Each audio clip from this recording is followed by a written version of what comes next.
How this book can work miracles in your life. I have seen miracles happen to men and women in all walks of life all over the world. Miracles will happen to you, too, when you begin using the magic power of your subconscious mind.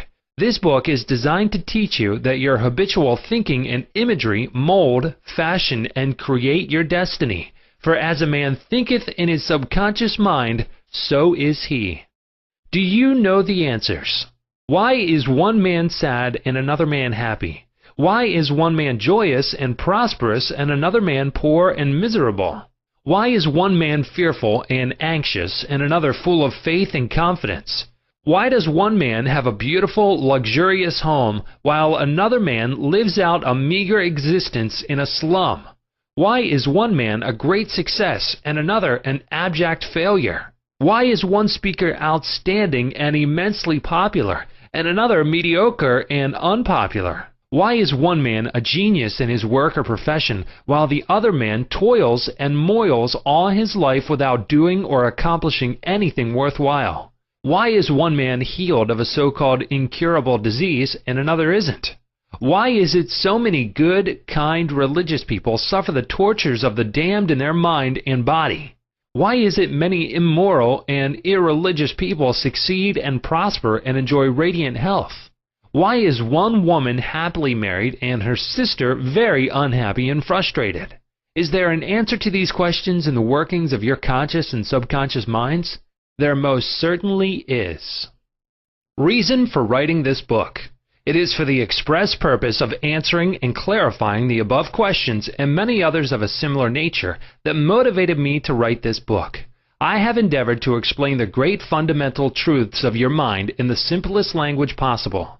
I believe that it is perfectly possible to explain the basic, foundational, and fundamental laws of life and of your mind in ordinary, everyday language. You will find that the language of this book is that used in your daily papers, current periodicals, in your business offices, in your home, and in the daily workshop. I urge you to study this book and apply the techniques outlined therein.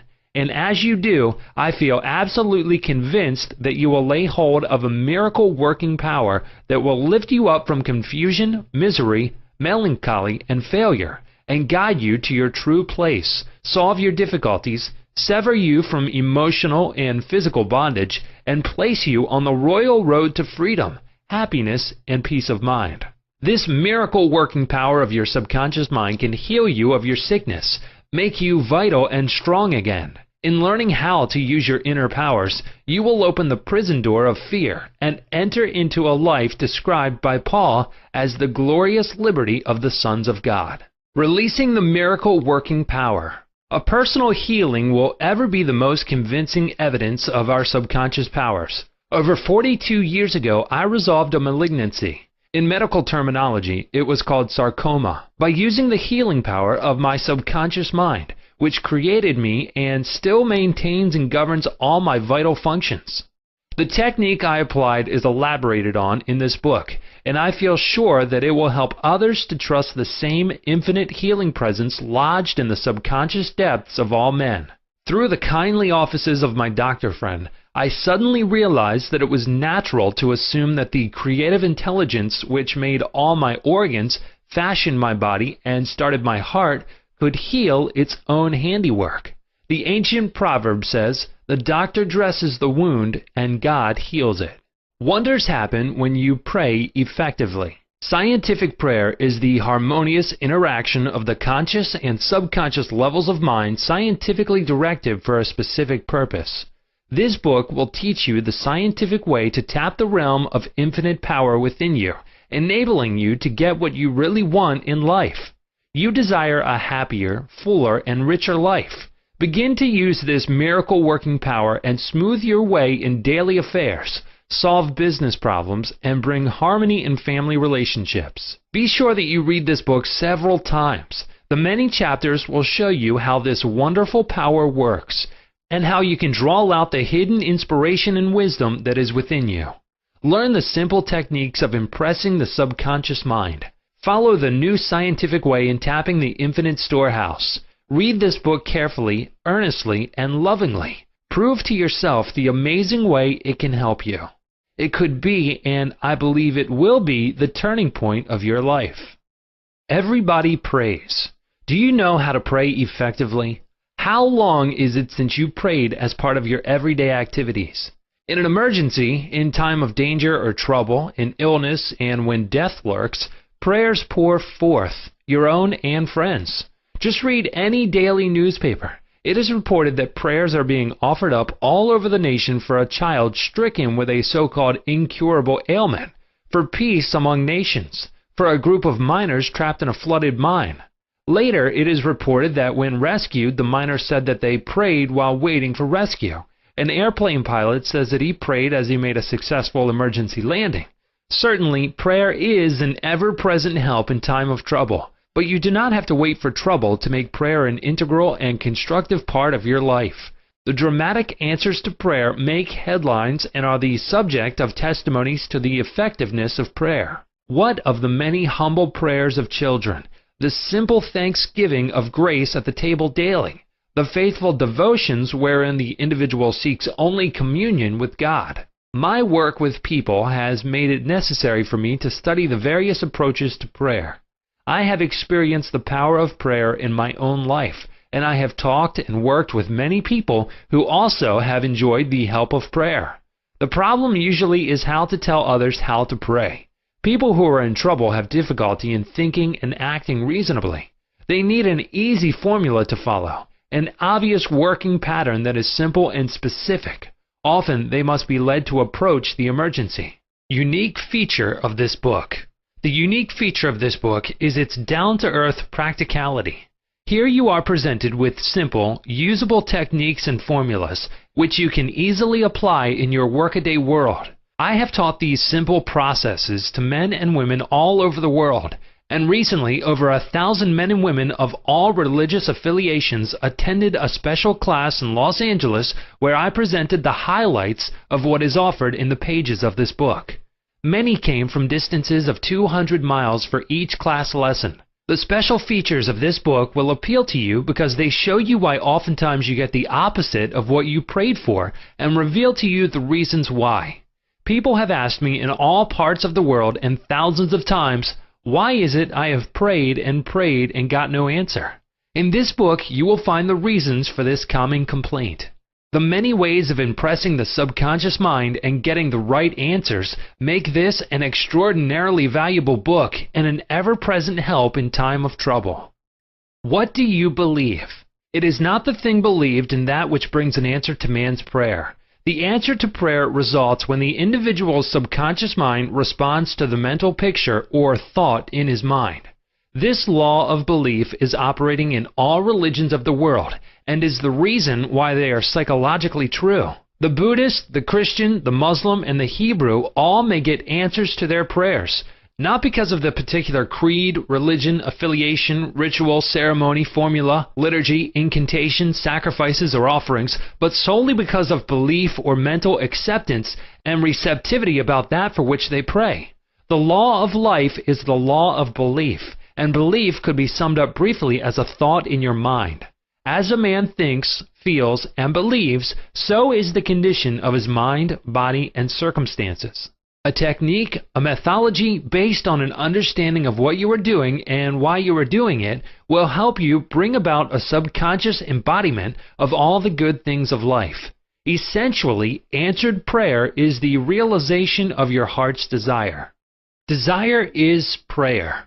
Everyone desires health, happiness, security, peace of mind, true expression, but many fail to achieve clearly defined results. A university professor admitted to me recently, I know that if I changed my mental pattern and redirected my emotional life, my ulcers would not recur. But I do not have any technique, process, or modus operandi. My mind wanders back and forth on my many problems, and I feel frustrated, defeated, and unhappy. This professor had a desire for perfect health. He needed knowledge of the way his mind worked, which would enable him to fulfill his desire. By practicing the healing methods outlined in this book, he became whole and perfect. There is one mind common to all individual men. Emerson. The miracle working powers of your subconscious mind existed before you and I were born. before any church or world existed. The great eternal truths and principles of life antedate all religions. It is with these thoughts in mind that I urge you in the following chapters to lay hold of this wonderful, magical, transforming power, which will bind up mental and physical wounds, proclaim liberty to the fear-ridden mind, and liberate you completely from the limitations of poverty, failure, misery, lack, and frustration. All you have to do is unite mentally and emotionally with the good you wish to embody, and the creative powers of your subconscious mind will respond accordingly. Begin now today. Let wonders happen in your life. Keep on, keeping on until the day breaks and the shadows flee away. Chapter 1. The Treasure House Within You. Infinite riches are all around you if you will open your mental eyes and behold the treasure house of infinity within you. There is a gold mine within you from which you can extract everything you need to live life gloriously, joyously, and abundantly. Many are sound asleep because they do not know about this gold mine of infinite intelligence and boundless love within themselves. Whatever you want, you can draw forth. A magnetized piece of steel will lift about 12 times its own weight. And if you demagnetize this same piece of metal, it will not even lift a feather. Similarly, there are two types of men. There is the magnetized man who is full of confidence and faith. He knows that he is born to win and to succeed. Then there is the type of man who is demagnetized. He is full of fears and doubts. Opportunities come and he says, I might fail. I might lose my money. People will laugh at me. This type of man will not get very far in life because if he is afraid to go forward, he will simply stay where he is. Become a magnetized man and discover the master secret of the ages. The master secret of the ages. What, in your opinion, is the master secret of the ages?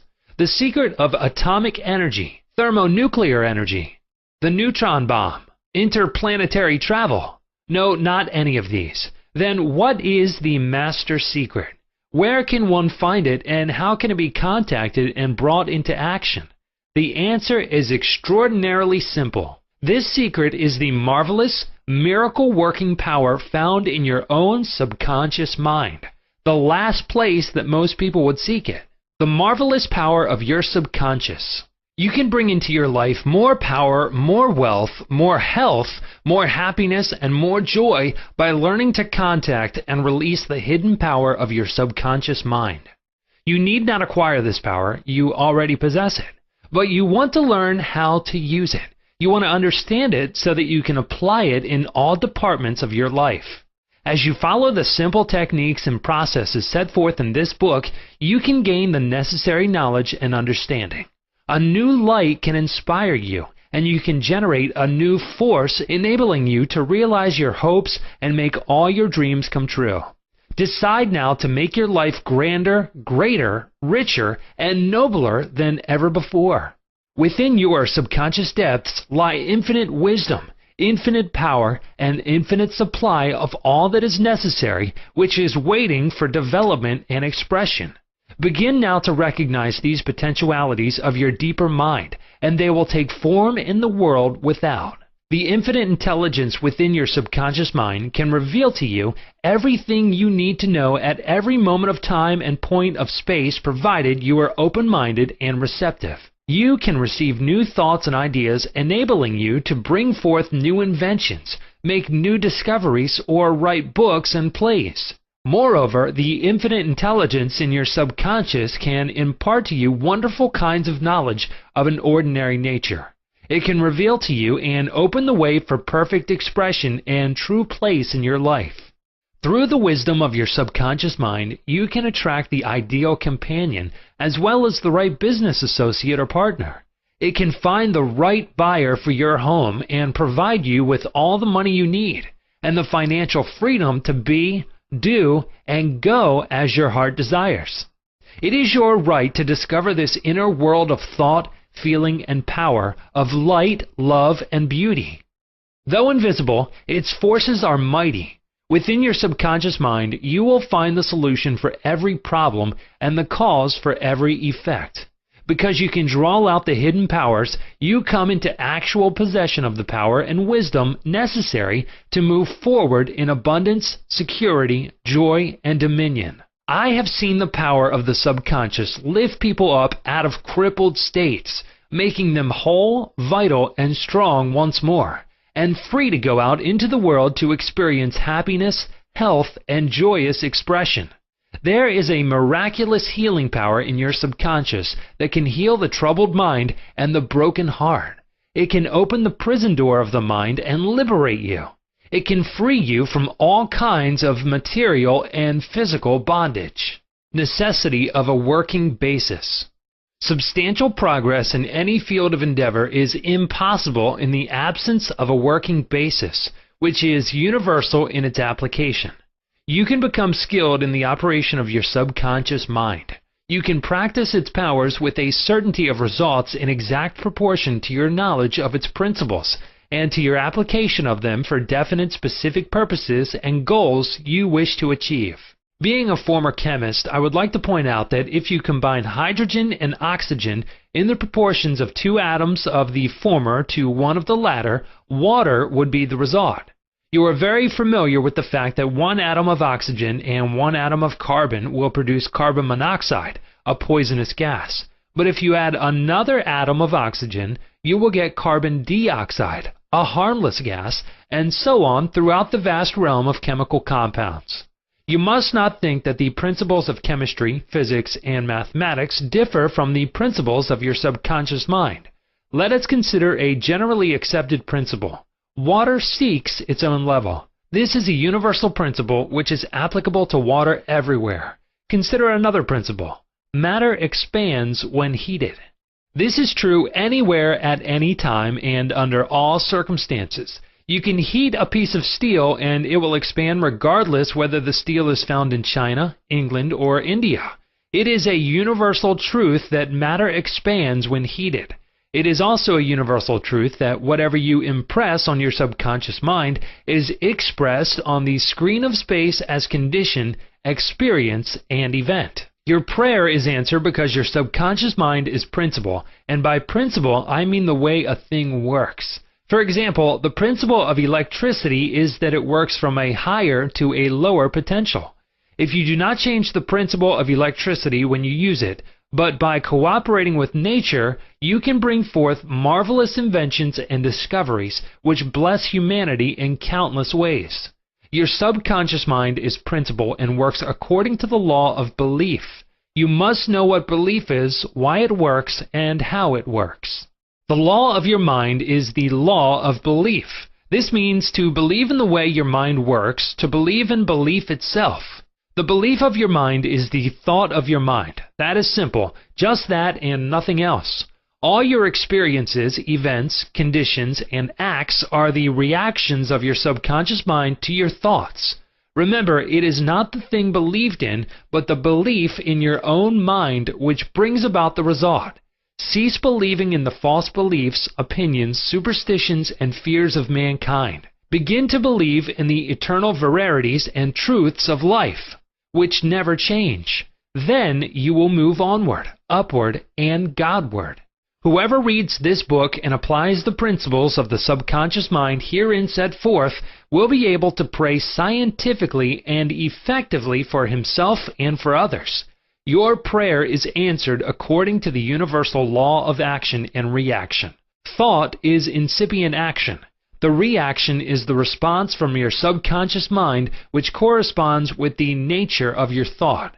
Busy your mind with the concepts of harmony, health, peace, and goodwill, and wonders will happen in your life. The duality of mind. You have only one mind, but your mind possesses 2 distinctive characteristics. The line of demarcation between the two is well known to all thinking men and women today.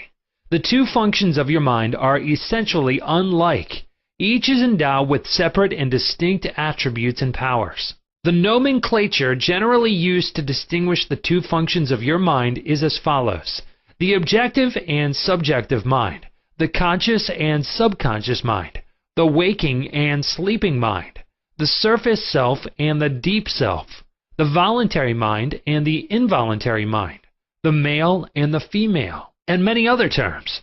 You will find the terms conscious and subconscious used to represent the dual nature of your mind throughout this book.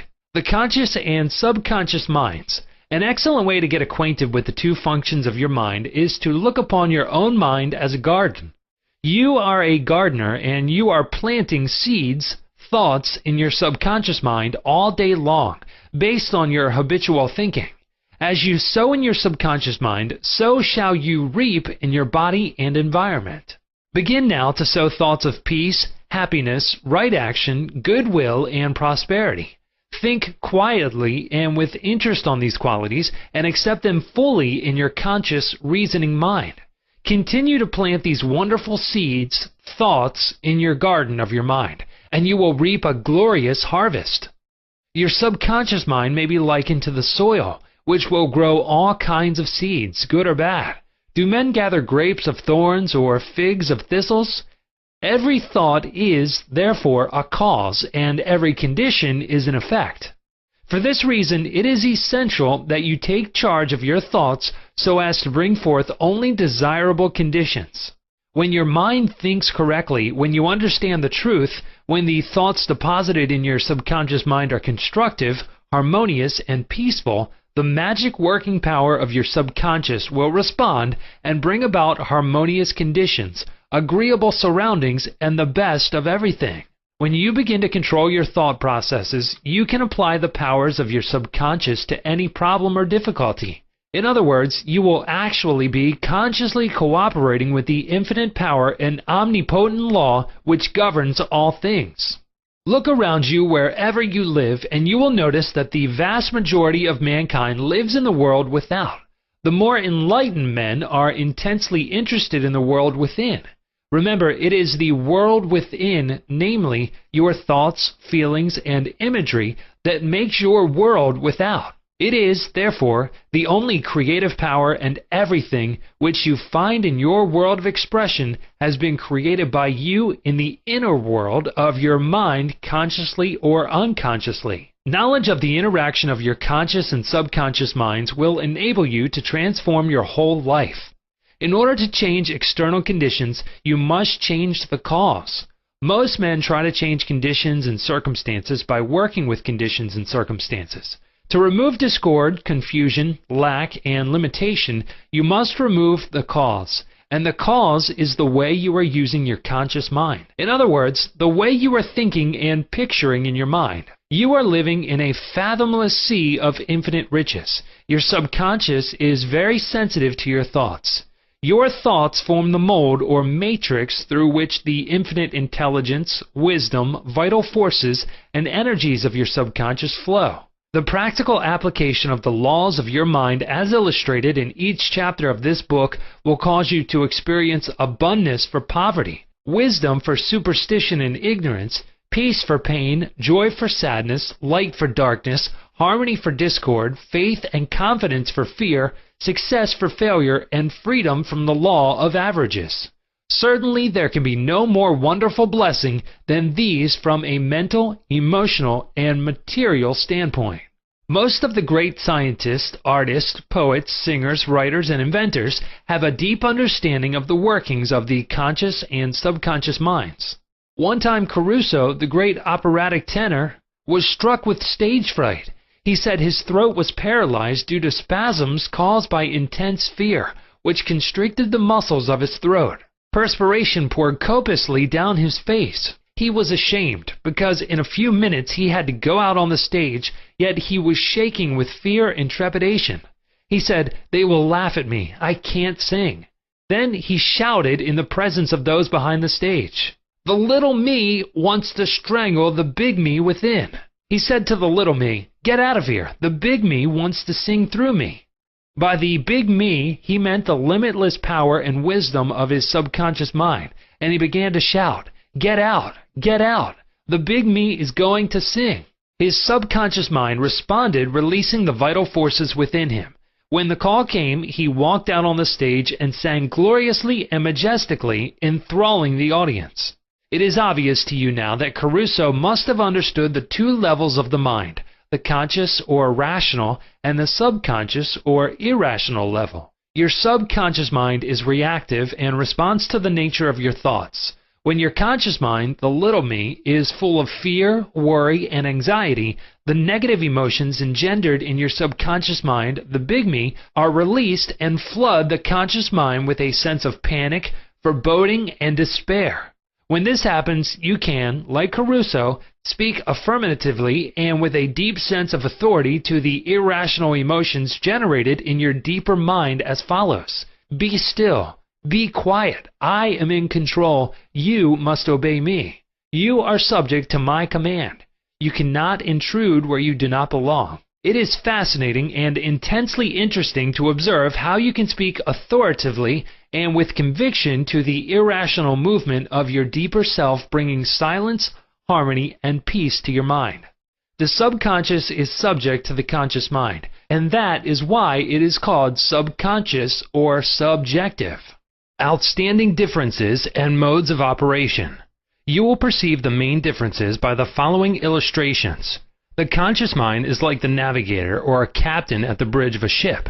He directs the ship and signals orders to men in the engine room, who in turn control all the boilers, instruments, gauges, etc.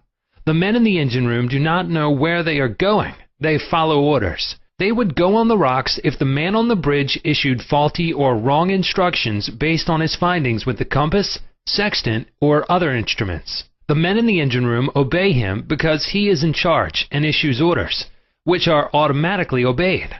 Members of the crew do not talk back to the captain. They simply carry out orders. The captain is the master of his ship, and his decrees are carried out. Likewise, your conscious mind is the captain and the master of your ship, which represents your body, environment, and all your affairs. Your subconscious mind takes the orders you give it based upon what your conscious mind believes and accepts as true. When you repeatedly say to people, "I can't afford it," then your subconscious mind takes you at your word and sees to it that you will not be in a position to purchase what you want. As long as you persist in saying, "I can't afford that car, that trip to Europe, that home, that fur coat or ermine wrap," you can rest assured that your subconscious mind will follow your orders, and you will go through life experiencing the lack of all these things. Last Christmas Eve, a beautiful young university student looked at an attractive and rather expensive traveling bag in a store window. She was going home to Buffalo, New York for the holidays. She was about to say, "I can't afford that bag," when she recalled something she had heard at one of my lectures, which was, "Never finish a negative statement. Reverse it immediately and wonders will happen in your life." She said, "That bag is mine. It is for sale. I accept it mentally and my subconscious sees to it that I receive it." At 8 o'clock Christmas Eve, her fiancé presented her with a bag exactly the same as the one she had looked at and mentally identified herself with at 10 o'clock the same morning. She had filled her mind with the thought of expectancy and released the whole thing to her deeper mind, which has the know-how of accomplishment. This young girl, a student of the University of Southern California, said to me, "I didn't have the money to buy that bag, but now I know where to find money and all the things I need, and that is in the treasure house of eternity within me." Another simple illustration is this. When you say, "I do not like mushrooms," and the occasion subsequently comes that you are served mushrooms in sauces or salads, you will get indigestion because your subconscious mind says to you, "The boss, your conscious mind, does not like mushrooms." This is an amusing example of the outstanding differences and modes of operation of your conscious and subconscious minds. A woman may say, "I wake up at 3 o'clock if I drink coffee at night." Whenever she drinks coffee, her subconscious mind nudges her as if to say, "The boss wants you to stay awake tonight." Your subconscious mind works 24 hours a day and makes provisions for your benefit, pouring all the fruit of your habitual thinking into your lap. How her subconscious mind responded. A woman wrote me a few months ago as follows. "I am 75 years old, a widow with a grown family. I was living alone and on a pension. I heard your lectures on the powers of the subconscious mind, wherein you said that ideas could be conveyed to the subconscious mind by repetition, faith, and expectancy. I began to repeat frequently with feeling, 'I am wanted. I am happily married to a kind, loving, and spiritual-minded man. I am secure.' I kept on doing this many times a day for about 2 weeks, and one day at the corner drugstore I was introduced to a retired pharmacist. I found him to be kind, understanding, and very religious. He was a perfect answer to my prayer. Within a week, he proposed to me, and now we are on our honeymoon in Europe. I know that the intelligence within my subconscious mind brought both of us together in divine order. This woman discovered that the treasure house was within her. Her prayer was felt as true in her heart, and her affirmation sank down by osmosis into her subconscious mind, which is the creative medium. The moment she succeeded in bringing about a subjective embodiment, her subconscious mind brought about the answer through the law of attraction. Her deeper mind, full of wisdom and intelligence, brought both of them together in divine order. Be sure that you think on whatsoever things are true, whatsoever things are honest, whatsoever things are just, whatsoever things are pure, whatsoever things are lovely, whatsoever things are of good report, if there be any virtue, and if there be any praise, think on these things. Chapter 2. How your own mind works. You have a mind, and you should learn how to use it. There are two levels of your mind, the conscious or rational level, and the subconscious or irrational level. You think with your conscious mind, and whatever you habitually think sinks down into your subconscious mind, which creates according to the nature of your thoughts. Your subconscious mind is the seat of your emotions, and is the creative mind. If you think good, good will follow. If you think evil, evil will follow. This is the way your mind works. The main point to remember is once the subconscious mind accepts an idea, it begins to execute it. It is an interesting and subtle truth that the law of the subconscious mind works for good and bad ideas alike. This law, when applied in a negative way, is the cause of failure, frustration, and unhappiness. However, when your habitual thinking is harmonious and constructive, you experience perfect health, success, and prosperity. Peace of mind and a healthy body are inevitable when you begin to think and feel in the right way. Whatever you claim mentally and feel as true, your subconscious mind will accept and bring forth into your experience.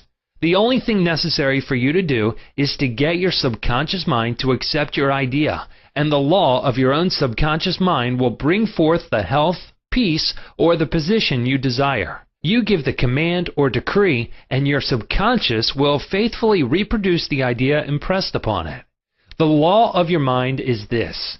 You will get a reaction or response from your subconscious mind according to the nature of the thought or idea you hold in your conscious mind.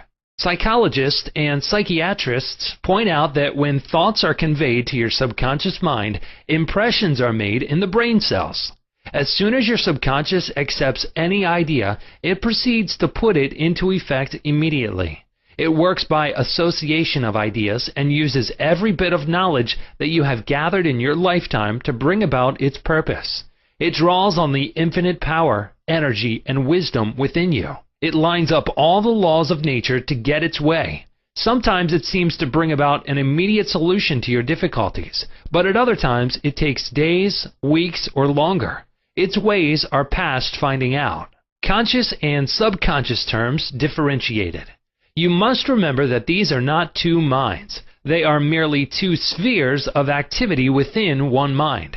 Your conscious mind is the reasoning mind. It is that phase of mind which chooses. For example, you choose your books, your home, and your partner in life. You make all your decisions with your conscious mind. On the other hand, without any conscious choice on your part, your heart is kept functioning automatically, and the process of digestion, circulation, and breathing are carried on by your subconscious mind through processes independent of your conscious control. Your subconscious mind accepts what is impressed upon it, or what you consciously believe.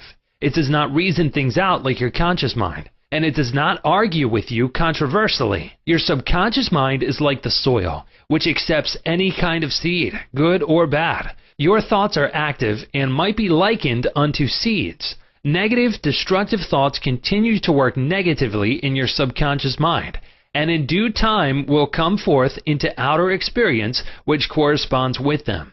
Remember, your subconscious mind does not engage in proving whether your thoughts are good or bad, true or false, but it responds according to the nature of your thoughts or suggestions. For example, if you consciously assume something is true, even though it may be false, your subconscious mind will accept it as true and proceed to bring about results, which must necessarily follow, because you consciously assumed it to be true.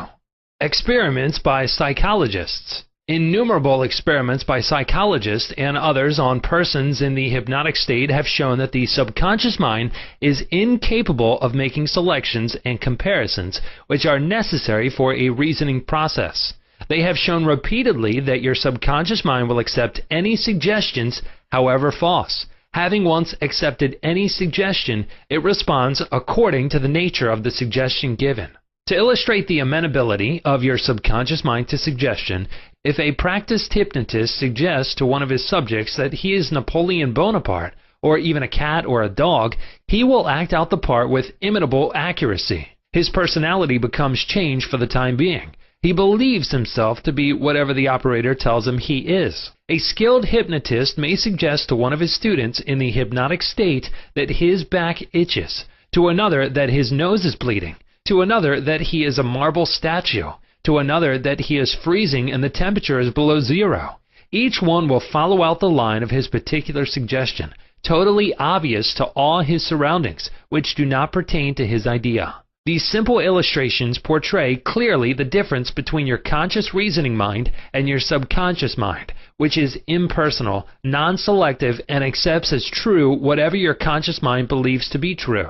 Hence, the importance of selecting thoughts, ideas, and premises which bless, heal, inspire, and fill your soul with joy. The terms objective and subjective mind clarified. Your conscious mind is sometimes referred to as your objective mind because it deals with outward objects. The objective mind takes cognizance of the objective world. Its media of observation are your 5 physical senses. Your objective mind is your guide and director in your contact with your environment. You gain knowledge through your 5 senses. Your objective mind learns through observation, experience, and education. As previously pointed out, the greatest function of the objective mind is that of reasoning. Suppose you are one of the thousands of tourists who come to Los Angeles annually. You would come to the conclusion that it is a beautiful city based upon your observation of the parks, pretty gardens, majestic buildings, and lovely homes. This is the working of your objective mind. Your subconscious mind is oftentimes referred to as your subjective mind. Your subjective mind takes cognizance of its environment by means independent of the 5 senses. Your subjective mind perceives by intuition. It is the seat of your emotion and the storehouse of memory. Your subjective mind performs its highest functions when your objective senses are in abeyance. In a word, it is that intelligence which makes itself manifest when the objective mind is suspended or in a sleepy, drowsy state. Your subjective mind sees without the use of the natural organs of vision. It has the capacity of clairvoyance and clairaudience. Your subjective mind can leave your body, travel to distant lands, and bring back information oftentimes of the most exact and truthful character. Through your subjective mind, you can read the thoughts of others, read the contents of sealed envelopes, and close safes. Your subjective mind has the ability to apprehend the thoughts of others without the use of the ordinary objective means of communication. It is of the greatest importance that we understand the interaction of the objective and subjective mind in order to learn the true art of prayer. The subconscious cannot reason like your conscious mind. Your conscious mind cannot argue controversially.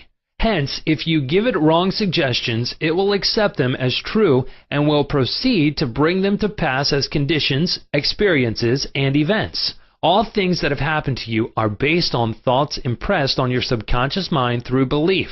If you have conveyed erroneous concepts to your subconscious mind, the sure method of overcoming them is by the repetition of constructive, harmonious thoughts frequently repeated which your subconscious mind accepts, thus forming new and healthy habits of thought and life, for your subconscious mind is the seat of habit. The habitual thinking of your conscious mind establishes deep grooves in your subconscious mind. This is very favorable for you if your habitual thoughts are harmonious, peaceful, and constructive. If you have indulged in fear, worry, and other destructive forms of thinking, the remedy is to recognize the omnipotence of your subconscious mind and to decree freedom, happiness, and perfect health. Your subconscious mind, being creative and one with your divine source, will proceed to create the freedom and happiness which you have earnestly decreed. The tremendous power of suggestion. You must realize by now that your conscious mind is the watchman at the gate, and its chief function is to protect your subconscious mind from false impressions. You are now aware of one of the basic laws of mind. Your subconscious mind is amenable to suggestion. As you know, your subconscious mind does not make comparisons or contrasts, neither does it reason and think things out for itself. This latter function belongs to your conscious mind. It simply reacts to the impressions given to it by your conscious mind. It does not show a preference for one course of action over another. The following is a classic example of the tremendous power of suggestion.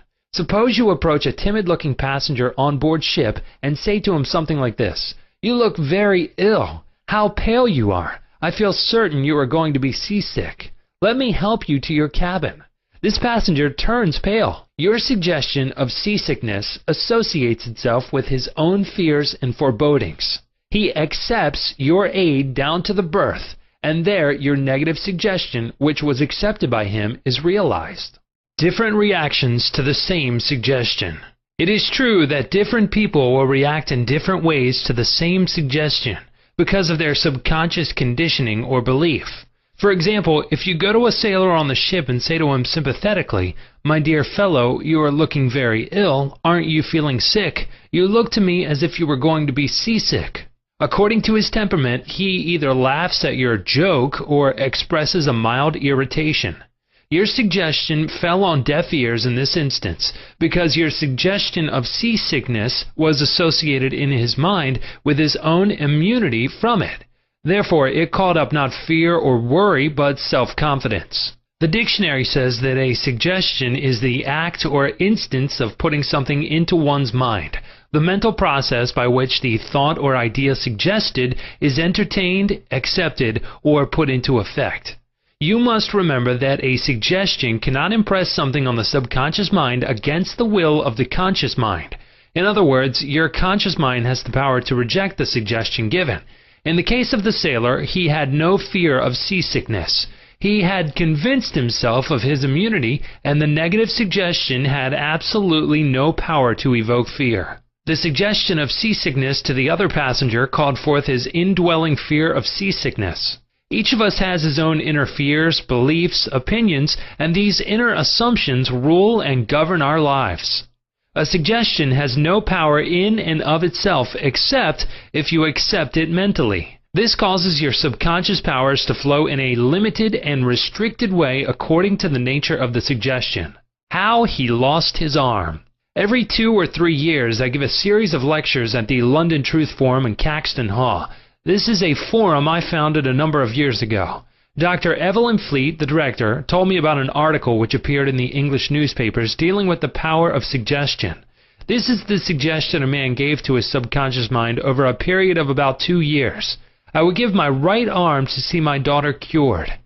It appeared that his daughter had a crippling form of arthritis together with a so-called incurable form of skin disease. Medical treatment had failed to alleviate the condition, and the father had an intense longing for his daughter's healing, and expressed his desire in the words just quoted. Dr. Evelyn Fleet said that the newspaper article pointed out that one day the family was out riding when their car collided with another. The father's right arm was torn off of the shoulder, and immediately the daughter's arthritis and skin condition vanished. You must make certain to give your subconscious only suggestions which heal, bless, elevate, and inspire you in all your ways. Remember that your subconscious mind cannot take a joke. It takes you at your word.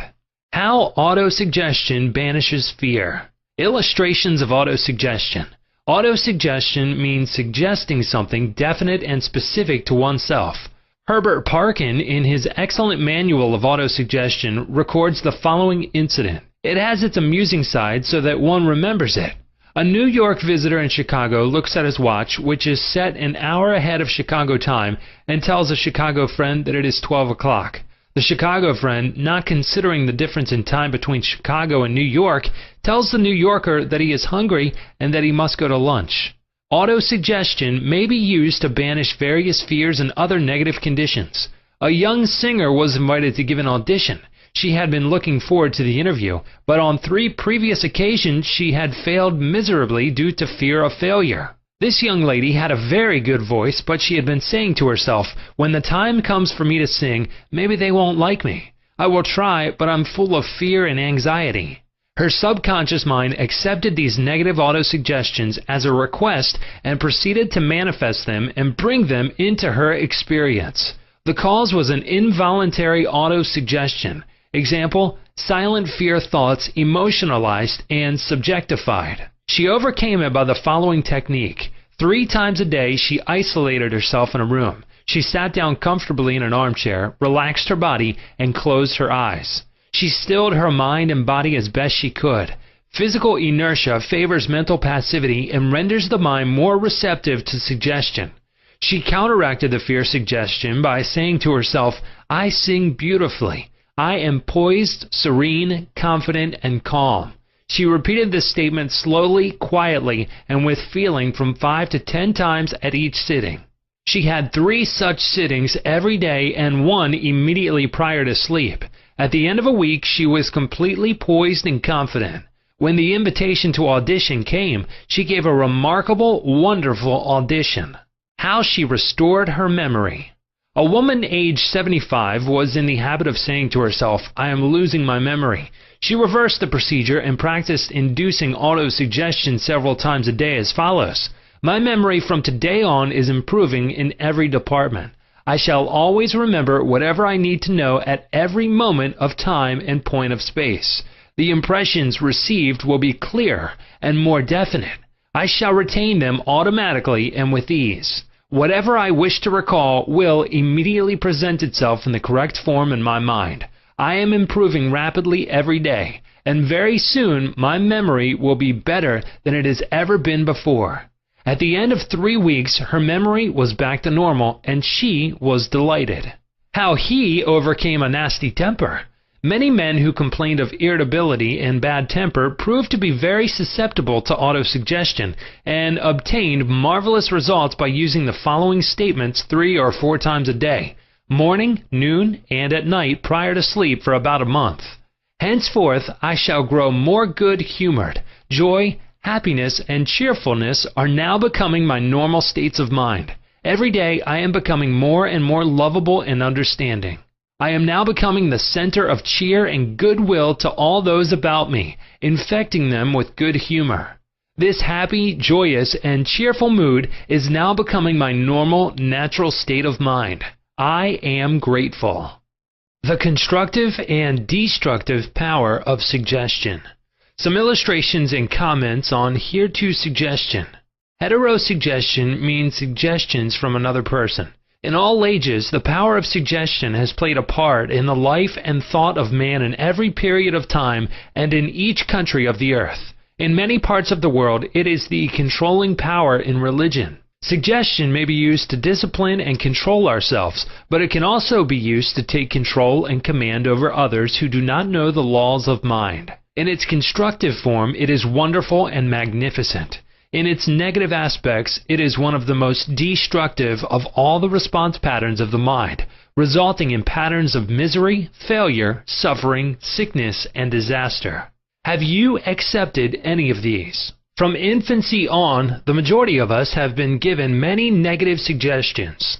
Not knowing how to thwart them, we unconsciously accepted them. Here are some of the negative suggestions. You can't.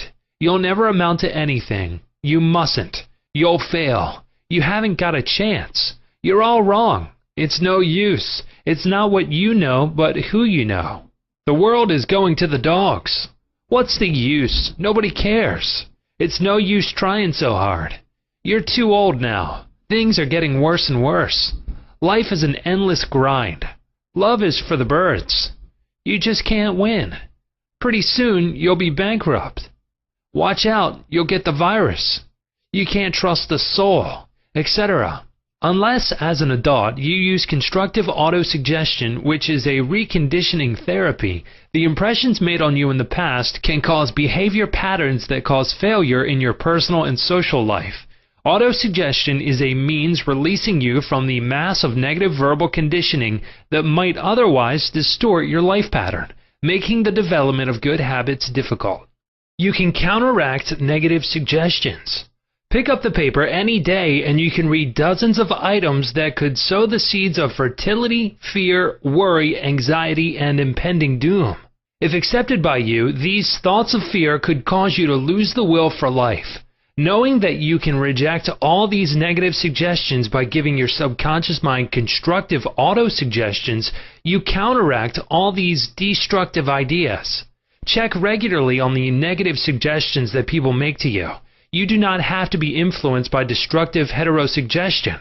All of us have suffered from it in our childhood and in our teens. If you look back, you can easily recall how parents, friends, relatives, teachers, and associates contributed in a campaign of negative suggestions. Study the things said to you, and you will discover much of it was in the form of propaganda. The purpose of much of what was said was to control you or instill fear into you. This heterosuggestion process goes on in every home, office, factory, and club. You will find that many of these suggestions are for the purpose of making you think, feel, and act as others want you to, and in ways that are to their advantage. How suggestion killed a man. Here's an illustration of heterosuggestion. A relative of mine went to a crystal gazer in India who told him that he had a bad heart and predicted that he would die at the next new moon. He began to tell all members of his family about this prediction, and he arranged his will. This powerful suggestion entered into his subconscious mind because he accepted it completely. My relative also told me that this crystal gazer was believed to have some strange occult powers, and he could do harm or good to a person. He died as predicted, not knowing that he was the cause of his own death. I suppose many of us have heard similar stupid, ridiculous, superstitious stories. Let us look at what happened in the light of our knowledge of the way the subconscious mind works. Whatever the conscious, reasoning mind of man believes, the subconscious mind will accept and act upon. My relative was happy, healthy, vigorous, and robust when he went to see the fortune teller. She gave him a very negative suggestion, which he accepted. He became terrified and constantly dwelt upon the fact that he was going to die at the next new moon. He proceeded to tell everyone about it, and he prepared for the end. The activity took place in his own mind, and his own thought was the cause. He brought about his own so-called death, or rather destruction of the physical body, by his fear and expectation of the end. The woman who predicted his death had no more power than the stones and sticks in the field. Her suggestion had no power to create or bring about the end she suggested. If he had known the laws of his mind, he would have completely rejected the negative suggestion and refused to give her words any attention, knowing in his heart that he was governed and controlled by his own thought and feeling. Like tin arrows aimed at the battleship, her prophecy could have been completely neutralized and dissipated without hurting him. The suggestions of others in themselves have absolutely no power whatever over you except the power that you give them through your own thoughts. You have to give your mental consent. You have to entertain the thought. Then it becomes your thought, and you do the thinking. Remember, you have the capacity to choose. Choose life. Choose love. Choose health. The power of an assumed major premise. Your mind works like a syllogism. This means that whatever major premise your conscious mind assumes to be true determines the conclusion your subconscious mind comes to in regard to any particular question or problem in your mind. If your premise is true, the conclusion must be true, as in the following example. Every virtue is laudable. Kindness is a virtue. Therefore, kindness is laudable. Another example is as follows. All formed things change and pass away. The pyramids of Egypt are formed things. Therefore, someday the pyramids will pass away. The first statement is referred to as the major premise, and the right conclusion must necessarily follow the right premise. A college professor who attended some of my Science of Mind lectures in May of 1962 at Town Hall, New York, said to me, "Everything in my life is topsy-turvy, and I have lost health, wealth, and friends. Everything I touch turns out wrong." I explained to him that he should establish a major premise in his thinking, that the infinite intelligence of his subconscious mind was guiding, directing, and prospering him spiritually, mentally, and materially. Then his subconscious mind would automatically direct him wisely in his investments, decisions, and also heal his body and restore his mind to peace and tranquility. This professor formulated an overall picture of the way he wanted his life to be, and this was his major premise. Infinite intelligence leads and guides me in all my ways. Perfect health is mine, and the law of harmony operates in my mind and body. Beauty, love, peace, and abundance are mine. The principle of right action and divine order govern my entire life.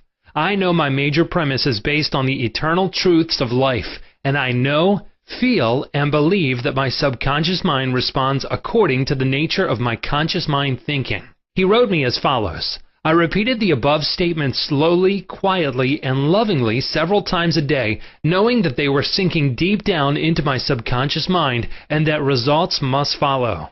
I am deeply grateful for the interview you gave me, and I would like to add that all my departments of my life are changing for the better. It works. The subconscious does not argue controversially. Your subconscious mind is all-wise and knows the answers to all questions. It does not argue with you or talk back to you. It does not say, "You must not impress me with that." For example, when you say, "I can't do this," "I am too old now," "I can't meet this obligation," "I was born on the wrong side of the tracks," "I don't know the right politician," you are impregnating your subconscious with these negative thoughts, and it responds accordingly. You are actually blocking your own good, thereby bringing lack, limitation, and frustration into your life. When you set up obstacles, impediments, and delays in your conscious mind, you are denying the wisdom and intelligence resident in your subconscious mind. You are actually saying, in effect, that your subconscious mind cannot solve your problem. This leads to mental and emotional congestion, followed by sickness and neurotic tendencies. To realize your desire and overcome your frustration, affirm boldly several times a day, "The infinite intelligence which gave me this desire leads, guides, and reveals to me the perfect plan for the unfolding of my desire. I know the deeper wisdom of my subconscious is now responding, and what I feel and claim within is expressed in the without. There is a balance, equilibrium, and equanimity. If you say, 'There is no way out, I am lost, there is no way out of this dilemma, I am stymied and blocked,' you will get no answer or response from your subconscious mind. If you want the subconscious to work for you, give it the right request and attain its cooperation. It is always working for you. It is controlling your heartbeat this minute and also your breathing. It heals a cut on your finger, and its tendency is lifeward, forever seeking to take care of you and preserve you. Your subconscious has a mind of its own, but it accepts your patterns of thought and imagery. When you are seeking an answer to a problem, your subconscious will respond, but it expects you to come to a decision and to a true judgment in your conscious mind. You must acknowledge the answer is in your subconscious mind. However, if you say, "I don't think there is any way out, I am all mixed up and confused, why don't I get an answer?" you are neutralizing your prayer.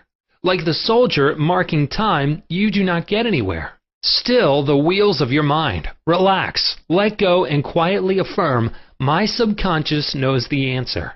It is responding to me now. I give thanks because I know the infinite intelligence of my subconscious knows all things and is revealing the perfect answer to me now. My real conviction is now setting free the majesty and glory of my subconscious mind. I rejoice that it is so." Chapter 3. The Miracle Working Power of Your Subconscious. The power of your subconscious is enormous. It inspires you, it guides you, and it reveals to you names, facts, and scenes from the storehouse of memory. Your subconscious started your heartbeat, controls the circulation of your blood, and regulates your digestion, assimilation, and elimination. When you eat a piece of bread, your subconscious mind transmutes it into tissue, muscle, bone, and blood. This process is beyond the ken of the wisest man who walks the earth. Your subconscious mind controls all the vital processes and functions of your body and knows the answer to all problems. Your subconscious mind never sleeps, never rests. It is always on the job. You can discover the miracle-working power of your subconscious by plainly stating to your subconscious prior to sleep that you wish a certain specific thing accomplished. You will be delighted to discover that forces within you will be released, leading to the desired result. Here, then, is a source of power and wisdom which places you in touch with omnipotence, or the power that moves the world, guides the planets in their course, and causes the sun to shine. Your subconscious mind is the source of your ideals, aspirations, and altruistic urges. It was through the subconscious mind that Shakespeare perceived great truths hidden from the average man of his day. Undoubtedly, it was the response of his subconscious mind that caused the Greek sculptor Phidias to portray beauty, order, symmetry, and proportion in marble and bronze. It enabled the Italian artist Raphael to paint Madonnas, and Ludwig van Beethoven to compose symphonies. In 1955, I lectured at the Yoga Forest University, Rishikesh, India, and there I chatted with a visiting surgeon from Bombay. He told me about Dr. James S. Dale, a Scotch surgeon who worked in Bengal before ether or other modern methods of anesthesia were discovered. Between 1843 and 1846, Dr. S. Dale performed about 400 major operations of all kinds, such as amputations, removal of tumors and cancerous growths, as well as operations on the eye, ear, and throat. All operations were conducted under mental anesthesia only. This Indian doctor at Rishikesh informed me that the post-operative mortality rate of patients operated on by Dr. S. Dale was extremely low, probably 2 or 3%. Patients felt no pain, and there were no deaths during the operations. Dr. S. Dale suggested to the subconscious minds of all his patients who were in a hypnotic state that no infection or septic condition would develop.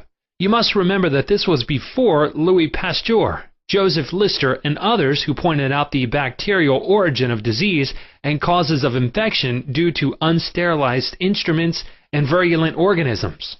This Indian surgeon said that the reason for the low mortality rate and the general absence of infection, which was reduced to a minimum, was undoubtedly due to the suggestions of Dr. Isdale to the subconscious minds of his patients. They responded according to the nature of his suggestion.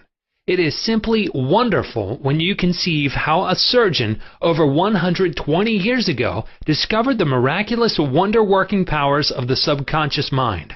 Doesn't it cause you to be seized with a sort of mystic awe when you stop and think of the transcendental powers of your subconscious mind? Consider its extrasensory perceptions, such as its capacity for clairvoyance and clairaudience, its independence of time and space, its capacity to render you free from all pain and suffering, and its capacity to get the answers to all problems, be that what they may. All these and many more reveal to you that there is a power and intelligence within you that far transcends your intellect, causing you to marvel at the wonders of it all. All these experiences cause you to rejoice and believe in the miracle-working powers of your own subconscious mind. Your subconscious is your book of life. Whatever thoughts, beliefs, opinions, theories, or dogmas you write, engrave, or impress on your subconscious mind, you shall experience them as the objective manifestation of circumstances, conditions, and events.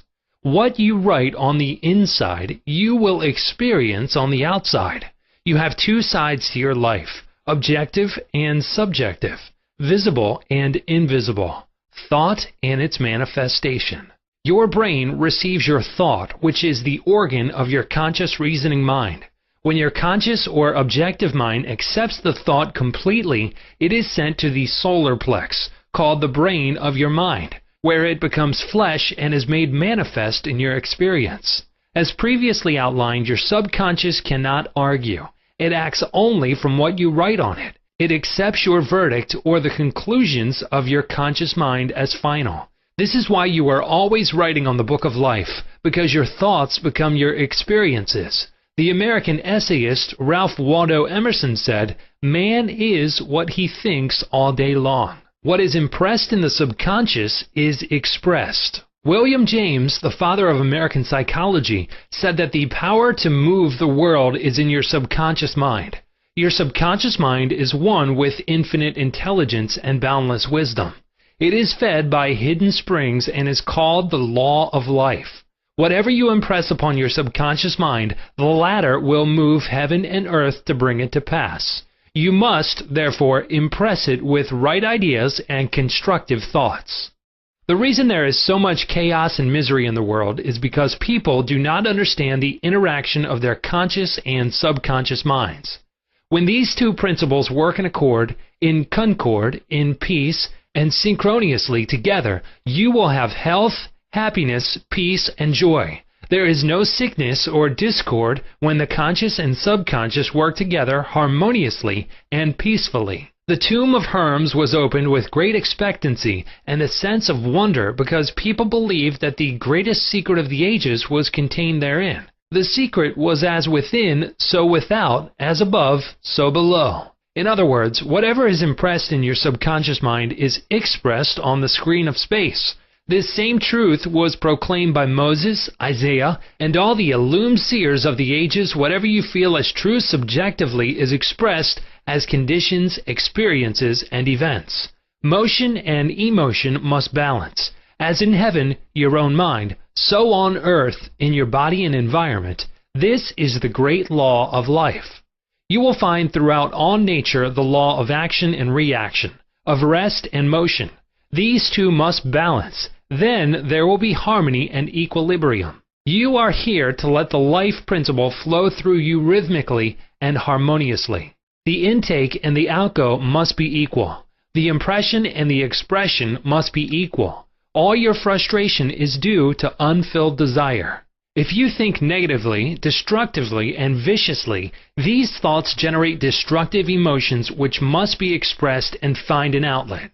These emotions, being of a negative nature, are frequently expressed as ulcers, heart trouble, tensions, and anxieties. What is your idea or feeling about yourself now? Every part of your being expresses that idea. Your vitality, body, financial status, friends, and social status represent a perfect reflection of the idea you have of yourself. This is the real meaning of what is impressed in your subconscious mind, and which is expressed in all phases of your life. We injure ourselves by the negative ideas which we entertain. How often have you wounded yourself by getting angry, fearful, jealous, or vengeful? These are the poisons that enter your subconscious mind. You were not born with these negative attitudes. Feed your subconscious mind life-giving thoughts and you will wipe out all the negative patterns lodged therein. As you continue to do this, all the past will be wiped out and remembered no more. The subconscious heals a malignancy of the skin. A person healing will ever be the most convincing evidence of the healing power of the subconscious mind. Over 40 years ago, I resolved a malignancy of skin through prayer. Medical therapy had failed to check the growth, and it was getting progressively worse.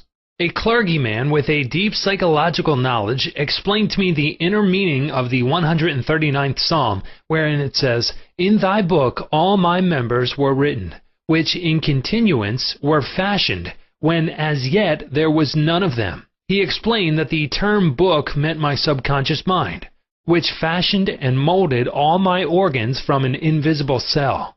He also pointed out that inasmuch as my subconscious mind made my body, it could also recreate it and heal it according to the perfect pattern within it.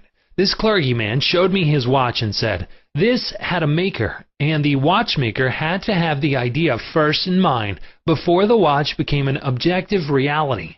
And if this watch was out of order, the watchmaker could fix it." My friend reminded me that the subconscious intelligence which created my body was like a watchmaker, and it also knew exactly how to heal, restore, and direct all the vital functions and processes of my body, but that I had to give it the perfect idea of health. This would act as cause, and the effect would be a healing. I prayed in a very simple way as follows. My body and all its organs were created by the infinite intelligence in my subconscious mind. It knows how to heal me. Its wisdom fashioned all my organs, tissues, muscles, and bones. This infinite healing presence within me is now transforming every atom of my being, making me whole and perfect now. I give thanks for my healing I know is taking place now. Wonderful are the works of the creative intelligence within me. I prayed aloud for about 5 minutes 2 or 3 times a day, repeating the above simple prayer. In about 3 months, my skin was whole and perfect. As you can see, all I did was give life-giving patterns of wholeness, beauty, and perfection to my subconscious mind. thereby obliterating the negative images and patterns of thought lodged in my subconscious mind, which were the cause of all my trouble. Nothing appears on your body except when the mental equivalent is first in your mind, and as you change your mind by drenching it with incandescent affirmatives, you change your body. This is the basis of all healing. Marvelous are thy works, and that my soul, subconscious mind, knoweth right well. Psalm 139:14. How the subconscious controls all functions of the body. While you are awake or sound asleep upon your bed, the ceaseless, tireless action of your subconscious mind controls all the vital functions of your body without the help of your conscious mind. For example, while you are asleep, your heart continues to beat rhythmically. Your lungs do not rest, and the process of inhalation and exhalation, whereby your blood absorbs fresh air, goes on just the same as when you are awake. Your subconscious controls your digestive processes and your glandular secretions, as well as all the other mysterious operations of your body. The hair on your face continues to grow whether you are asleep or awake. Scientists tell us that the skin secretes much more perspiration during sleep than during the waking hours. Your eyes, ears, and other senses are active during sleep. For instance, many of our great scientists have received answers to perplexing problems while they were asleep. They saw the answers in a dream. Oftentimes, your conscious mind interferes with the normal rhythm of the heart, lungs, and functioning of the stomach and intestines by worry, anxiety, fear, and depression. These patterns of thought interfere with the harmonious functioning of your subconscious mind. When mentally disturbed, the best procedure is to let go, relax, and still the wheels of your thought processes. Speak to your subconscious mind, telling it to take over in peace, harmony, and divine order. You will find that all the functions of your body will become normal again. Be sure to speak to your subconscious mind with authority and conviction, and it will conform to your command. Your subconscious seeks to preserve your life and restore you to health at all costs. It causes you to love your children, which also illustrates an instinctive desire to preserve all life. Let us suppose you accidentally ate some bad food. Your subconscious mind would cause you to regurgitate it. If you inadvertently took some poison, your subconscious powers would proceed to neutralize it. If you completely entrusted yourself to its wonder-working power, you would be entirely restored to health. How to get the subconscious to work for you? The first thing to realize is that your subconscious mind is always working. It is active night and day, whether you act upon it or not. Your subconscious is the builder of your body, but you cannot consciously perceive or hear that inner silent process. Your business is with your conscious mind and not your subconscious mind. Just keep your conscious mind busy with the expectation of the best, and make sure the thoughts you habitually think are based on whatever things are lovely, true, just, and of good report. Begin now to take care of your conscious mind, knowing in your heart and soul that your subconscious mind is always expressing, reproducing, and manifesting according to your habitual thinking. Remember, just as water takes the shape of the pipe it flows through, the life principle in you flows through you according to the nature of your thoughts. Claim that the healing presence in your subconscious is flowing through you as harmony, health, peace, joy, and abundance. Think of it as a living intelligence, a lovely companion on the way. Firmly believe it is continually flowing through you, vivifying, inspiring, and prospering you. It will respond exactly this way. It is done unto you as you believe. Healing principle of the subconscious restores atrophied optic nerves. There is the well-known, duly authenticated case of Madame Bayer of France, recorded in the archives of the medical department of Lourdes, France. She was blind. The optic nerves were atrophied and useless. She visited Lourdes and had what she termed a miraculous healing. Ruth Cranston, a Protestant young lady who investigated and wrote about healings at Lourdes in McCall's magazine, November 1955, writes about Madame Bayer as follows. At Lourdes, she regained her sight incredibly, with the optic nerves still lifeless and useless, as several doctors could testify after repeated examinations. A month later, upon re-examination, it was found that the seeing mechanism had been restored to normal. But at first, so far as medical examination could tell, she was seeing with dead eyes. I have visited Lourdes several times where I, too, witnessed some healings. And of course, as we shall explain in the next chapter, there is no doubt that healings take place at many shrines throughout the world, Christian and non-Christian. The waters of the shrine did not heal Madame Bayer, to whom we just referred, but by her own subconscious mind which responded to her belief. The healing principle within her subconscious mind responded to the nature of her thought. Belief is a thought in the subconscious mind. It means to accept something as true. The thought accepted executes itself automatically. Undoubtedly, Madame Bayer went to the shrine with expectancy and great faith, knowing in her heart she would receive a healing. Her subconscious mind responded accordingly, releasing the ever-present healing forces. The subconscious mind, which created the eye, can certainly bring a dead nerve back to life. What the creative principle created, it can recreate. According to your belief is it done unto you. How to convey the idea of perfect health to your subconscious mind. A Protestant minister I knew in Johannesburg, South Africa, told me the method he used to convey the idea of perfect health to his subconscious mind. He had cancer of the lung. His technique, as given to me in his own handwriting, is exactly as follows. Several times a day, I would make certain that I was completely relaxed mentally and physically. I relaxed my body by speaking to it as follows. My feet are relaxed. My ankles are relaxed. My legs are relaxed. My abdominal muscles are relaxed. My heart and lungs are relaxed. My head is relaxed. My whole being is completely relaxed. After about 5 minutes, I would be in a sleepy, drowsy state, and then I affirmed the following truth. The perfection of God is now being expressed through me. The idea of perfect health is now filling my subconscious mind.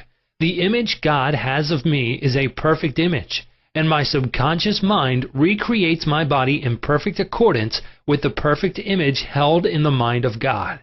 This minister had a remarkable healing. This is a simple, easy way of conveying the idea of perfect health to your subconscious mind. Another wonderful way to convey the idea of health to your subconscious is through disciplined or scientific imagination. I told a man who was suffering from functional paralysis to make a vivid picture of himself walking around in his office, touching the desk, answering the telephone, and doing all the things he ordinarily would do if he were healed. I explained to him that this idea and mental picture of perfect health would be accepted by his subconscious mind. He lived the role and actually felt himself back in the office. He knew that he was giving his subconscious mind something definite to work upon. His subconscious mind was the film upon which the picture was impressed. One day, after several weeks of frequent conditioning of the mind with this mental picture, the telephone rang by prearrangement and kept ringing while his wife and nurse were out. The telephone was about 12 feet away, but nevertheless he managed to answer it. He was healed at that hour. The healing power of his subconscious mind responded to his mental imagery, and a healing followed. This man had a mental block which prevented impulses from the brain reaching his legs. Therefore, he said he could not walk. When he shifted his attention to the healing power within him, the power flowed through, his focused attention enabling him to walk. Whatsoever ye shall ask in prayer, believing, ye shall receive. Chapter 4. Mental Healings in Ancient Times. Down through the ages, men of all nations have somehow instinctively believed that somewhere there resided a healing power which could restore to normal the functions and sensations of man's body. They believed that this strange power could be invoked under certain conditions, and that the alleviation of human suffering would follow. The history of all nations presents testimony in support of this belief. In the early history of the world, the power of secretly influencing men for good or evil, including the healing of the sick, was said to be possessed by the priests and holy men of all nations. Healing of the sick was supposed to be a power derived directly by them from God, and the procedures and processes of healing varied throughout the world. The healing processes took the form of supplications to God attended by various ceremonies, such as the laying on of hands, incantations, the application of amulets, talismans, rings, relics, and images. For example, in the religions of antiquity, priests in the ancient temples gave drugs to the patient, and practiced hypnotic suggestions prior to the patient's sleep, telling him that the gods would visit him in his sleep and heal him. Many healings followed. Obviously, all this was the work of potent suggestions to the subconscious mind. After the performance of certain mysterious rites, the devotees of Hecate would see the goddess during sleep, provided that before going to sleep they had prayed to her according to weird and fantastic instructions. They were told to mix lizards with resin, frankincense, and myrrh, and pound all this together in the open air under the crescent moon. Healings were reported in many cases following this grotesque procedure. It is obvious that the strange procedures, as mentioned in the illustrations given, favored suggestion and acceptance by the subconscious mind of these people by making a powerful appeal to their imagination. Actually, in all these healings, the subconscious mind of the subject was the healer. In all ages, unofficial healers have obtained remarkable results in cases where authorized medical skill has failed. This gives cause for thought. How do these healers in all parts of the world effect their cures? The answer to all these healings is due to the blind belief of the sick person, which released the healing power resident in his subconscious mind. Many of the remedies and methods employed were rather strange and fantastic, which fired the imagination of the patients, causing an aroused emotional state. This state of mind facilitated the suggestion of health and was accepted both by the conscious and subconscious mind of the sick. This will be elaborated on further in the next chapter. Biblical accounts of the use of the subconscious powers. What things soever ye desire, when ye pray, believe that ye receive them, and ye shall have them. Note the difference in tenses. The inspired writer tells us to believe and accept as true the fact that our desire has already been accomplished and fulfilled, that it is already completed, and that its realization will follow as a thing in the future. The success of this technique depends on the confident conviction that the thought, the idea, the picture is already a fact in mind. In order for anything to have substance in the realm of mind, it must be thought of as actually existing there. Here, in a few cryptic words, is a concise and specific direction for making use of the creative power of thought by impressing upon the subconscious the particular thing which you desire. Your thought, idea, plan, or purpose is as real on its own plane as your hand or your heart. In following the biblical technique, you completely eliminate from your mind all consideration of conditions, circumstances, or anything which might imply adverse contingencies. You are planting a seed, a concept, in the mind which, if you leave it undisturbed, will infallibly germinate into external fruition. The prime condition is faith. Over and over again you read in the Bible, according to your faith is it done unto you. If you plant certain types of seeds in the ground, you have faith they will grow after their kind. This is the way of seeds, and trusting the laws of growth and agriculture, you know that these seeds will come forth after their kind. Faith, as mentioned in the Bible, is a way of thinking, an attitude of mind, an inner certitude, knowing that the idea you fully accept in your conscious mind will be embodied in your subconscious mind and made manifest. Faith is, in a sense, accepting as true what your reason and senses deny. For example, a shutting out of the little, rational, analytical, conscious mind and embracing an attitude of complete reliance on the inner power of your subconscious mind. Miracles at various shrines throughout the world. It is an established fact that cures have taken place at various shrines throughout the world, such as in Japan, India, Europe, and America. I have visited several of the famous shrines in Japan. At the world-famous shrine called Daibutsu is a gigantic divinity of bronze where Buddha is seated with folding hands, and the head is inclined in an attitude of profound contemplative ecstasy. It is 42 feet in height and is called the Great Buddha. Here I saw young and old making offerings at its feet. Money, fruit, rice, and oranges were offered.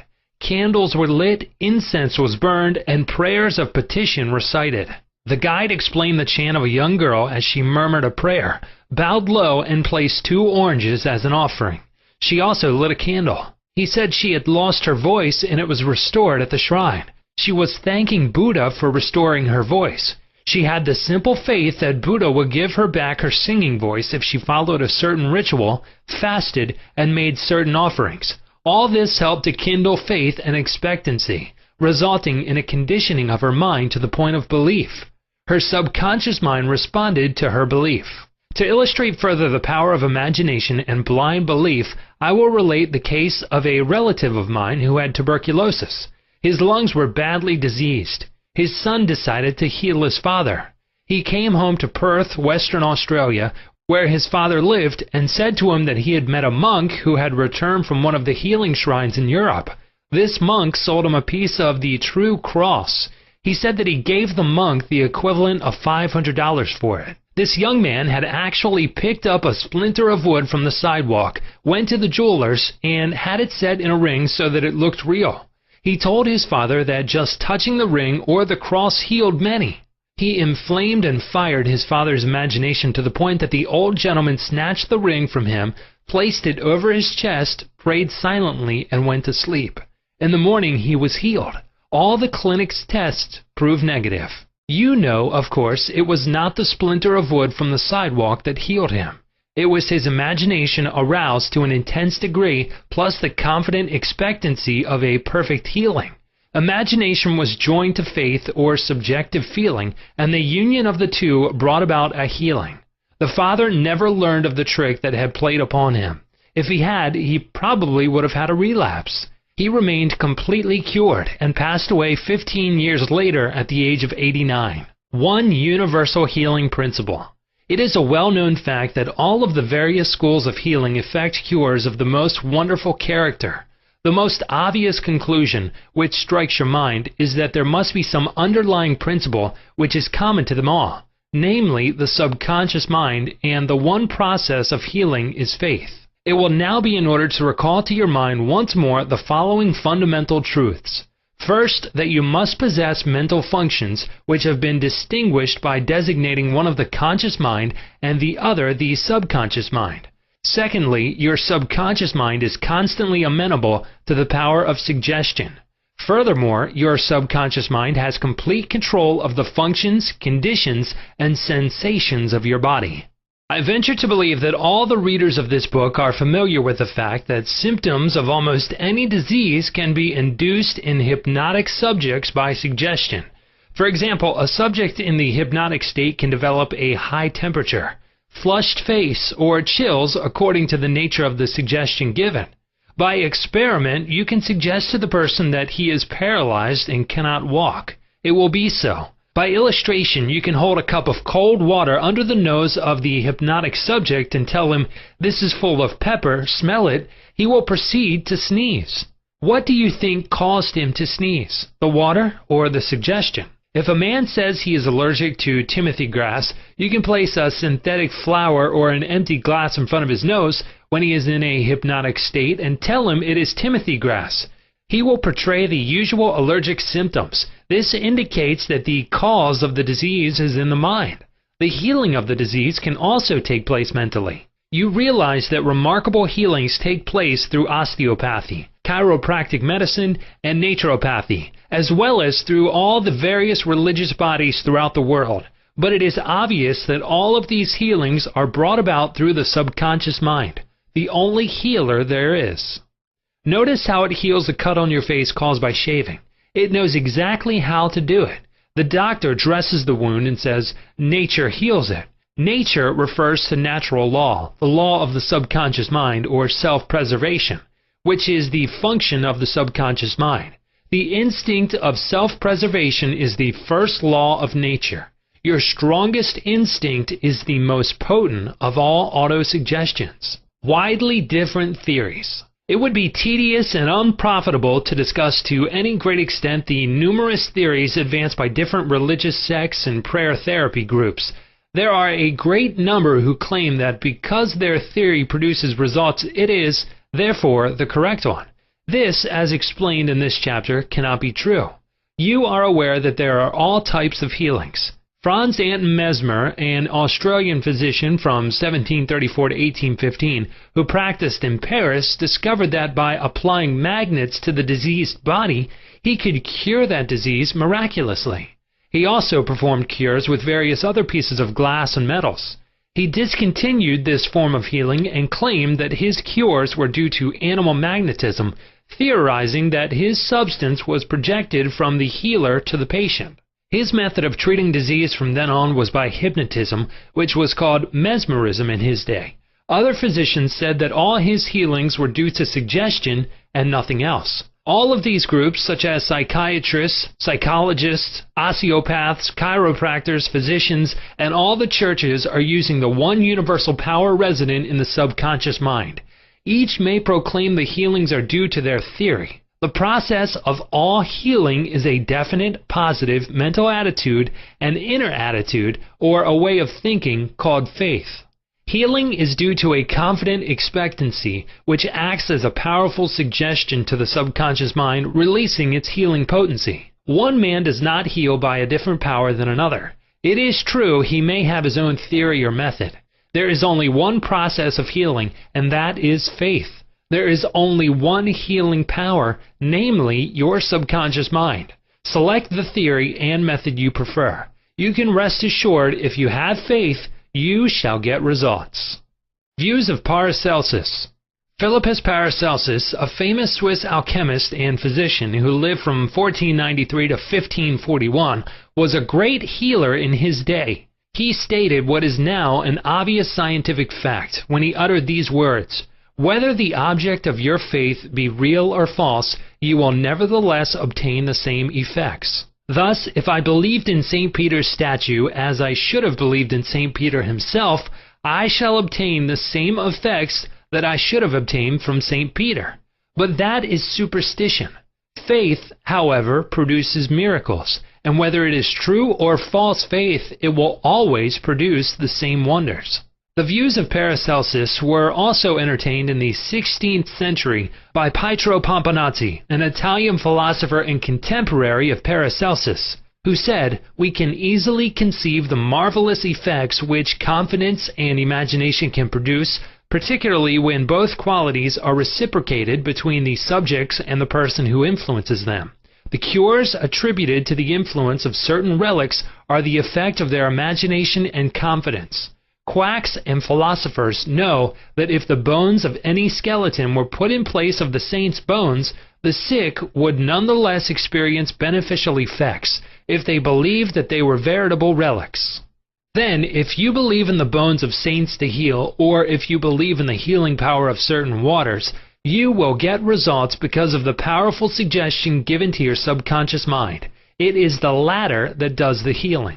Bernheim's experiments. Hippolyte Bernheim, professor of medicine at Nancy, France from 1910 to 1919, was the expounder of the fact that the suggestion of the physician to the patient was exerted through the subconscious mind. Bernheim, in his Suggestive Therapeutics, page 197, tells a story of a man with paralysis of the tongue which had yielded to no form of treatment. His doctor told the patient that he had a new instrument with which he promised to heal him.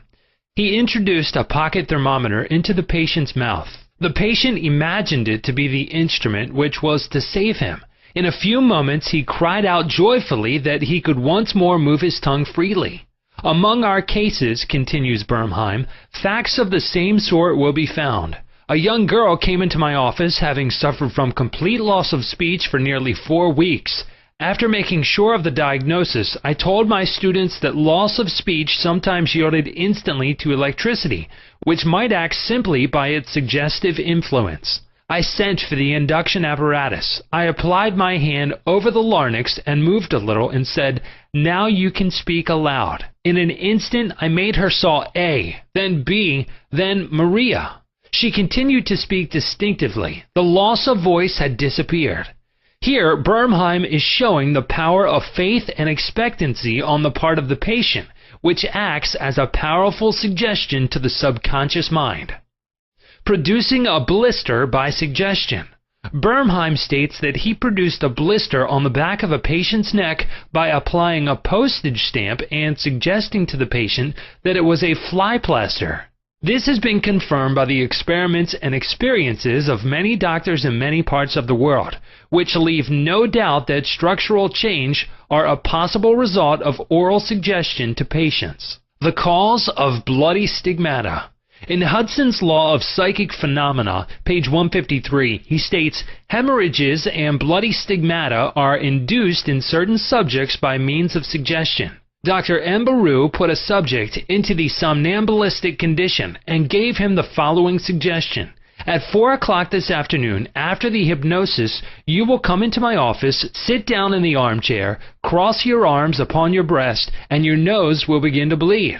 At the hour appointed, the young man did as directed. Several drops of blood came from the left nostril. On another occasion, the same investigator traced the patient's name on both his forearms with the dull point of an instrument. Then, when the patient was in the somnambulistic condition, he said, at 4 o'clock this afternoon, you will go to sleep and your arms will bleed along the lines which I have traced, and your name will appear written on your arms in letters of blood. He was watched at 4 o'clock and seen to fall asleep. On the left arm the letters stood out in bright relief, and in several places there were drops of blood. The letters were still visible 3 months afterward, although they had gradually grown faint. These facts demonstrate at once the correctness of the two fundamental propositions previously stated, namely the constant amenability of the subconscious mind to the power of suggestion and the perfect control which the subconscious mind exercises over the functions, sensations, and conditions of the body. All the foregoing phenomena dramatize vividly abnormal conditions induced by suggestion, and are conclusive proof that as a man thinketh in his heart, subconscious mind, so is he. Chapter 5. Mental Healings in Modern Times. Everyone is definitely concerned with the healing of bodily conditions and human affairs. What is it that heals? Where is this healing power? These are questions asked by everyone. The answer is that this healing power is the subconscious mind of each person, and a changed mental attitude on the part of the sick person releases this healing power. No mental or religious science practitioner, psychologist, psychiatrist, or medical doctor ever healed a patient. There is an old saying, the doctor dresses the wound, but God heals it. The psychologist or psychiatrist proceeds to remove the mental blocks in the patient so that the healing principle may be released, restoring the patient to health. Likewise, the surgeon removes the physical block, enabling the healing currents to function normally.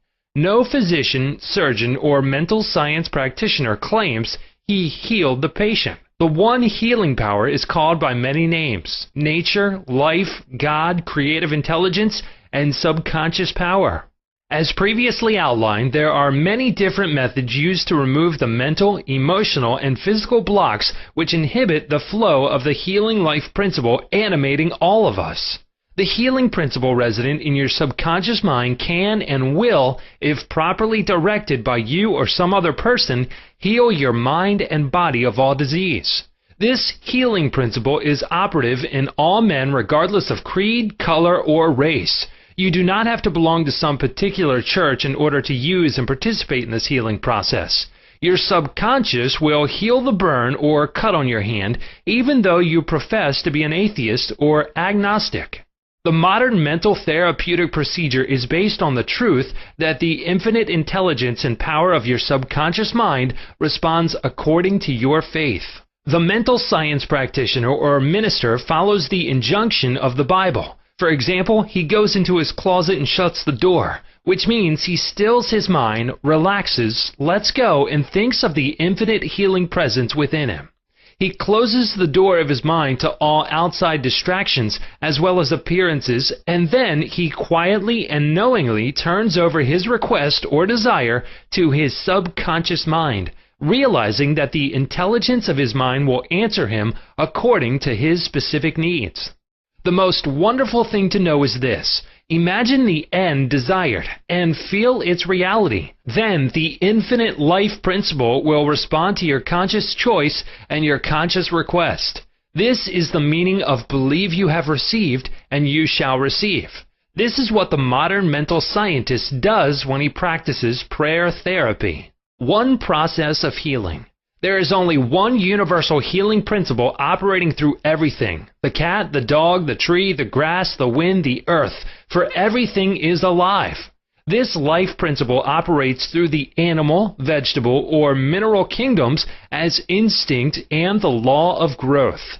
Man is consciously aware of this life principle, and he can consciously direct it to bless himself in countless ways. There are many different approaches, techniques, and methods in using the universal power, but there is only one process of healing, which is faith.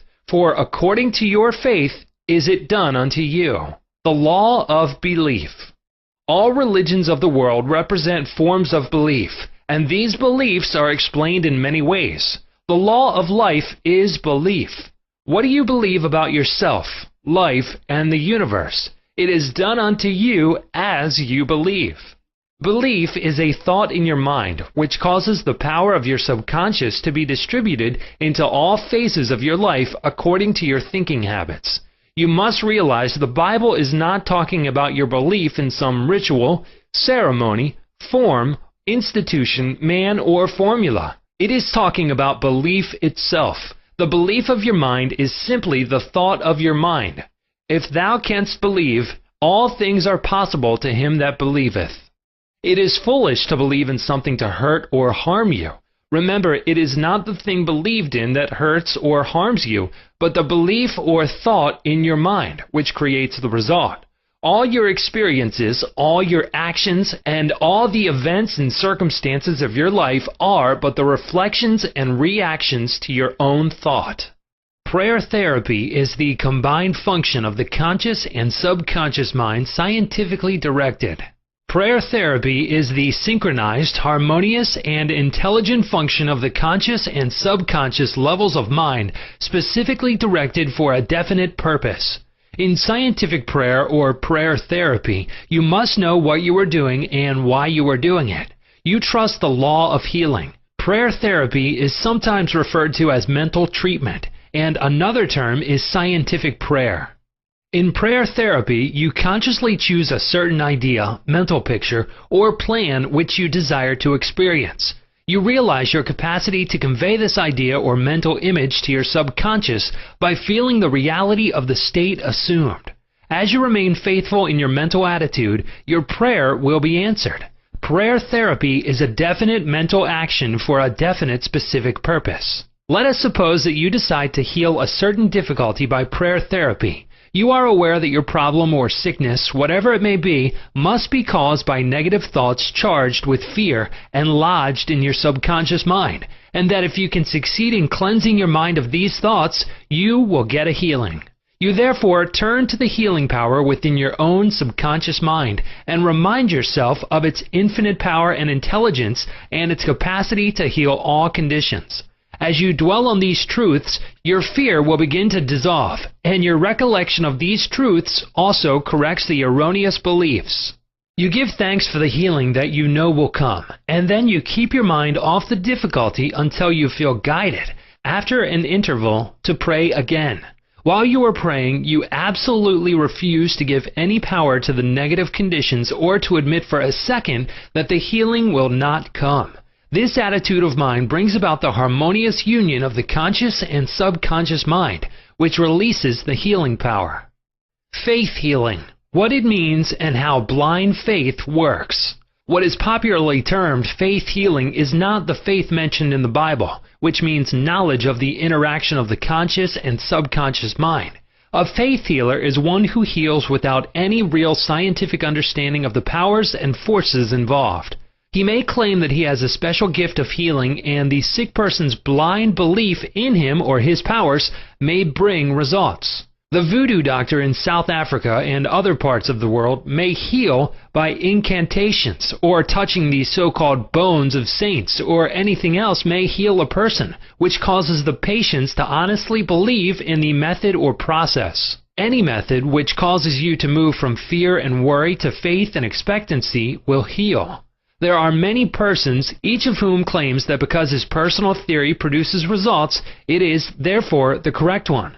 This, as already explained in this chapter, cannot be true. To illustrate how blind faith works, you will recall our discussion of the Swiss physician, Franz Anton Mesmer. In 1776, he claimed many cures when he stroked diseased bodies with artificial magnets. Later on, he threw away his magnets and evolved the theory of animal magnetism. This he held to be a fluid, which pervades the universe, but is most active in the human organism. He claimed that this magnetic fluid which was going forth from him to his patients healed them. People flocked to him, and many wonderful cures were effected. Mesmer moved to Paris, and while there, the government appointed a commission composed of physicians and members of the Academy of Science, of which Benjamin Franklin was a member, to investigate his cures. The report admitted the leading facts claimed by Mesmer, but held that there was no evidence to prove the correctness of his magnetic fluid theory, and said the effects were due to the imagination of the patients. Soon after this, Mesmer was driven into exile and died in 1815. Shortly afterwards, Dr. Braid of Manchester undertook to show that magnetic fluid had nothing to do with the production of the healings of Dr. Mesmer. Dr. Braid discovered that patients could be thrown into hypnotic sleep by suggestion, during which many of the well-known phenomena ascribed to magnetism by Mesmer could be produced. You can readily see that all these cures were undoubtedly brought about by the active imagination of the patients, together with a powerful suggestion of health to their subconscious minds. All this could be termed blind faith, as there was no understanding in those days as to how the cures were brought about. Subjective faith and what it means. You will recall the proposition, which needs not be repeated at length, that the subjective or subconscious mind of an individual is as amenable to the control of his own conscious or objective mind as it is by the suggestions of another. It follows that whatever may be your objective belief, if you will assume to have faith actively or passively, your subconscious mind will be controlled by the suggestion, and your desire will be fulfilled. The faith required in mental healings is a purely subjective faith, and it is attainable upon the cessation of active opposition on the part of the objective or conscious mind. In the healing of the body, it is, of course, desirable to secure the concurrent faith of both the conscious and subconscious mind. However, it is not always essential if you will enter into a state of passivity or receptivity by relaxing the mind and the body and getting into a sleepy state. In this drowsy state, your passivity becomes receptive to subjective impression. Recently, I was asked by a man, "How is it that I got a healing through a minister? I did not believe what he said when he told me that there is no such thing as disease and that matter does not exist." This man at first thought his intelligence was being insulted, and he protested against such a palpable absurdity. The explanation is simple. He was quieted by soothing words and told to get into a perfectly passive condition, to say nothing and think of nothing for the time being. His minister also became passive and affirmed quietly, peacefully, and constantly for about 1/2 hour that this man would have perfect health, peace, harmony, and wholeness. He felt immense relief and was restored to health. It is easy to see that his subjective faith had been made manifest by his passivity under treatment, and the suggestions of perfect healthfulness by the minister were conveyed to his subconscious mind. The two subjective minds were then in rapport. The minister was not handicapped by antagonistic autosuggestions of the patient arising from objective doubt of the power of the healer or the correctness of the theory. In this sleepy, drowsy state, the conscious mind resistance is reduced to a minimum, and results followed. The subconscious mind of the patient, being necessarily controlled by such suggestion, exercised its functions in accordance therewith, and a healing followed. The meaning of absent treatment. Suppose you learned that your mother was sick in New York City and you lived in Los Angeles. Your mother would not be physically present where you are, but you could pray for her. It is the Father within which doeth the work. The creative law of mind, subconscious mind, serves you and will do the work. Its response to you is automatic. Your treatment is for the purpose of inducing an inner realization of health and harmony in your mentality. This inner realization acting through the subconscious mind operates through your mother's subconscious mind, as there is but one creative mind. Your thoughts of health, vitality, and perfection operate through the one universal subjective mind, and set a law in motion on the subjective side of life, which manifests through her body as a healing. In the mind principle, there is no time or space. It is the same mind that operates through your mother no matter where she may be. In reality, there is no absent treatment as opposed to present treatment, for the universal mind is omnipresent. You do not try to send out thoughts or hold a thought. Your treatment is a conscious movement of thought, and as you become conscious of the qualities of health, well-being, and relaxation, these qualities will be resurrected in the experience of your mother, and results will follow. The following is a perfect example of what is called absent treatment. Recently, a listener of our radio program in Los Angeles prayed as follows for her mother in New York, who had a coronary thrombosis. The healing presence is right where my mother is. Her bodily condition is but a reflection of her thought life, like shadows cast on the screen. I know that in order to change the images on the screen, I must change the projection reel. My mind is the projection reel. And now I project in my own mind the image of wholeness, harmony, and perfect health for my mother. This infinite healing presence which created my mother's body and all her organs is now saturating every atom of her being, and a river of peace flows through every cell of her body. The doctors are divinely guided and directed, and whoever touches my mother is guided to do the right thing. I know that disease has no ultimate reality. If it had, no one could be healed. I now align myself with the infinite principle of love and life, and I know and agree that harmony, health, and peace are now being expressed in my mother's body. She prayed in the above manner several times daily, and her mother had a most remarkable recovery after a few days, much to the amazement of her specialist. He complimented her on her great faith in the power of God. The conclusion arrived at in the daughter's mind set the creative law of mind in motion on the subjective side of life, which manifested itself through her mother's body as perfect health and harmony. What the daughter felt as true about her mother was simultaneously resurrected in the experience of her mother, releasing the kinetic action of the subconscious mind. A psychologist friend of mine told me that one of his lungs was infected. X-rays and analysis showed the presence of tuberculosis. At night, before going to sleep, he would quietly affirm, "Every cell, nerve, tissue, and muscle of my lungs are now being made whole, pure, and perfect. My whole body is being restored to health and harmony." These are not his exact words, but they represent the essence of what he affirmed. A complete healing followed in about a month's time. Subsequent X-rays showed a perfect healing. I wanted to know his method, so I asked him why he repeated the words prior to sleep. Here is his reply. The kinetic action of the subconscious mind continues throughout your sleep time period. Hence, give the subconscious mind something good to work on as you drop off into slumber.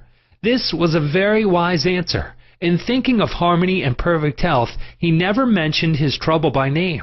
I strongly suggest that you cease talking about your ailments or giving them a name. The only sap from which they draw life is your attention and fear of them. Like the above-mentioned psychologist, become a mental surgeon. Then your troubles will be cut off like dead branches are pruned from a tree. If you are constantly naming your aches and symptoms, you inhibit the kinetic action, which means the release of the healing power and energy of your subconscious mind. Furthermore, by the law of your own mind, these imaginings tend to take shape as the thing I greatly feared. Fill your mind with the great truths of life and walk forward in the light of love. Chapter 6. Practical Techniques in Mental Healings. An engineer has a technique and a process for building a bridge or an engine. Like the engineer, your mind also has a technique for governing, controlling, and directing your life. You must realize that methods and techniques are primary. In building the Golden Gate Bridge, the chief engineer understood mathematical principles, stresses, and strains. Secondly, he had a picture of the ideal bridge across the bay. The third step was his application of the tried and proven methods by which the principles were implemented until the bridge took form and we drive on it. There also are techniques and methods by which your prayers are answered. If your prayer is answered, there is a way in which it is answered, and this is a scientific way. Nothing happens by chance. This is a world of law and order. In this chapter, you will find practical techniques for the unfolding and nurture of your spiritual life. Your prayers must not remain up in the air like a balloon. They must go somewhere and accomplish something in your life. When we come to analyze prayer, we discover there are many different approaches and methods. We will not consider in this book the formal, ritual prayers used in religious services. These have important place in group worship. We are immediately concerned with the methods of personal prayer as it is applied in your daily life and as it is used to help others. Prayer is the formulation of an idea concerning something we wish to accomplish. Prayer is the soul's sincere desire. Your desire is your prayer. It comes out of your deepest needs and it reveals the things you want in life. Blessed are they that hunger and thirst after righteousness, for they shall be filled. That is really prayer. Life's hunger and thirst for peace, harmony, health, joy, and all the other blessings of life. The passing over technique for impregnating the subconscious. This consists essentially in inducing the subconscious mind to take over your request as handed it by the conscious mind. This passing over is best accomplished in the Riviere-like state. Know that in your deeper mind are infinite intelligence and infinite power. Just calmly think over what you want. See it coming into fuller fruition from this moment forward. Be like the little girl who had a very bad cough and a sore throat. She declared firmly and repeatedly, "It is passing away now. It is passing away now." It passed away in about an hour. Use this technique with complete simplicity and naivety. Your subconscious will accept your blueprint. If you were building a new home for yourself and family, you know that you would be intensely interested in regard to the blueprint for your home. You would see to it that the builders conform to the blueprint. You would watch the material and select only the best wood, steel, in fact, the best of everything. What about your mental home and your mental blueprint for happiness and abundance? All your experiences and everything that enters into your life depend upon the nature of the mental building blocks which you use in the construction of your mental home. If your blueprint is full of mental patterns of fear, worry, anxiety, or lack, and if you are despondent, doubtful, and cynical, then the texture of the mental material you are weaving into your mind will come forth as more toil, care, tension, anxiety, and limitation of all kinds. The most fundamental and the most far-reaching activity in life is that which you build into your mentality every waking hour. Your word is silent and invisible. Nevertheless, it is real. You are building your mental home all the time, and your thought and mental imagery represent your blueprint. Hour by hour, moment by moment, you can build radiant health, success, and happiness by the thoughts you think, the ideas which you harbor, the beliefs that you accept, and the scenes that you rehearse in the hidden studio of your mind. This stately mansion, upon the construction of which you are perpetually engaged, is your personality, your identity in this plane, your whole life story on this earth. Get a new blueprint. Build silently by realizing peace, harmony, joy, and goodwill in the present moment. By dwelling upon these things and claiming them, your subconscious will accept your blueprint and bring all these things to pass. By their fruits ye shall know them. The science and art of true prayer. The term science means knowledge, which is coordinated, arranged, and systematized. Let us think of the science and art of true prayer as it deals with the fundamental principles of life and the techniques and processes by which they can be demonstrated in your life, as well as in the life of every human being when he applies them faithfully. The art is your technique or process, and the science behind it is the definite response of creative mind to your mental picture or thought. Ask, and it shall be given you. Seek, and ye shall find. Knock, and it shall be opened unto you.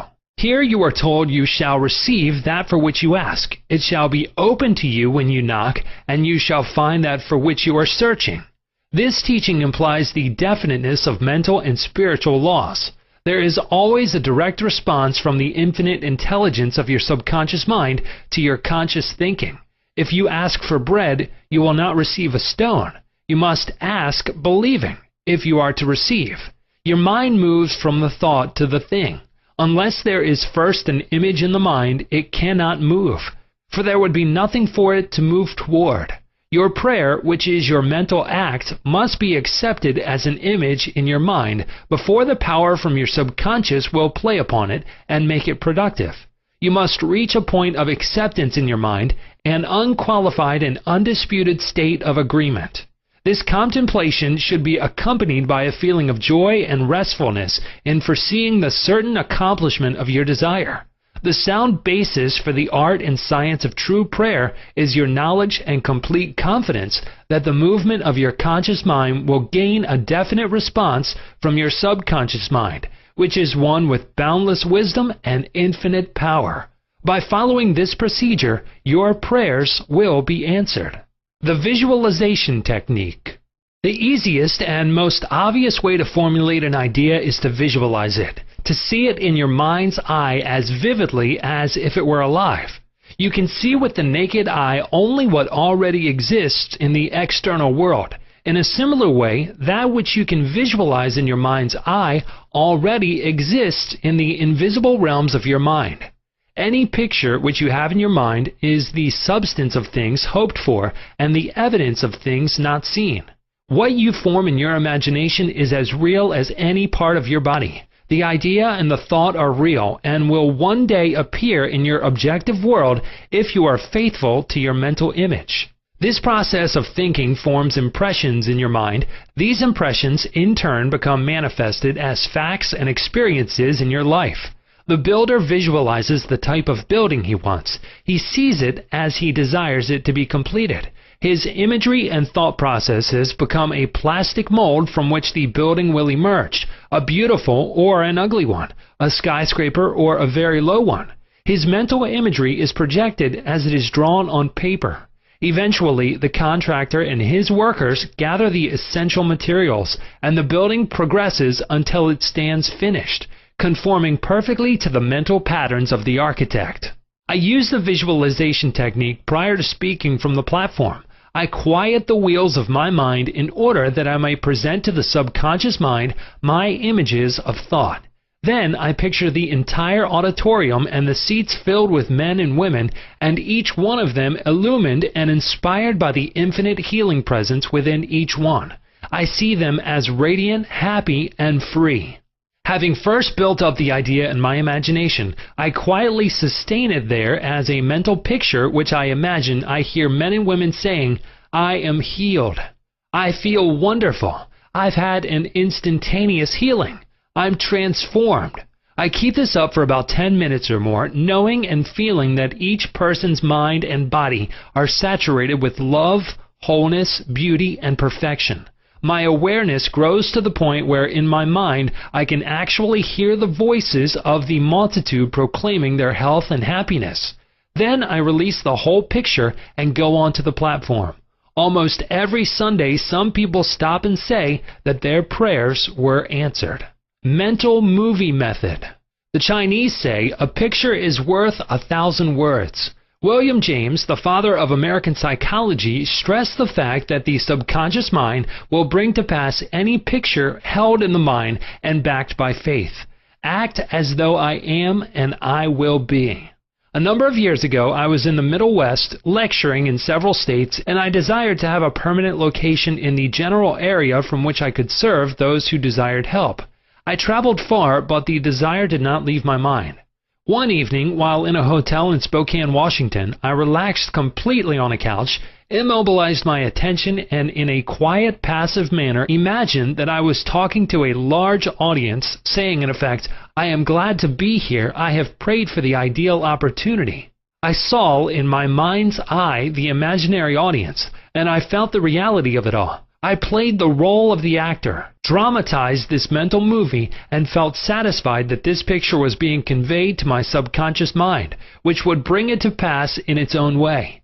The next morning, on awakening, I felt a great sense of peace and satisfaction, and in a few days' time I received a telegram asking me to take over an organization in the Midwest, which I did, and I enjoyed it immensely for several years. The method outlined here appeals to many who have described it as the mental movie method.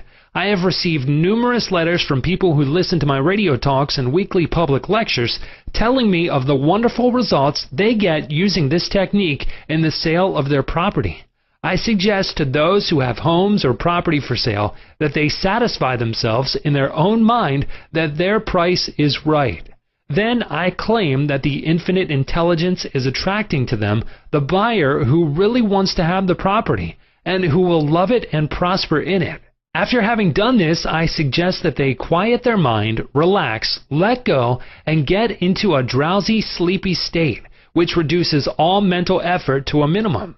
Then they are to picture the check in their hands, rejoice in the check, give thanks for the check, and go off to sleep feeling the natureness of the whole mental movie created in their own mind. They must act as though it were an objective reality, and the subconscious mind will take it as an impression, and through the deeper currents of the mind the buyer and the seller are brought together. A mental picture held in the mind, backed by faith, will come to pass. The Baudouin Technique. Charles Baudouin was a professor at the Roswell Institute in France.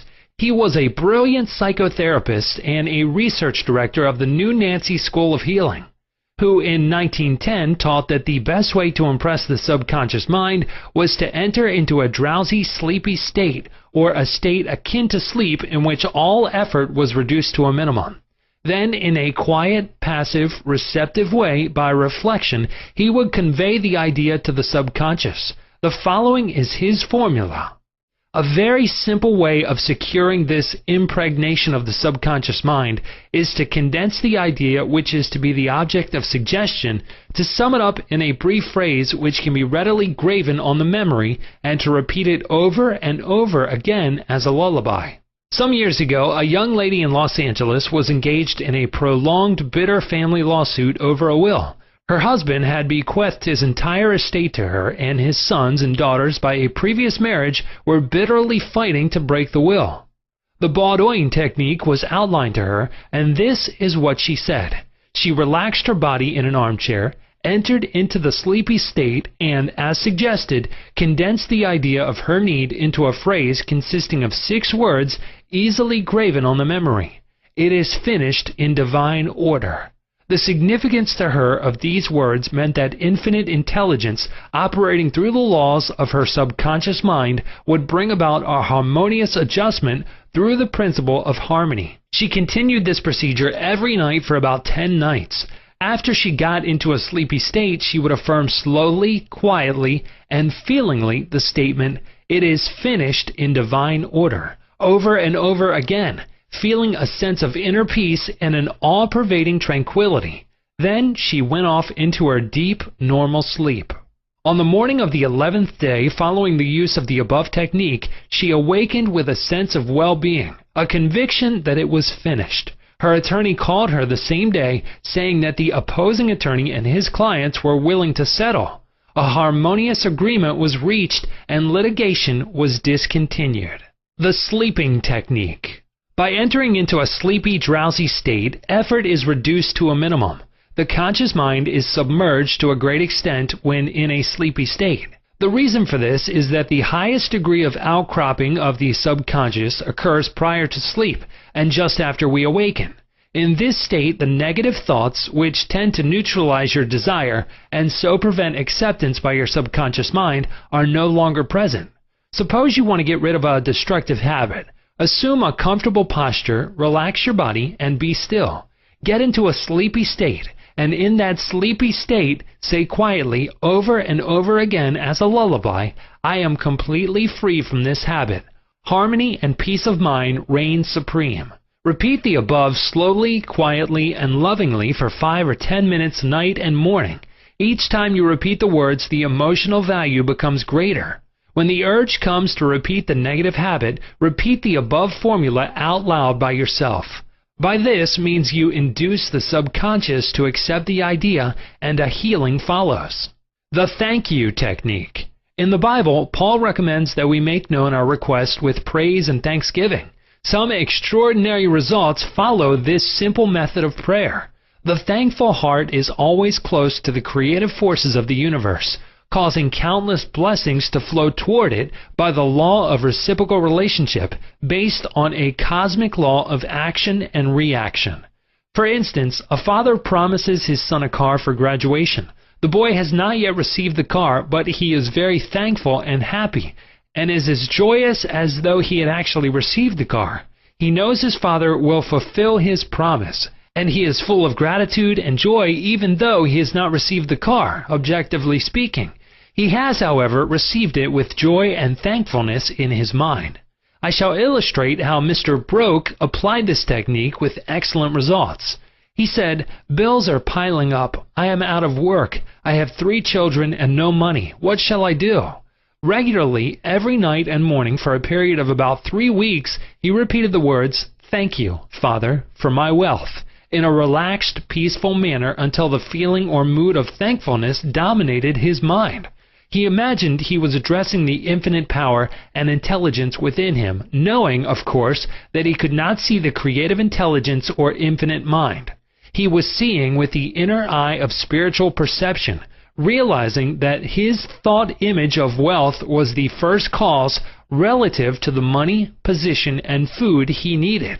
His thought feeling was the substance of wealth, untrammeled by antecedent conditions of any kind. By repeating "Thank you, Father," over and over again, his mind and heart were lifted up to the point of acceptance, and when fear, thoughts of lack, poverty, and distress came into his mind, he would say, "Thank you, Father," as often as necessary. He knew that as he kept up the thankful attitude, he would recondition his mind to the idea of wealth, which is what happened. The sequel to his prayer is very interesting. After praying in the above-mentioned manner, he met a former employer of his on the street whom had not seen him for 20 years. The man offered him a very lucrative position and advanced him $500 on a temporary loan. Today, Mr. Broke is vice president of the company for which he works. His recent remark to me was, "I shall never forget the wonders of 'Thank you, Father.' It has worked wonders for me." The affirmative method. The effectiveness of an affirmation is determined largely by your understanding of the truth and the meaning back of the words. In praying, use not vain repetition. Therefore, the power of your affirmation lies in the intelligent application of definite and specific positives. For example, a boy adds 3 and 3 and puts down 7 on the blackboard. The teacher affirms with mathematical certainty that 3 and 3 are 6. Therefore, the boy changes his figures accordingly. The teacher's statement did not make 3 and 3 equal 6 because the latter was already a mathematical truth. The mathematical truth caused the boy to rearrange the figures on the blackboard. It is abnormal to be sick. It is normal to be healthy. Health is the truth of your being. When you affirm health, harmony, and peace for yourself or another, and when you realize these are universal principles of your own being, you will rearrange the negative patterns of your subconscious mind based on your faith and understanding of that which you affirm. The result of the affirmative process of prayer depends on your conforming to the principles of life, regardless of appearances. Consider for a moment that there is a principle of mathematics and none of error. There is a principle of truth, but none of dishonesty. There is a principle of intelligence, but none of ignorance. There is a principle of harmony and none of discord. There is a principle of health, but none of disease. And there is a principle of abundance, but none of poverty. The affirmative method was chosen by the author for use on his sister, who was to be operated on for the removal of gallstones in a hospital in England. The condition described was based on the diagnosis of hospital tests and the usual X-ray procedures. She asked me to pray for her. We were separated geographically about 6,500 miles, but there is no time or space in the mind principle. Infinite mind or intelligence is present in its entirety at every point simultaneously. I withdrew all thought from the contemplation of symptoms and from the corporeal personality altogether. I affirmed as follows: this prayer is for my sister Catherine. She is relaxed and at peace, poised, balanced, serene, and calm. The healing intelligence of her subconscious mind, which created her body, is now transforming every cell, nerve, tissue, muscle, and bone of her being according to the perfect pattern of all organs lodged in her subconscious mind.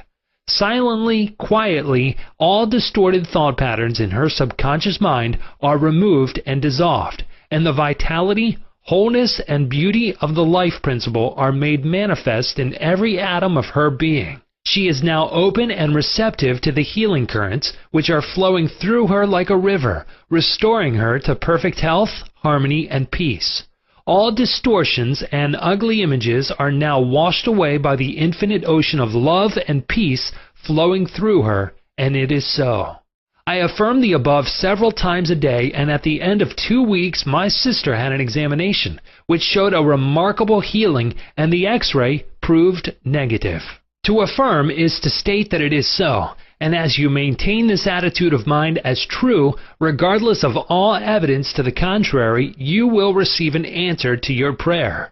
Your thought can only affirm, for even if you deny something, you are actually affirming the presence of what you deny. Repeating an affirmation, knowing what you are saying and why you are saying it, leads the mind to that state of consciousness where it accepts that which you state as true. Keep on affirming the truths of life until you get the subconscious reaction which satisfies. The argumentative method. This method is just what the word implies. It stems from the procedure of Dr. Phineas Parkhurst Quimby of Maine. Dr. Quimby, a pioneer in mental and spiritual healing, lived and practiced in Belfast, Maine, about 100 years ago. A book called The Quimby Manuscripts, published in 1921 by Thomas Y. Crow Company, New York City, and edited by Horatio Dresser, is available in your library. This book gives newspaper accounts of this man's remarkable results in prayer treatment of the sick. Quimby duplicated many of the healing miracles recorded in the Bible. In brief, the argumentative method employed according to Quimby consists of spiritual reasoning, where you conceive the patient and yourself that his sickness is due to his false belief, groundless fears, and negative patterns lodged in his subconscious mind. You reason it out clearly in your mind and convince your patient that the disease or ailment is due only to a distorted, twisted pattern of thought, which has taken form in his body.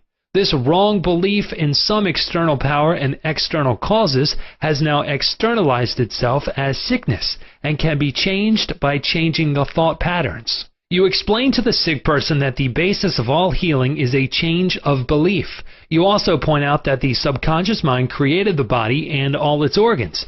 Therefore, it knows how to heal it, can heal it, and is doing so now as you speak. You argue in the courtroom of your mind that the disease is a shadow of the mind based on disease-soaked, morbid thought imagery. You continue to build up all the evidence you can muster on behalf of the healing power within, which created all the organs in the first place, and which has a perfect pattern of every cell, nerve, and tissue within it.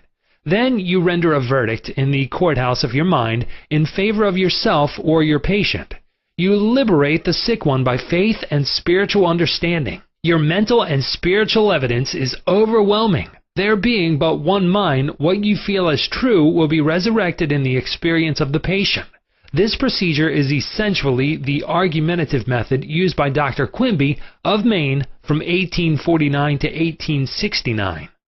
The absolute method is like modern sound wave therapy.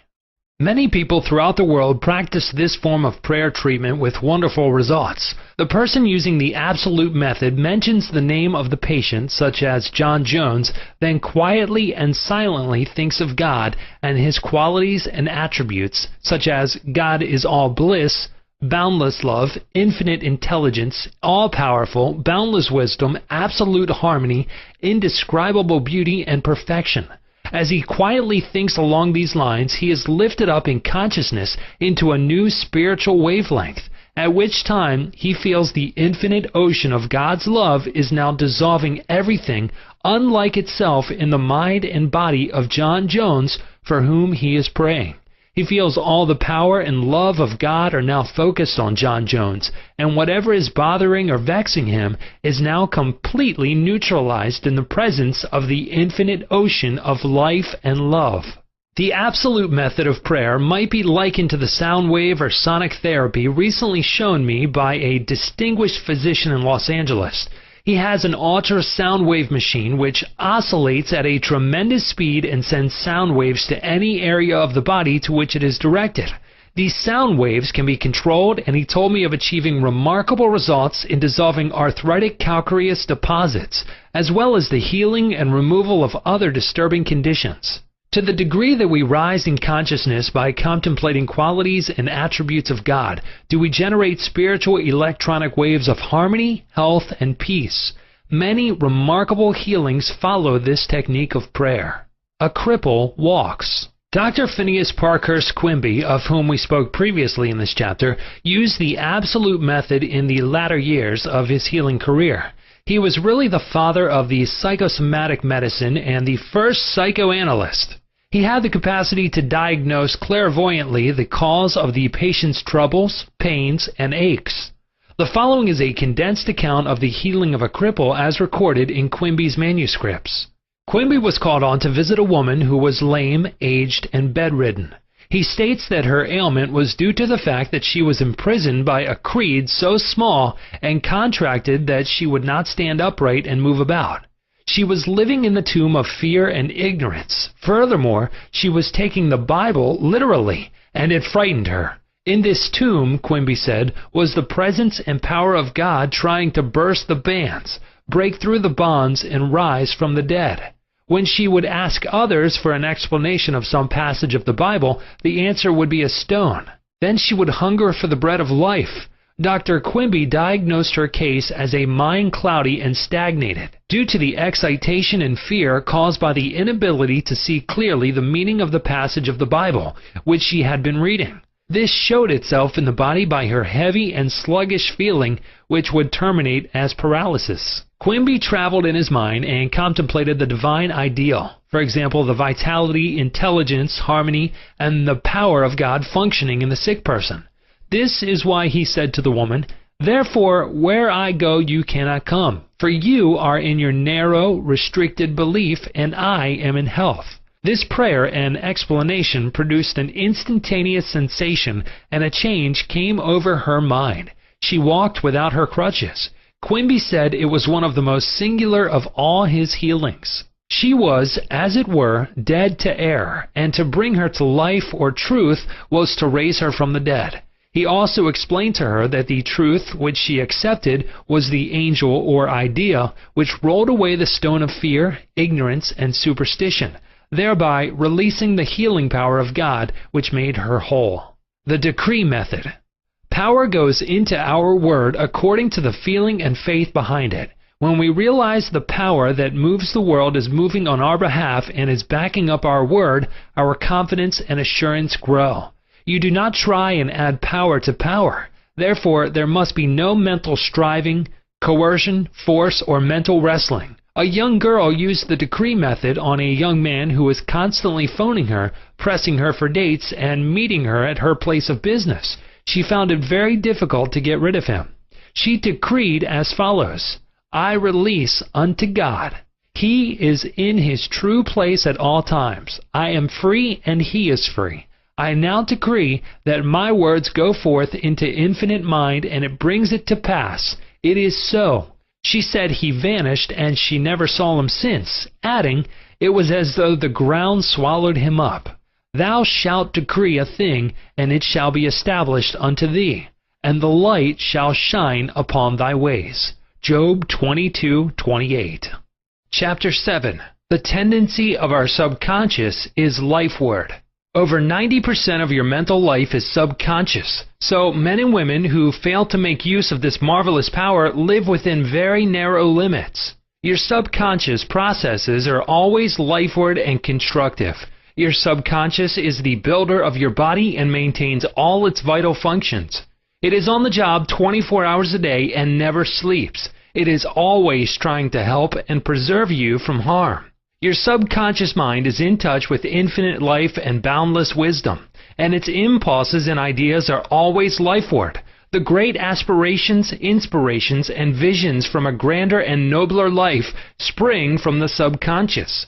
Your profoundest convictions are those you cannot argue about rationally, because they do not come from your conscious mind.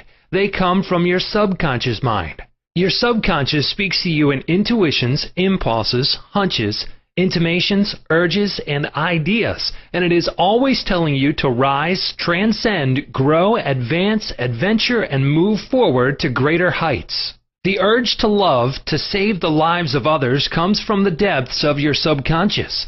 For example, during the Great San Francisco earthquake and fire of April 18, 1906, invalids and cripples who had been confined to bed for long periods of time rose up and performed some of the most amazing feats of bravery and endurance. The intense desire welled up within them to save others at all cost, and their subconscious responded accordingly.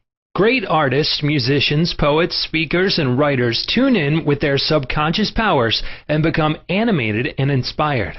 For example, Robert Louis Stevenson, before he went to sleep, used to charge his subconscious with the task of evolving stories for him while he slept. He was accustomed to ask his subconscious to give him a good, marketable thriller when his bank account was low. Stevenson said the intelligence of his deeper mind gave him the story piece by piece, like a serial. This shows how your subconscious will speak lofty and wise sayings through you, which your conscious mind knows nothing about. Mark Twain confided to the world on many occasions that he never worked in his life. All his humor and all his great writings were due to the fact that he tapped the inexhaustible reservoir of his subconscious mind. How the body portrays the workings of the mind. The interaction of your conscious and subconscious mind requires a similar interaction between the corresponding system of nerves. The cerebral spinal system is the organ of the conscious mind, and the sympathetic system is the organ of the subconscious mind. The cerebral spinal system is the channel through which you receive conscious perception by means of your 5 physical senses and exercise control over the movement of your body. This system has its nerves in the brain, and it is the channel of your volitional and conscious mental action. The sympathetic system, sometimes referred to as the involuntary nervous system, has its center in the ganglionic mass at the back of the stomach known as the solar plex, and is sometimes spoken of as the abdominal brain. It is the channel of that mental action which unconsciously supports the vital functions of the body. The two systems may work separately or synchronously. Judge Thomas Troward says, the vagus nerve passes out of the cerebral region as a portion of the voluntary system, and through it we control the vocal organs. Then it passes onward to the thorax, sending out branches to the heart and lungs. Finally, passing through the diaphragm, it loses the outer coating which distinguishes the nerves of the voluntary system, and becomes identified with those of the sympathetic system, so forming a connecting link between the two and making the man physically a single entity.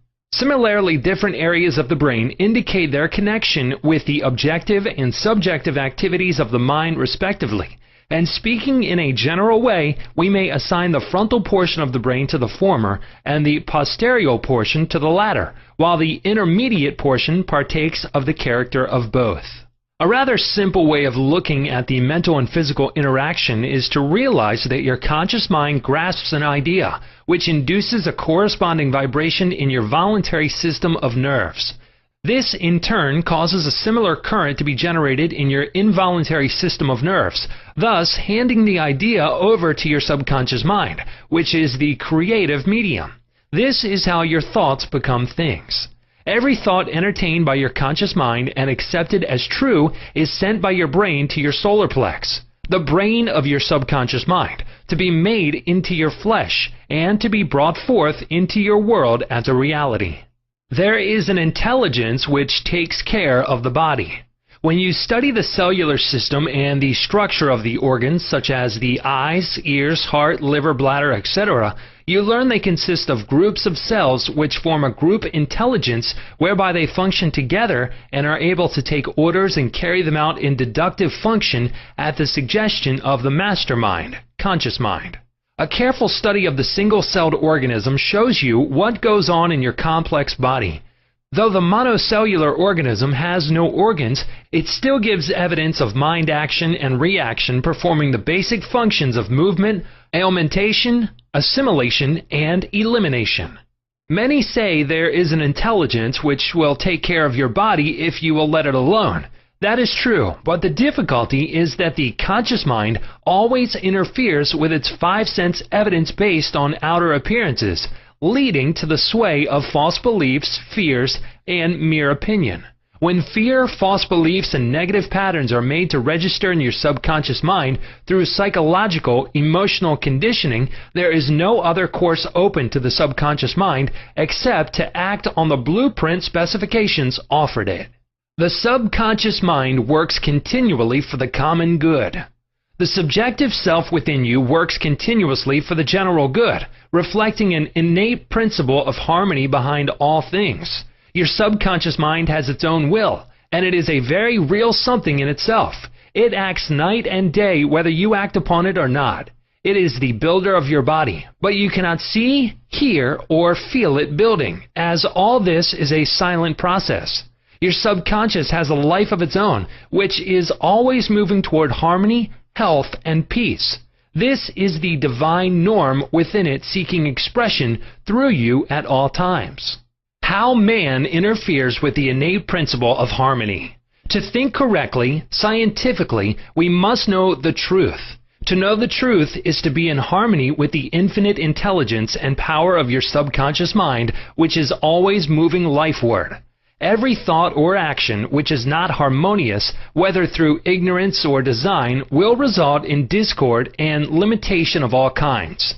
Scientists inform us that you build a new body every 11 months, so you are really only 11 months old from a physical standpoint. If you build defects back into your body by thoughts of fear, anger, jealousy, and ill will, you have no one to blame but yourself. You are the sum total of your own thoughts. You can keep from entertaining negative thought and imagery. The way to get rid of darkness is with light. The way to overcome cold is with heat. The way to overcome the negative thought is to substitute the good thought. Affirm the good and the bad will vanish. Why it's normal to be healthy, vital, and strong. It's abnormal to be sick. The average child born into the world is perfectly healthy with all its organs functioning perfectly. This is the normal state, and we should remain healthy, vital, and strong. The instinct of self-preservation is the strongest instinct of our nature, and it constitutes a most potent, ever-present, and constantly operative truth inherent in your nature. It is, therefore, obvious that all your thoughts, ideas, and beliefs must operate with greater potentiality when they are in harmony with the innate life principle in you, which is forever seeking to preserve and protect you along all lines. It follows from this that normal conditions can be restored with greater ease and certainty than abnormal conditions can be induced. It is abnormal to be sick. It simply means you are going against the stream of life and thinking negatively. The law of life is the law of growth. All nature testifies to the operation of this law by silently, constantly expressing itself in the law of growth. When there is growth and expression, there must be life. Where there is life, there must be harmony, and where there is harmony, there is perfect health. If your thought is in harmony with the creative principle of your subconscious mind, you are in tune with the innate principle of harmony. If you entertain thoughts which are not in accordance with the principle of harmony, these thoughts cling to you, harass you, worry you, and finally bring about disease, and if persisted in, possibly death. In the healing of disease, you must increase the inflow and distribution of the vital forces of your subconscious mind throughout your system. This can be done by eliminating thoughts of fear, worry, anxiety, jealousy, hatred, and every other destructive thought which tends to tear down and destroy your nerves and glands, body tissue which controls the elimination of all waste material. Pott's disease cured. In the Nautilus magazine of March 1917, there appears an article about a boy suffering from Pott's disease, or tuberculosis of the spine, who had a remarkable healing. His name was Frederick Elias Andrews of Indianapolis, now minister of Unity School of Christianity, Kansas City, Missouri. His physician pronounced him incurable. He began to pray, and from a crooked, twisted cripple going about on hands and knees, he became a strong, straight, well-formed man. He created his own affirmation, mentally absorbing the qualities he needed. He affirmed over and over again many times a day, "I am whole, perfect, strong, powerful, loving, harmonious, and happy." He persevered and said that this prayer was the last utterance on his lips at night and the first in the morning. He prayed for others also by sending out thoughts of love and health. This attitude of mind and way of prayer returned to him multiplied many times. His faith and perseverance paid off with big dividends. When thoughts of fear, anger, jealousy, and envy drew his attention, he would immediately start his counteracting force of affirmation going in his mind. His subconscious mind responded according to the nature of his habitual thinking. How faith in your subconscious powers makes you whole. A young man who came to my lectures on the healing power of the subconscious mind had severe eye trouble, which his doctor said necessitated an operation. He said to himself, "My subconscious made my eyes, and it can heal me." Each night as he went to sleep, he entered into a drowsy, meditative state, the condition akin to sleep.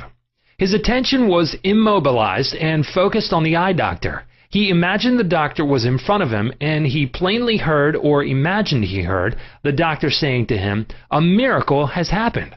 He heard this over and over again every night for perhaps 5 minutes or so before going to sleep. At the end of 3 weeks, he again went to the ophthalmologist who had previously examined his eyes, and the physician said to this man, "This is a miracle. What happened?" This man impressed his subconscious mind using the doctor as the instrument or a means of convincing it or conveying the idea. Through repetition, faith, and expectancy, he impregnated his subconscious mind. His subconscious mind made his eye. Within it was the perfect pattern, and immediately it proceeded to heal the eye. This is another example of how faith in the healing power of your subconscious can make you whole. Chapter 8. How to get the results you want. The principal reasons for failure are lack of confidence and too much effort. Many people block answers to their prayers by failing to fully comprehend the workings of their subconscious mind. When you know how your mind functions, you gain a measure of confidence. You must remember, whenever your subconscious mind accepts an idea, it immediately begins to execute it. It uses all its mighty resources to that end and mobilizes all the mental and spiritual laws of your deeper mind. This law is true for good or bad ideas. Consequently, if you use it negatively, it brings trouble, failure, and confusion. When you use it constructively, it brings guidance, freedom, and peace of mind. The right answer is inevitable when your thoughts are positive, constructive, and loving. From this, it is perfectly obvious that the only thing you have to do in order to overcome failure is to get your subconscious to accept your idea or request by feeling its reality now, and the law of your mind will do the rest. Turn over your request with faith and confidence, and your subconscious will take over and answer for you. You will always fail to get results by trying to use mental coercion. Your subconscious mind does not respond to coercion. It responds to your faith or conscious mind acceptance. Your failure to get results may also arise from such statements as, "Things are getting worse. I will never get an answer. I see no way out. It is hopeless. I don't know what to do. I'm all mixed up." When you use such statements, you get no response or cooperation from your subconscious mind. Like a soldier marking time, you neither go forward nor backward. In other words, you don't get anywhere. If you get into a taxi and give half-dozen different directions to the driver, in 5 minutes he would become hopelessly confused and probably would refuse to take you anywhere. It is the same when working with your subconscious mind. There must be a clear-cut idea in your mind. You must arrive at the definite decision that there is a way out, a solution to the vexing problem in sickness. Only the infinite intelligence within your subconscious knows the answer. When you come to that clear-cut conclusion in your conscious mind, your mind is then made up, and according to your belief is it done unto you. Easy does it. A house owner once remonstrated with a furnace repairman for charging $200 for fixing the boiler. The mechanic said, "I charged 5 cents for the missing bolt and $199.95 for knowing what was wrong." Similarly, your subconscious mind is the master mechanic, the all-wise one, who knows ways and means of healing any organ of your body as well as your affairs. Decree health and your subconscious will establish it. But relaxation is the key. Easy does it. Do not be concerned with details and means, but know the end result. Get the feel of the happy solution to your problem, whether it is health, finances, or employment. Remember how you felt after you had recovered from a severe state of illness? Bear in mind that your feeling is the touchstone of all subconscious demonstration. Your new idea must be felt subjectively in a finished state, not the future, but as coming about now. Infer no opponent. Use imagination and not willpower. In using your subconscious mind, you infer no opponent. You use no willpower. You imagine the end and the freedom state. You will find your intellect trying to get in the way, but persist in maintaining a simple, childlike, miracle-making faith. Picture yourself without the ailment or problem. Imagine the emotional accompaniment of the freedom state you crave. Cut out all red tape from the process. The simple way is the best. How disciplined imagination works wonders. A wonderful way to get a response from your subconscious mind is through disciplined or scientific imagination. As previously pointed out, your subconscious mind is the builder of the body and controls all its vital functions. The Bible says, "Whatsoever ye shall ask in prayer, believing ye shall receive." To believe is to accept something as true, or to live in the state of being it. As you sustain this mood, you shall experience the joy of the answered prayer. The 3 steps to success in prayer. The usual procedure is as follows. 1. Take a look at the problem. 2. Turn to the solution or way out known only to the subconscious mind. 3. Rest in a sense of deep conviction that it is done.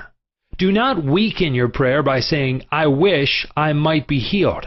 I hope so." Your feeling about the work to be done is the boss. Harmony is yours. Know that health is yours. Become intelligent by becoming a vehicle for the infinite healing power of the subconscious mind. Pass on the idea of health to your subconscious mind to the point of conviction, then relax. Get yourself off your hands. Say to the condition and circumstance, "This too shall pass." Through relaxation, you impress your subconscious mind, enabling the kinetic energy behind the idea to take over and bring it into concrete realization. The law of reversed effort and why you get the opposite of what you pray for. Kuhn, the famous psychologist from France who visited America about 40 years ago, defined the law of reversed effort as follows. When your desires and imagination are in conflict, your imagination invariably gains the day. If, for example, you were asked to walk a plank on the floor, you would do so without question. Now suppose the same plank were placed 20 feet up in the air between 2 walls. Would you walk it?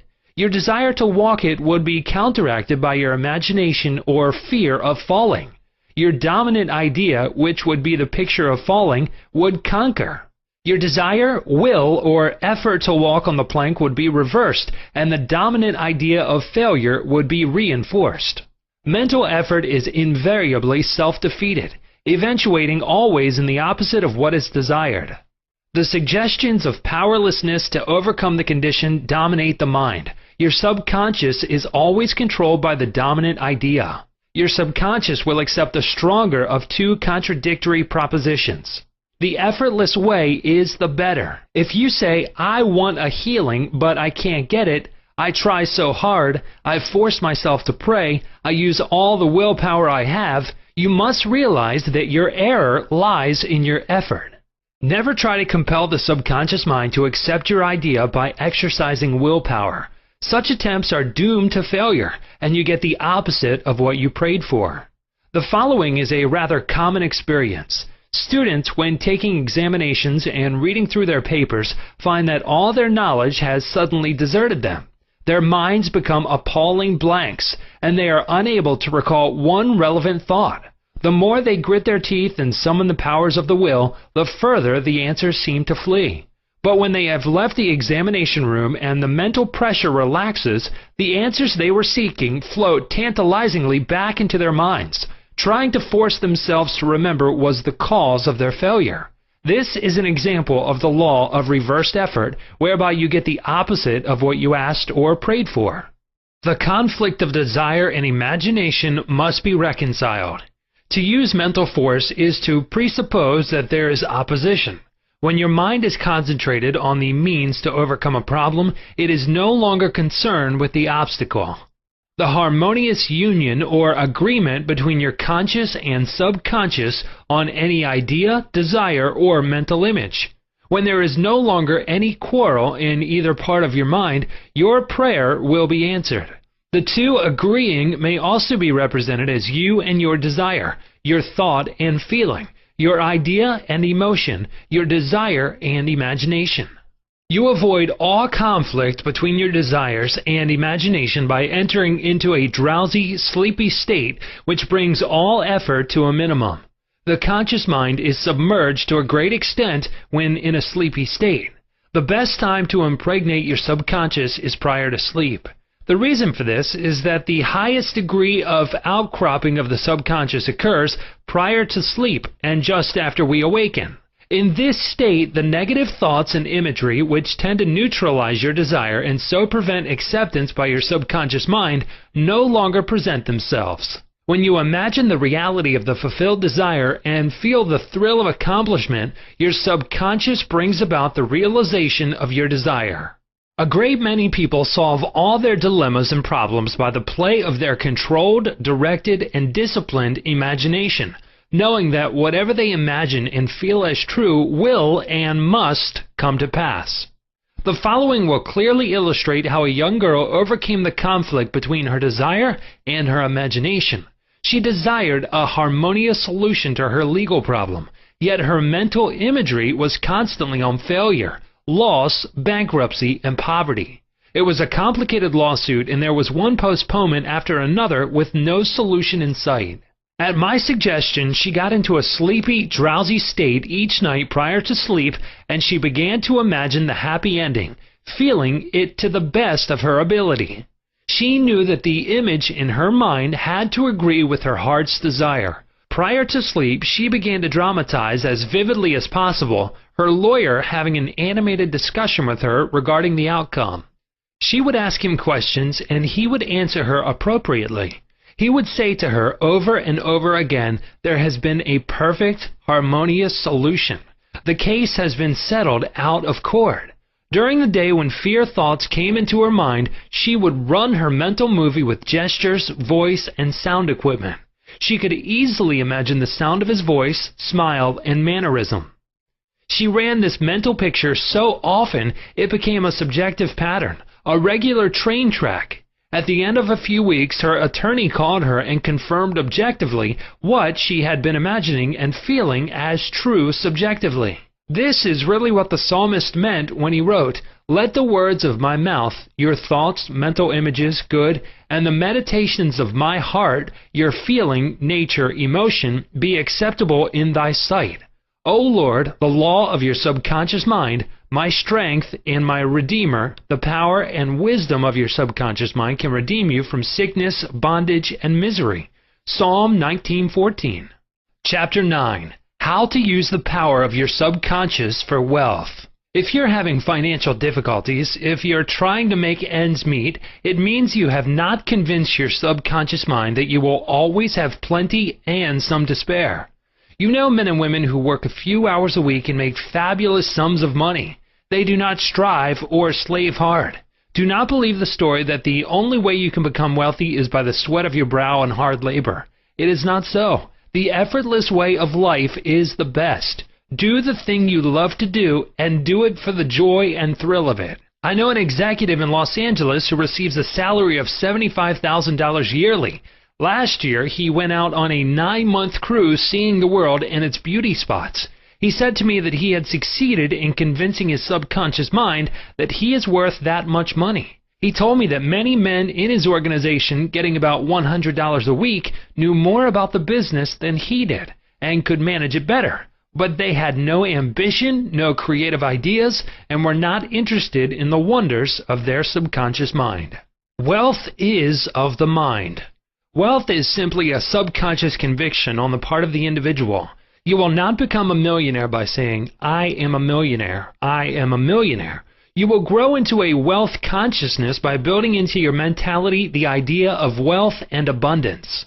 Your invisible means of support. The trouble with most people is that they have no invisible means of support. When business falls away, the stock market drops, or they lose their investments, they seem helpless. The reason for such insecurity is that they do not know how to tap the subconscious mind. They are unacquainted with the inexhaustible storehouse within. A man with a poverty-type mind finds himself in poverty-stricken conditions. Another man with a mind filled with ideas of wealth is surrounded with everything he needs.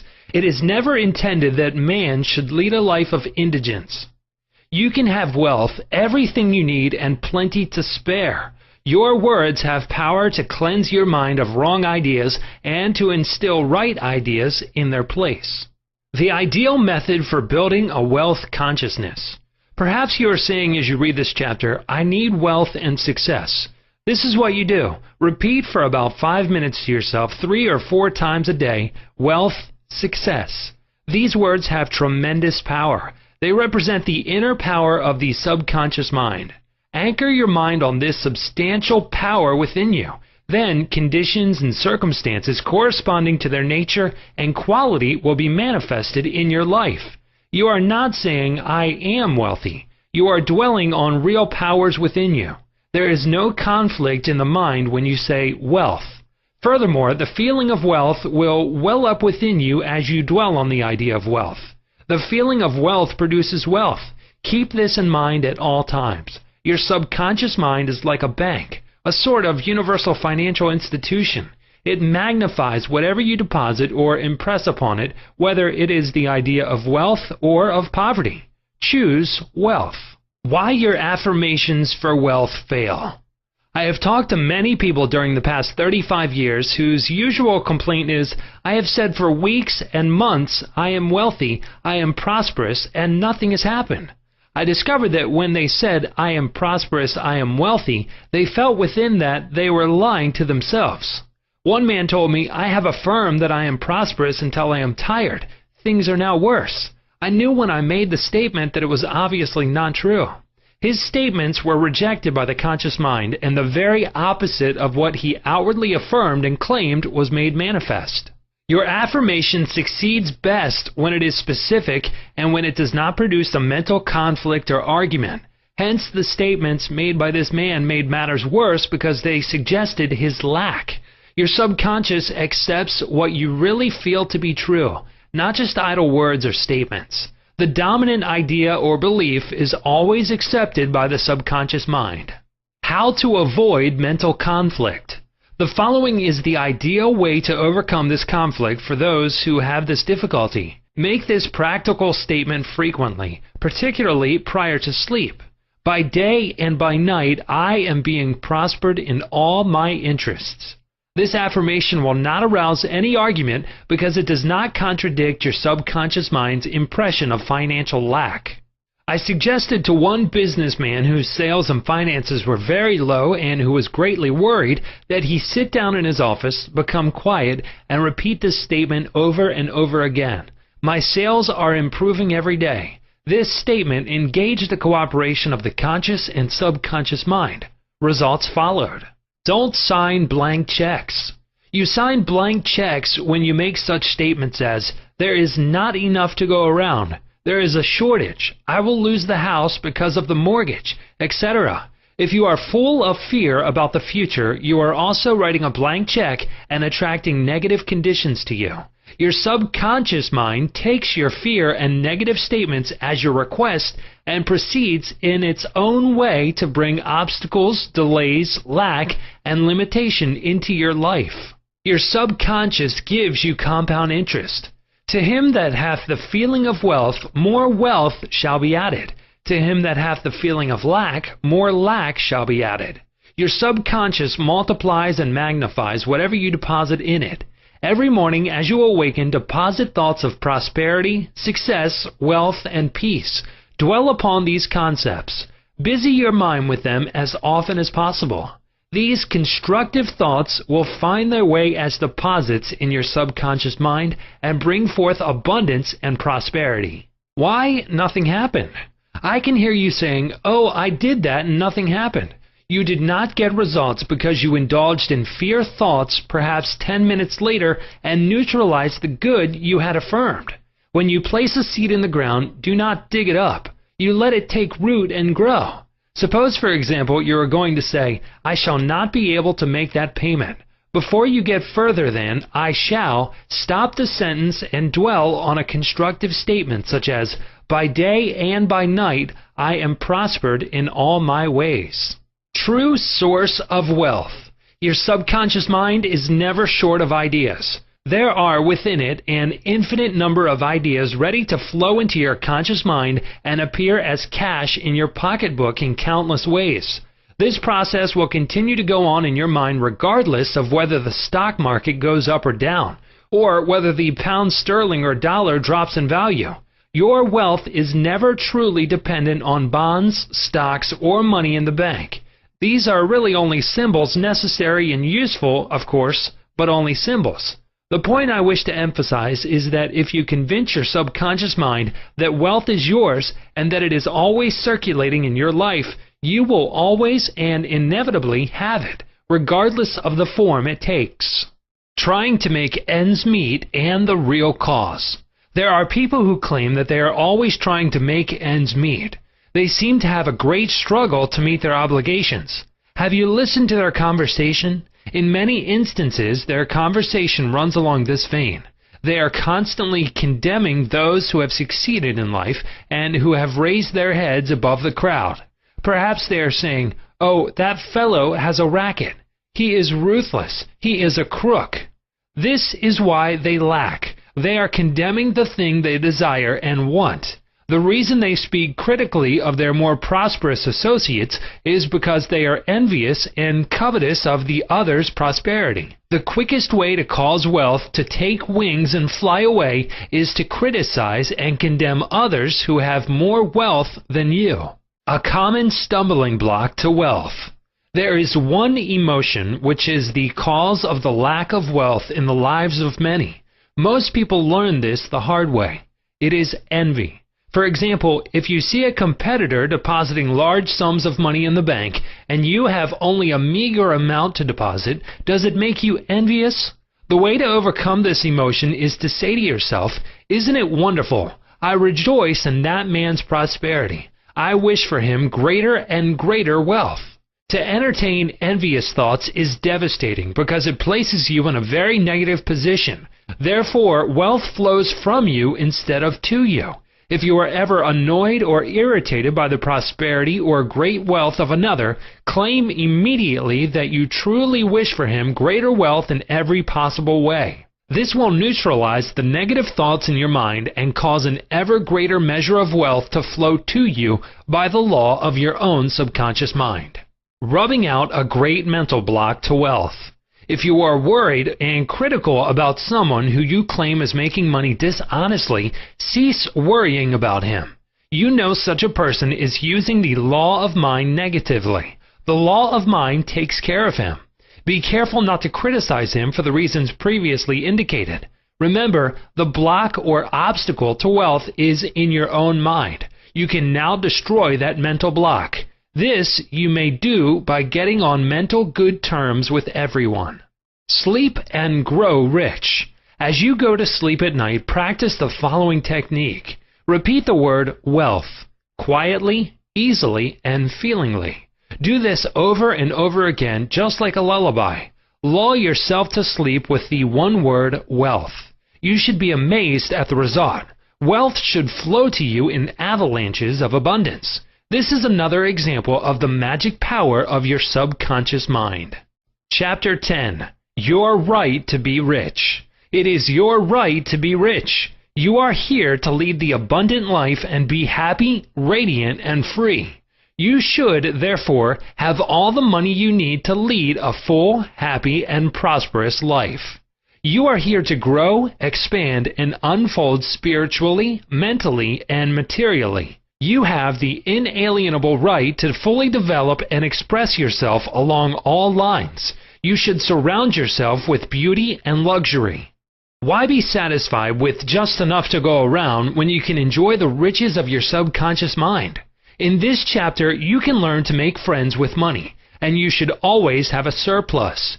Your desire to be rich is a desire for a fuller, happier, more wonderful life. It is a cosmic urge. It is not only good, but also very good. Money is a symbol. Money is a symbol of exchange. It means to you not only freedom from want, but beauty, luxury, abundance, and refinement. It is merely a symbol of the economic health of the nation. When your blood is circulating freely in your body, you are healthy. When money is circulating freely in your life, you are economically healthy. When people begin to hoard money to put it away in tin boxes and become charged with fear, there is economic illness. Money has taken many forms as a medium of exchange down through the centuries, such as salt, beads, and trinkets of various kinds. In early times, a man's wealth was determined by the number of sheep and oxen he had.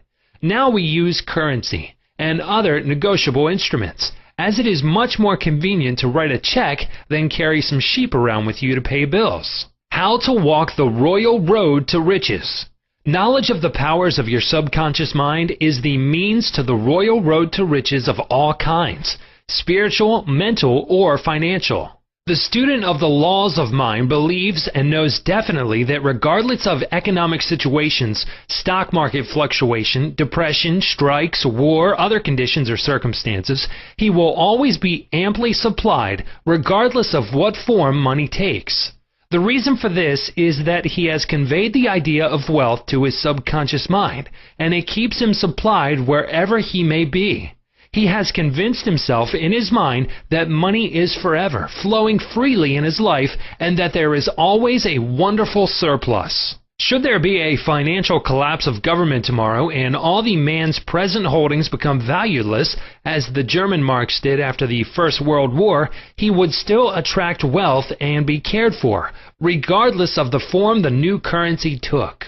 Why you do not have more money. As you read this chapter, you are probably saying, I am worthy of a higher salary than I am receiving. I believe most people are inadequately compensated.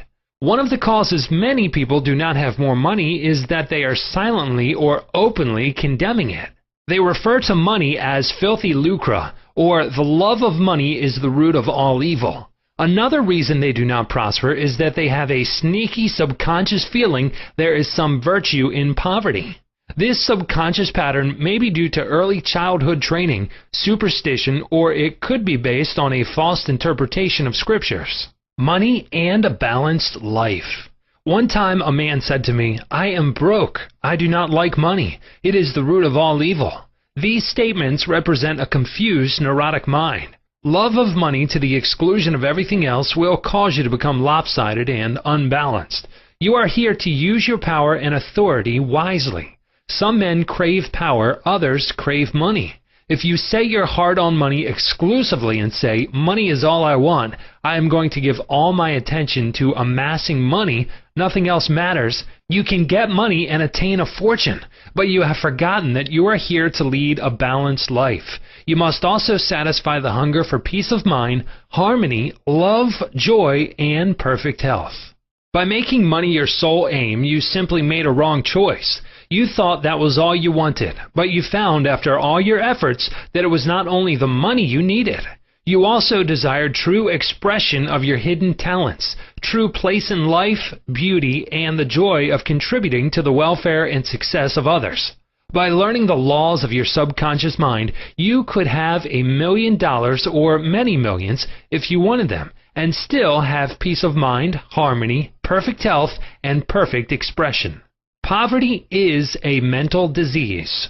There is no virtue in poverty. It is a disease like any other mental disease. If you were physically ill, you would think there was something wrong with you. You would seek help and do something about the condition at once. Likewise, if you do not have money constantly circulating in your life, there is something radically wrong with you.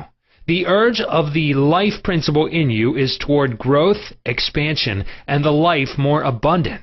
You are not here to live in a hovel, dress in rags, and go hungry. You should be happy, prosperous, and successful. Why you must never criticize money. Cleanse your mind of all weird and superstitious beliefs about money. Do not ever regard money as evil or filthy. If you do, you cause it to take wings and fly away from you. Remember that you lose what you condemn. You cannot attract what you criticize. Getting the right attitude toward money. Here is a simple technique you may use to multiply money in your experience. Use the following statements several times a day. I like money. I love it. I use it wisely, constructively, and judiciously. Money is constantly circulating in my life. I release it with joy, and it returns to me multiplied in a wonderful way. It is good and very good. Money flows to me in avalanches of abundance. I use it for good only, and I am grateful for my good and for the riches of my mind. How the scientific thinker looks at money.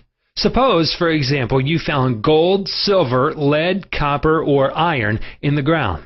Would you pronounce these things evil? All evil comes from man's darkened understanding, from his ignorance, from his false interpretation of life, and from his misuse of his subconscious mind. Uranium, lead, or some other metal could have been used as a medium of exchange. We use paper bills, checks, nickel, and silver. Surely these are not evil. Physicists and chemists know today that the only difference between one metal and another is the number and rate of motion of electrons revolving around the central nucleus.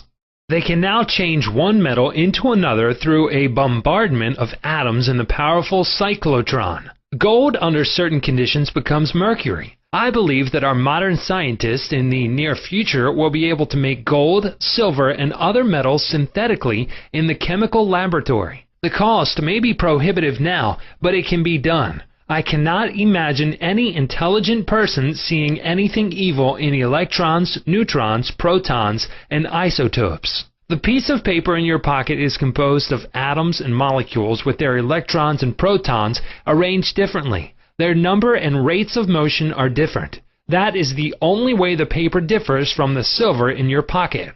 How to attract the money you need. Many years ago, I met a young boy in Australia who wanted to become a physician and surgeon, but he had no money. I explained to him how a seed deposited in the soil attracts to itself everything necessary for its unfolding, and all that he had to do was take a lesson from the seed and deposit the required idea in his subconscious mind. For expenses, this young, brilliant boy used to clean out doctors' offices, wash windows, and do odd repair jobs. He told me that every night as he went to sleep, he used to picture in his mind's eye a medical diploma on a wall with his name on it in big, bold letters. He used to clean and shine the framed diplomas in the medical building where he worked. It was not hard for him to engrave the image of a diploma in his mind and develop it there. Definite results followed as he persisted with his mental picture every night for about 4 months. The sequel of this story was very interesting. One of the doctors took a great liking to this young boy, and after training him in the art of sterilizing instruments, giving hypodermic injections and other miscellaneous first aid work, he employed him as a technical assistant in his office. The doctor later sent him to medical school at his own expense. Today, this young man is a prominent medical doctor in Montreal, Canada. He discovered the law of attraction by using his subconscious mind the right way. He operated an age-old law which says, having seen the end, you have willed the means to the realization of the end. The end in this case was to become a medical doctor. This young man was able to imagine, see, and feel the reality of being a doctor. He lived with that idea, sustained it, nourished it, and loved it until, through his imagination, it penetrated the layers of his subconscious mind and became a conviction, thereby attracting to him everything necessary for the fulfillment of his dream. Why some men do not get a raise in pay. If you are working in a large organization and you are silently thinking of and resenting the fact you are underpaid, that you are not appreciated, and that you deserve more money and greater recognition, you are subconsciously severing your ties with that organization. You are setting a law in motion, and the superintendent or manager will say to you, "We have to let you go."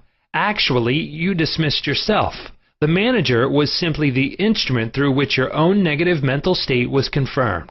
It was an example of the law of action and reaction.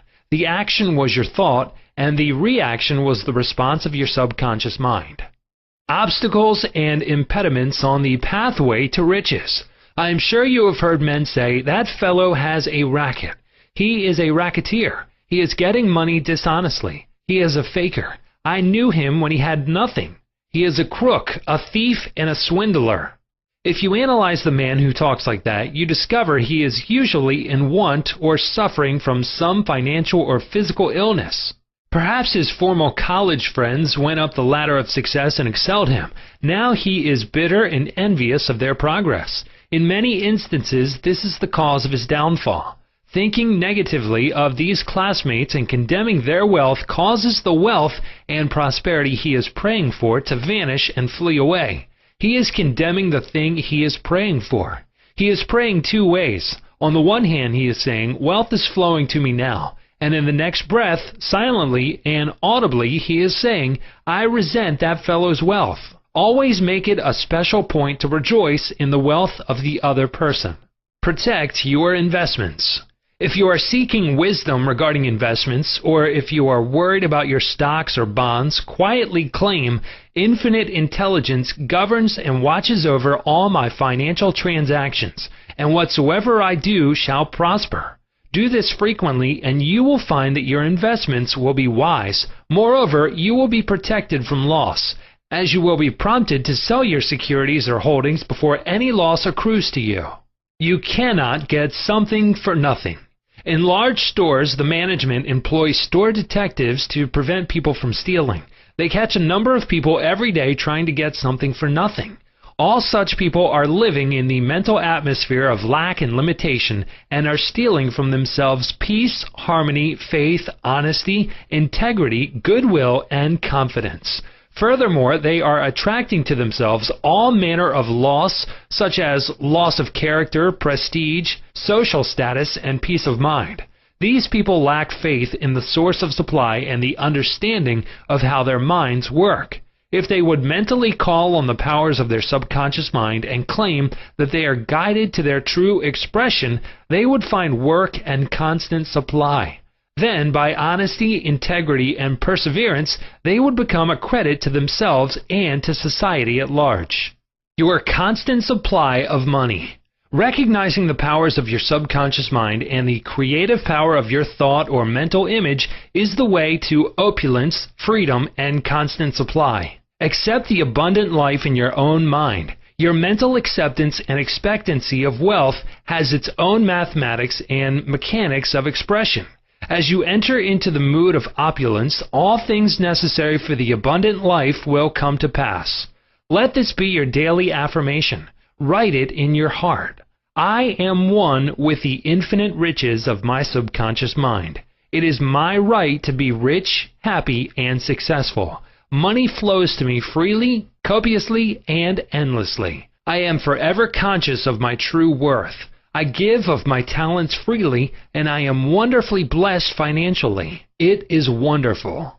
Chapter 11. Your subconscious mind as a partner in success. Success means successful living. A long period of peace, joy, and happiness on this plane may be termed success. The real things of life, such as peace, harmony, integrity, security, and happiness, are intangible. They come from the deep self of man. Meditating on these qualities builds these treasures of heaven in our subconscious. The 3 steps to success. Let us discuss 3 steps to success. The first step to success is to find out the thing you love to do, then do it. Success is in loving your work. Although, if a man is a psychiatrist, it is not adequate for him to get a diploma and place it on the wall. He must keep up with the times, attend conventions, and continue studying the mind and its workings. The successful psychiatrist visits clinics and reads the latest scientific articles. In other words, he is informed in the most advanced methods of alleviating human suffering. The most successful psychiatrist or doctor must have the interest of his patients at heart. Someone may say, "How can I put the first step into operation? I do not know what I should do." In such a case, pray for guidance as follows. The infinite intelligence of my subconscious mind reveals to me my true place in life. Repeat this prayer quietly, positively, and lovingly to your deeper mind. As you persist with faith and confidence, the answer will come to you as a feeling, a hunch, or a tendency in a certain direction. It will come to you clearly and in peace, and as an inner silent awareness. The second step to success is to specialize in some particular branch of work and know more about it than anyone else. For example, if a young man chooses chemistry as his profession, he should concentrate on one of the many branches in this field. He should give all of his time and attention to this chosen specialty. He should become sufficiently enthusiastic to try to know all there is available about his field. If possible, he should know more than anyone else. The young man should become ardently interested in his work and should desire to serve the world. He that is greatest among you, let him become your servant. There is a great contrast in this attitude of mind in comparison to that of the man who only wants to make a living or just get by. Getting by is not true success. Man's motive must be greater, nobler, and more altruistic. He must serve others, thereby casting his bread upon the waters.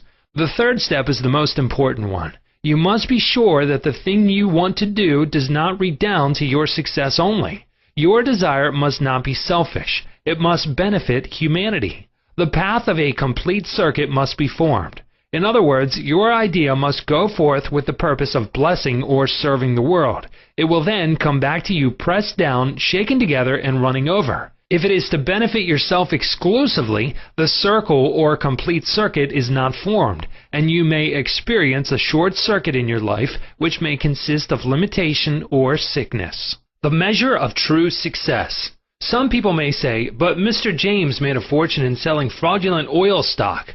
A man may seem to succeed for a while, but the money he obtained by fraud usually takes wings and flies away. When we rob from another, we rob from ourselves, because we are in a mood of lack and limitation which may manifest itself in our body, home life, and affairs. What we think and feel, we create. We create what we believe. Even though a man may have accumulated a fortune fraudulently, he is not successful. There is no success without peace of mind. What good is man's accumulated wealth if he cannot sleep nights, is sick, or has a guilt complex? I knew a man in London who told me of his exploits. He had been a professional pickpocket and had amassed a large amount of money. He had a summer home in France and lived in royal fashion in England. His story was that he was in constant dread of being arrested by Scotland Yard. He had many inner disorders, which were undoubtedly caused by his constant fear and deep-seated guilt complex. He knew he had done wrong. This deep sense of guilt attracted all kinds of trouble to him. Subsequently, he voluntarily surrendered to the police and served a prison sentence. After his release from prison, he sought psychological and spiritual counsel and became transformed. He went to work and became an honest, law-abiding citizen. He found what he loved to do and was happy. A successful person loves his work and expresses himself fully. Success is contingent upon a higher ideal than the mere accumulation of riches. The man of success is the man who possesses great psychological and spiritual understanding. Many of the great industrialists today depend upon the correct use of their subconscious minds for their success. There was an article published some years ago about Flagler, an oil magnate. He admitted that the secret of his success was his ability to see a project in its completion. For instance, in his case, he closed his eyes, imagined a big oil industry, saw trains running on tracks, heard whistles blowing, and saw smoke. Having seen and felt the fulfillment of his prayer, his subconscious mind brought about its realization. If you imagine an objective clearly, you will be provided with the necessities, in ways you know not of, through the wonder-working power of your subconscious mind. In considering the 3 steps to success, you must never forget the underlying power of the creative forces of your subconscious mind. This is the energy in back of all steps in any plan of success. Your thought is creative. Thought fused with feeling becomes a subjective faith or belief, and according to your belief is it done unto you. Knowledge of a mighty force in you which is capable of bringing to pass all your desires gives you confidence and a sense of peace. Whatever your field of action may be, you should learn the laws of your subconscious mind. When you know how to apply the powers of your mind, and when you are expressing yourself fully and giving of your talents to others, you are on the sure path to true success. If you are about God's business or any part of it, God, by His very nature, is for you. So who can be against you? With this understanding, there is no power in heaven or on earth to withhold success from you. How he made his dream come true. A movie actor told me that he had very little education, but he had a dream as a boy of becoming a successful movie actor. Out in the field mowing hay, driving the cows home, or even milking them, he said, I would constantly imagine I saw my name in big lights at a large theater. I kept this up for years until finally I ran away from home. I got extra jobs in the motion picture field, and the day finally came when I saw my name in great big lights as I did when I was a boy. Then he added, I know the power of sustained imagination to bring success. His dream pharmacy became a reality. 30 years ago, I knew a young pharmacist who was receiving $40 a week plus commission on sales. After 25 years, he said to me, I will get a pension and retire. I said to this young man, why don't you own your own store? Get out of this place. Raise your sights. Have a dream for your children. Maybe your son wants to be a doctor. Perhaps your daughter desires to be a great musician. His answer was that he had no money. He began to awaken to the fact that whatever he could conceive as true, he could give conception. The first step toward his goal was his awakening to the powers of his subconscious mind, which I briefly elaborated on for his benefit. His second step was his realization that if he could succeed in conveying an idea to his subconscious mind, the latter would somehow bring it to pass. He began to imagine that he was in his own store. He mentally arranged the bottles, dispensed prescriptions, and imagined several clerks in the store waiting on customers. He also visualized a big bank balance. Mentally, he worked in that imaginary store. Like a good actor, he lived the role. Act as though I am, and I will be. This pharmacist put himself wholeheartedly into the act, living, moving, and acting on the assumption that he owned the store. The sequel was interesting. He was discharged from his position. He found new employment with a large chain store, became manager, and later on district manager. He saved enough money in 4 years to provide a down payment on a drug store of his own. He called it his dream pharmacy. It was, he said, exactly the store I saw in my imagination. He became a recognized success in his chosen field and was happy doing what he loved to do. Using the subconscious mind in business. Some years ago, I gave a lecture to a group of businessmen on the powers of imagination and the subconscious mind. In this lecture, I pointed out how Goethe used his imagination wisely when confronted with difficulties and predicaments. His biographers point out that he was accustomed to fill many hours quietly holding imaginary conversations. It is well known that his custom was to imagine one of his friends before him in a chair answering him in the right way. In other words, if he were concerned over any problems, he imagined his friend giving him the right or appropriate answer, accompanied with the usual gestures and tonal qualities of the voice, and he made the entire imaginary scene as real and as vivid as possible. One of the men present at this lecture was a young stockbroker. He proceeded to adopt the technique of Goethe. He began to have mental, imaginary conversations with a multi-millionaire banker friend of his who used to congratulate him on his wise and sound judgment and compliment him on his purchase of the right stocks. He used to dramatize this imaginary conversation until he had psychologically fixed it as a form of belief in his mind.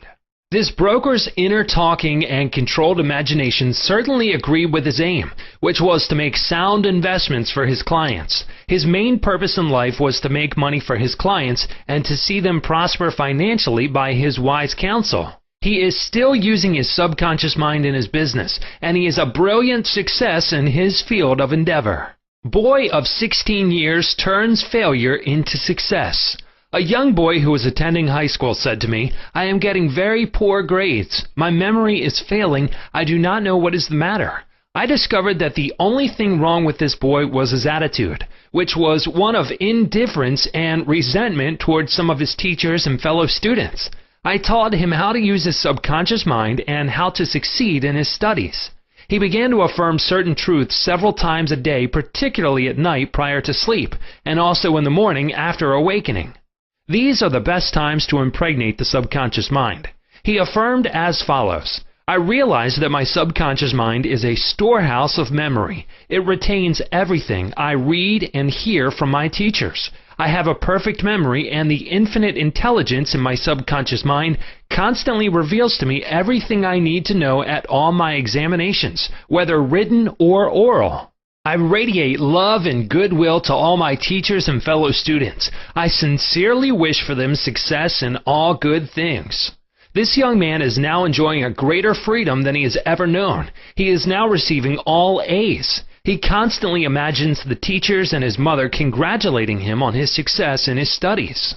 How to become successful in buying and selling. In buying and selling, remember that your conscious mind is the starter and your subconscious mind is the motor. You must start the motor to enable it to perform its work. Your conscious mind is the dynamo that awakens the power of your subconscious mind. The first step in conveying your clarified desire, idea, or image to the deeper mind is to relax, immobilize the attention, get still, and be quiet. This quiet, relaxed, and peaceful attitude of mind prevents extraneous matter and false ideas from interfering with your mental absorption of your ideal. Furthermore, in a quiet, passive, and receptive attitude of mind, effort is reduced to a minimum. The second step is to begin to imagine the reality of that which you desire. For example, you may wish to buy a home, and in your relaxed state of mind, affirm as follows: "The infinite intelligence of my subconscious mind is all-wise. It reveals to me now the ideal home, which is central, ideal, is in a lovely environment, meets with all my requirements, and is commensurate with my income. I am now turning this request over to my subconscious mind, and I know it responds according to the nature of my request. I release this request with absolute faith and confidence in the same way that a farmer deposits a seed in the ground, trusting implicitly in the laws of growth." The answer to your prayer may come through an advertisement in the paper, through a friend, or you may be guided directly to a particular home, which is exactly what you are seeking. There are many ways by which your prayer may be answered. The principal knowledge in which you may place your confidence is that the answer always comes, provided you trust the working of your deeper mind. You may wish to sell a home, land, or any kind of property. In private consultation with real estate brokers, I have told them of the way I sold my own home on Orlando Avenue in Los Angeles. Many of them have applied the technique I used with remarkable and speedy results. I placed a sign which read, "For sale by owner," in the garden in front of my home. The day after, I said to myself as I was going to sleep, "Supposing you sold your house, what would you do?" I answered my own question, and I said I would take that sign down and throw it in the garage. In my imagination, I took hold of the sign, pulled it up from the ground, placed it on my shoulder, went to the garage, threw it on the floor, and said jokingly to the sign, "I don't need you anymore." I felt the inner satisfaction of it all, realizing it was finished.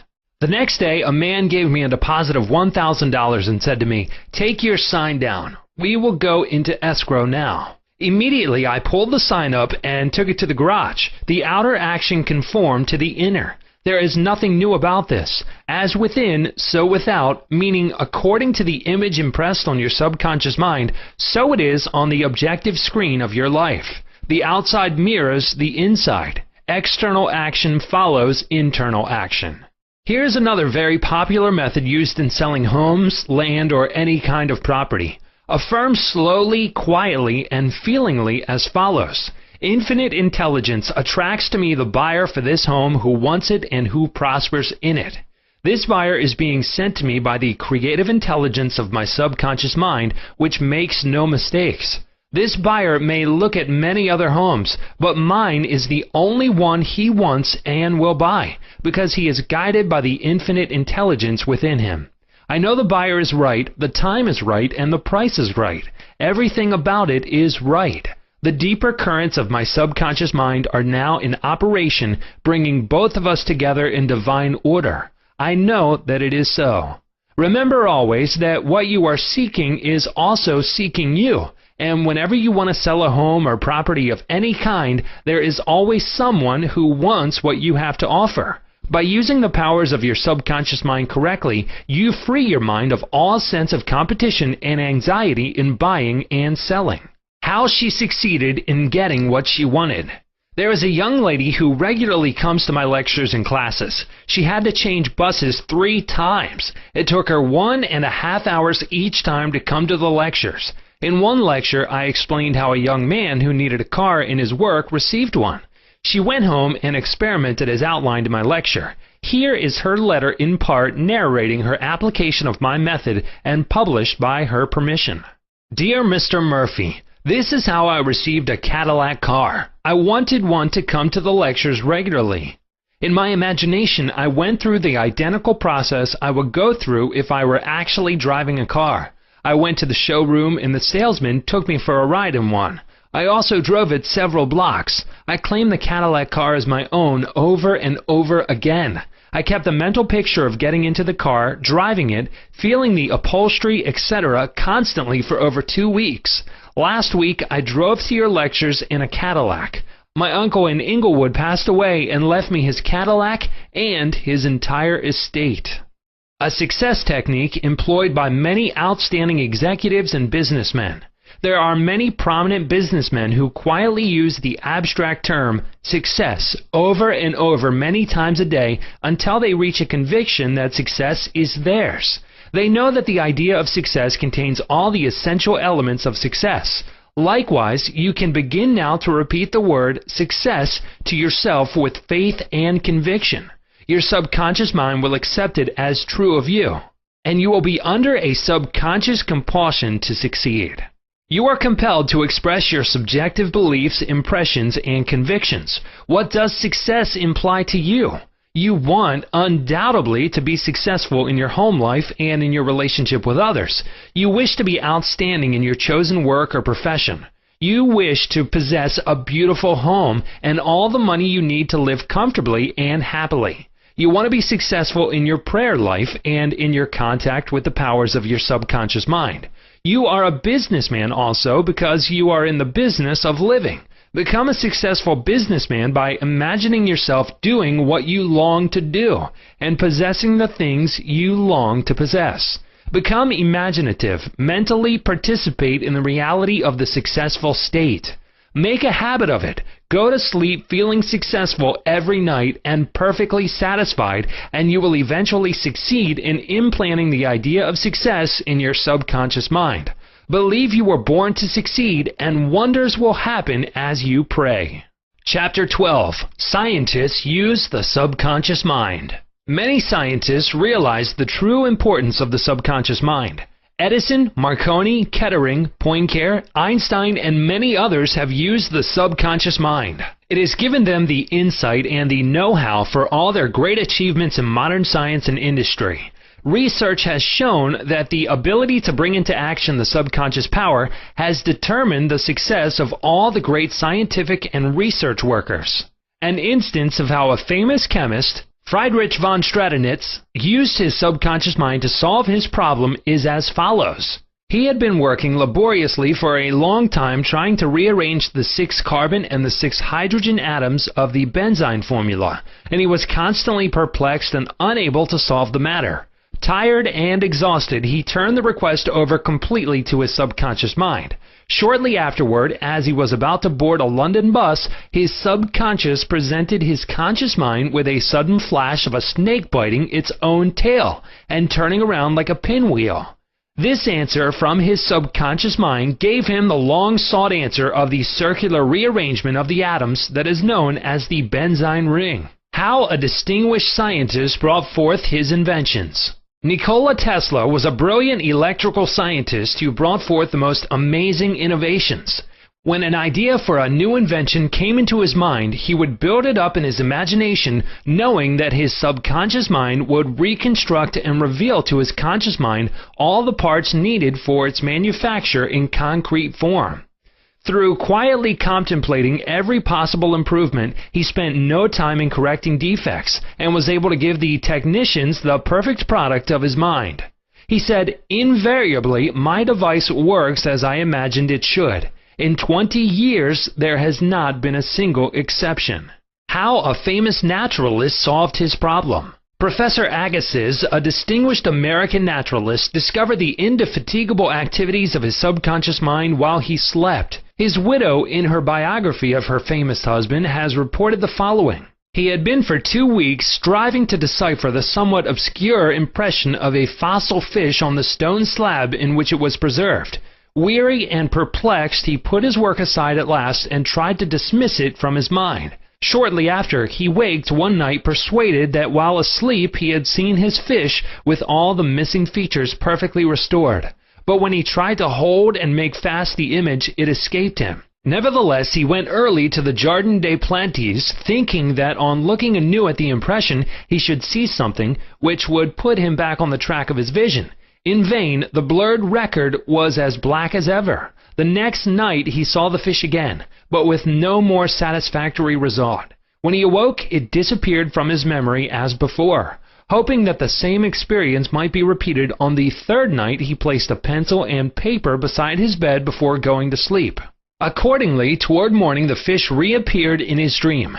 Confusedly at first, but at last with such distinctness that he had no longer any doubt as to its zoological characters. Still half dreaming, in perfect darkness, he traced these characters on the sheet of paper at the bedside. In the morning he was surprised to see in his nocturnal sketch features which he thought it impossible the fossil itself should reveal.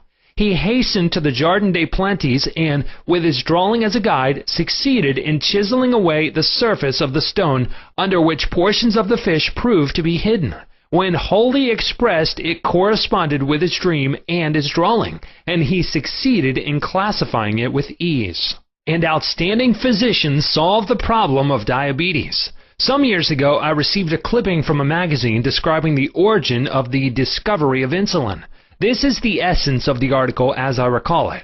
About 40 years ago or more, Dr. Frederick Banting, a brilliant Canadian physician and surgeon, was concentrating his attention on the ravages of diabetes. At that time, medical science offered no effective method of arresting the disease. Dr. Banting spent considerable time experimenting and studying the international literature on the subject. One night he was exhausted and fell asleep. While asleep, his subconscious mind instructed him to extract the residue from the degenerated pancreatic duct of dogs. This was the origin of insulin, which has helped millions of people. You will note that Dr. Banting had been consciously dwelling on the problem for some time, seeking a solution, a way out, and his subconscious responded accordingly. It does not follow that you will always get an answer overnight. The answer may not come for some time. Do not be discouraged. Keep on turning the problem over every night to the subconscious mind prior to sleep as if you had never done it before. One of the reasons for the delay may be that you look upon it as a major problem. You may believe it will take a long time to solve. Your subconscious mind is timeless and spaceless. Go to sleep believing you have the answer now. Do not postulate the answer in the future. Have an abiding faith in the outcome. Become convinced now as you read this book that there is an answer and a perfect solution for you. How a famous scientist and physicist escaped from a Russian concentration camp. Dr. Lothar van Blank-Schmidt, a member of the Rocket Society and an outstanding research electronic engineer, gives the following condensed summary of how he used his subconscious mind to free himself from certain death at the hands of brutal guards in a Russian prison camp coal mine. He states as follows: I was a prisoner of war in a coal mine in Russia, and I saw men dying all around me in that prison compound. We were watched over by brutal guards, arrogant officers, and sharp, fast-thinking commissaires. After a short medical checkup, a quota of coal was assigned to each person. My quota was 300 pounds per day. In case any man did not fill his quota, his small food ration was cut down, and in a short time he was resting in the cemetery. I started concentrating on my escape. I knew that my subconscious mind would somehow find a way. My home in Germany was destroyed, my family wiped out. All my friends and former associates were either killed in the war or were in concentration camps. I said to my subconscious mind, I want to go to Los Angeles and you will find the way. I had seen pictures of Los Angeles and I remembered some of the boulevards very well as some of the buildings. Every day and night I would imagine I was walking down Wilshire Boulevard with an American girl whom I met in Berlin prior to the war. She is now my wife. In my imagination, we would visit the stores, ride buses, and eat in the restaurants. Every night I made it a special point to drive my imaginary American automobile up and down the boulevards of Los Angeles. I made all this vivid and real. These pictures in my mind were as real and as natural to me as one of the trees outside the prison camp. Every morning the chief guard would count the prisoners as they were lined up. He would call out 1, 2, 3, etc. And when 17 was called out, which was my number in sequence, I stepped aside. In the meantime, the guard was called away for a minute or so, and on his return, he started by mistake on the next man as number 17. When the crew returned in the evening, the number of men was the same, and I was not missed, and the discovery would take a long time. I walked out of the camp undetected and kept walking for 24 hours, resting in a deserted town the next day. I was able to live by fishing and killing some wildlife. I found coal trains going to Poland and traveled on them by night, until finally I reached Poland. With the help of friends, I made my way to Lucerne, Switzerland. One evening at the Palace Hotel, Lucerne, I had a talk with a man and his wife from the United States of America. This man asked me if I would care to be a guest at his home in Santa Monica, California. I accepted, and when I arrived in Los Angeles, I found that their chauffeur drove me along Wilshire Boulevard and many other boulevards, which I had imagined so vividly in the long months in the Russian coal mines. I recognized the buildings, which I had seen in my mind so often. It actually seemed as if I had been to Los Angeles before. I had reached my goal. I will never cease to marvel at the wonders of the subconscious mind. Truly, it has ways we know not of. How archaeologists and paleontologists reconstruct ancient scenes. These scientists know that their subconscious mind has a memory of everything that has ever transpired. As they study the ancient ruins and fossils through their imaginative perception, their subconscious mind aids them in reconstructing the ancient scenes. The dead past becomes alive and audible once more. Looking at these ancient temples and studying the pottery, statuary, tools, and household utensils of these ancient times, the scientist tells us of an age when there was no language. Communication was done by grunts, groans, and signs. The keen concentration and disciplined imagination of the scientist awakens the latent powers of his subconscious mind, enabling him to clothe the ancient temples with roofs and surround them with gardens, pools, and fountains. The fossil remains are clothed with eyes, sinews, and muscles, and they again walk and talk. The past becomes the living present, and we find that in mind there is no time or space. Through disciplined, controlled, and directed imagination, you can be a companion of the most scientific and inspired thinkers of all time. How to receive guidance from your subconscious. When you have what you term a difficult decision to make, or when you fail to see the solution to your problem, begin at once to think constructively about it. If you are fearful and worried, you are not really thinking.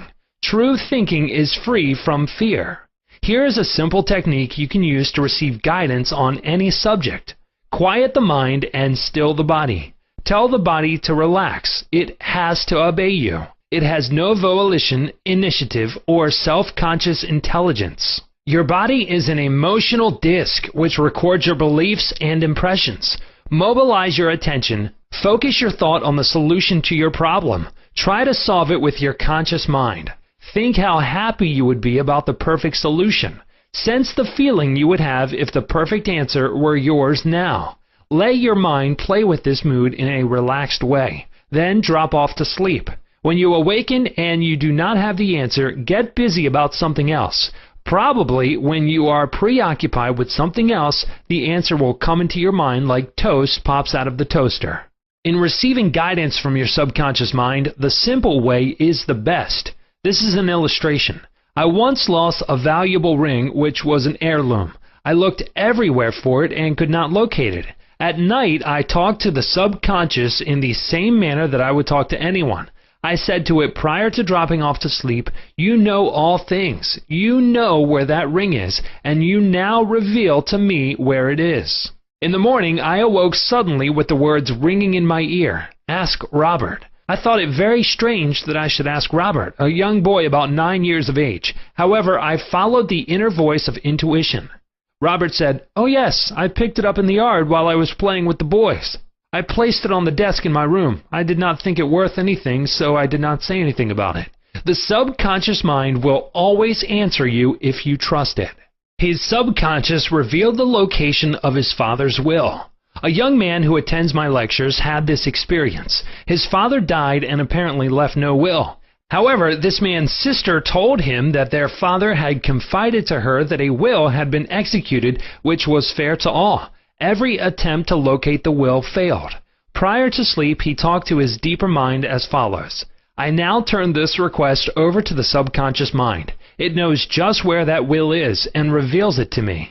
Then he condensed his request down to one word, answer, repeating it over and over again as a lullaby. He lulled himself to sleep with the word answer. The next morning, this young man had an overpowering hunch to go to a certain bank in Los Angeles where he found a safe deposit vault registered in the name of his father, the contents of which solved all his problems.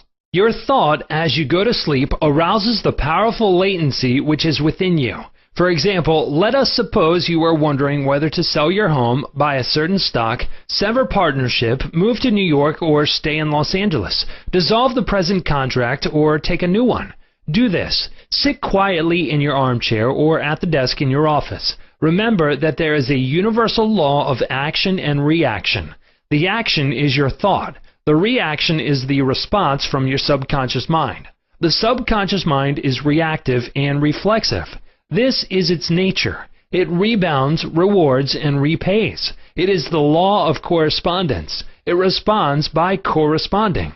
As you contemplate right action, you will automatically experience a reaction or response in yourself, which represents the guidance or answer of your subconscious mind. In seeking guidance, you simply think quietly about right action, which means that you are using the infinite intelligence residence in your subconscious mind to the point where it begins to use you. From there on, your course of action is directed and controlled by the subjective wisdom within you, which is all-wise and omnipotent. Your decision will be right. There will only be right action because you are under a subjective compulsion to do the right thing. I use the word compulsion because the law of the subconscious is compulsion. The secret of guidance. The secret of guidance or right action is to mentally devote yourself to the right answer until you find its response in you. The response is a feeling, an inner awareness, and an overpowering hunch whereby you know that you know. You have used the power to the point where it begins to use you. You cannot possibly fail or make one false step while operating under the subjective wisdom within you. You will find that all your ways are pleasantness and all your paths are peace. Chapter 13. Your Subconscious and the Wonders of Sleep. You spend about 8 out of every 24 hours, or 1/3 of your entire life, in sleep.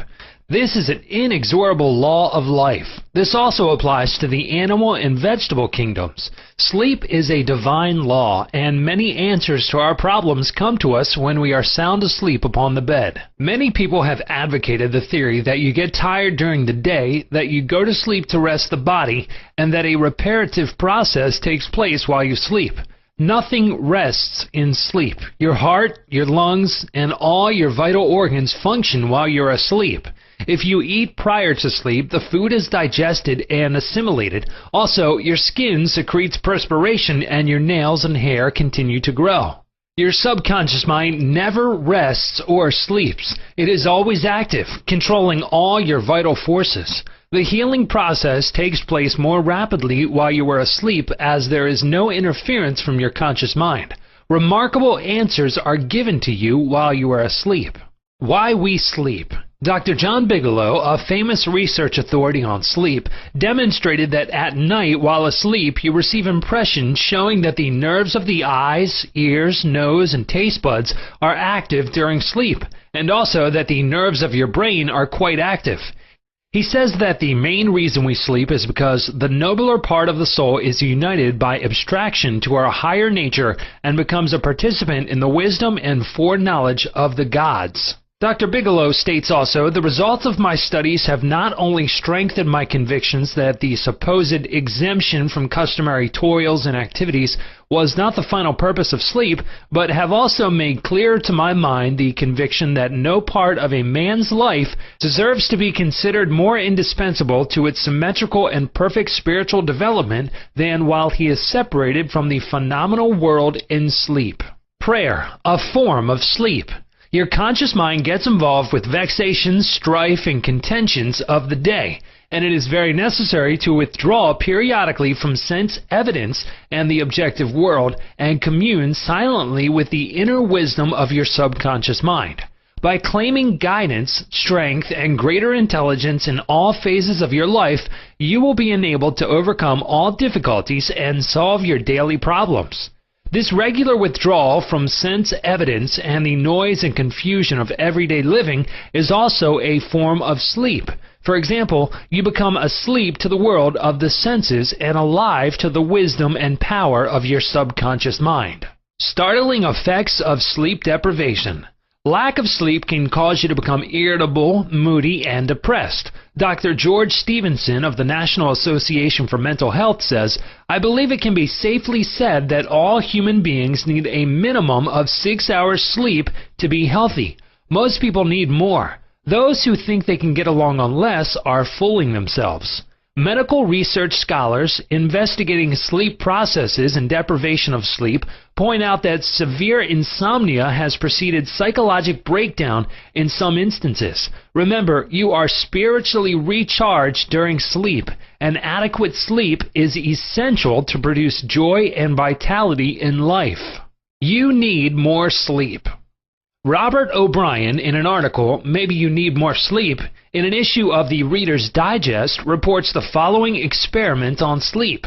For the last 3 years, experiments have been in progress at Walter Reed Army Institute of Research in Washington, D.C. Subjects, more than 100 military and civilian volunteers, have been kept awake for as long as 4 days. Thousands of tests have measured the effects of their behavior and personality. Results of these tests have given scientists astonishingly new insights into the mysteries of sleep. They now know that a tired brain apparently craves sleep so hungrily that it will sacrifice anything to get it.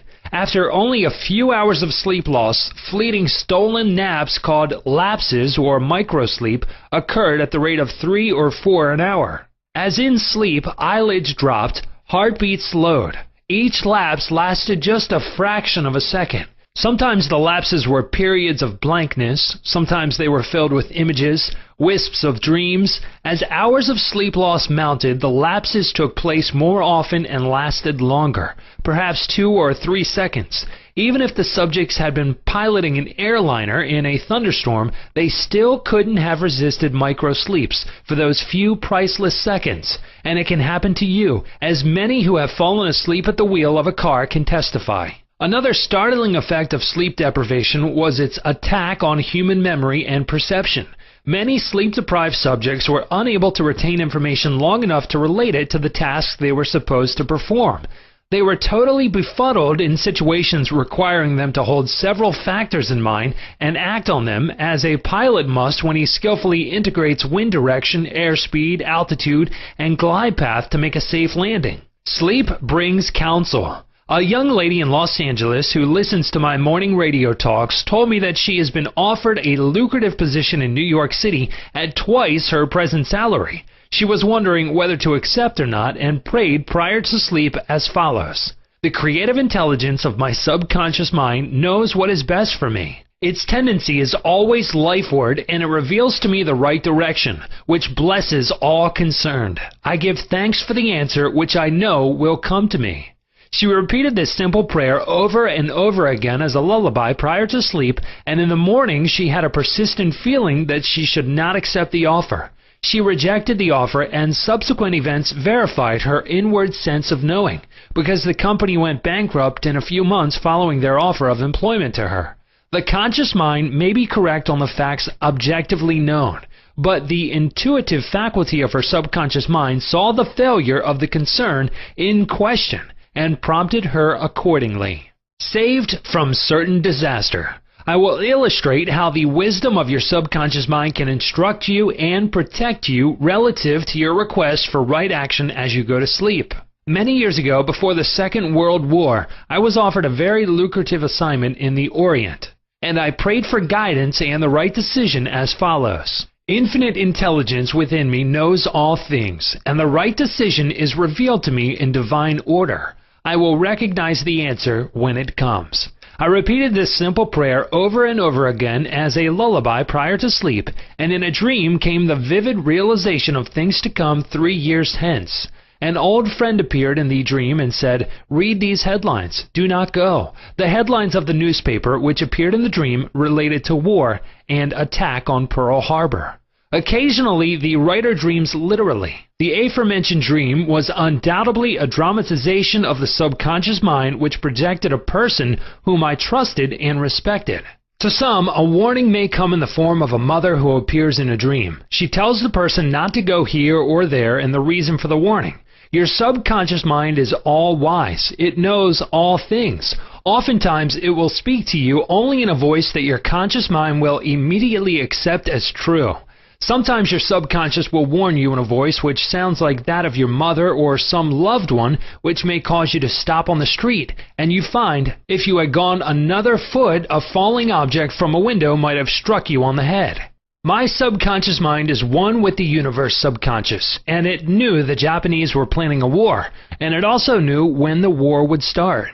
Dr. Rhine, director of the Department of Psychology at Duke University, has gathered together a vast amount of evidence showing that a great number of people all over the world see events before they happen, and in many instances are, therefore, able to avoid the tragic event which was foreseen vividly in a dream. The dream which I had showed clearly the headlines in the New York Times about 3 years prior to the tragedy of Pearl Harbor. In consequence of this dream, I immediately canceled the trip as I felt a subconscious compulsion to do so. 3 years later, the Second World War proved the truth of the inner voice of intuition. Your future is in your subconscious mind. Remember that the future, the result of your habitual thinking, is already in your mind except when you change it through prayer. The future of a country, likewise, is in the collective subconscious of the people of that nation. There is nothing strange in the dream I had wherein I saw the headlines of the New York newspapers long before the war began. The war had already taken place in mind, and all the plans of attack were already engraved on that great recording instrument, the subconscious mind, or collective unconscious of the universal mind. Tomorrow's events are in your subconscious mind. So are next week's and next month's, and they may be seen by a highly psychic or clairvoyant person. No disaster or tragedy can happen to you if you decide to pray. Nothing is predetermined or foreordained. Your mental attitude, for example, the way you think, feel, and believe, determines your destiny. You can, through scientific prayer, which is explained in a previous chapter, mold, fashion, and create your own future. Whatsoever a man soweth, that shall he also reap. A cat nap gets him $15,000.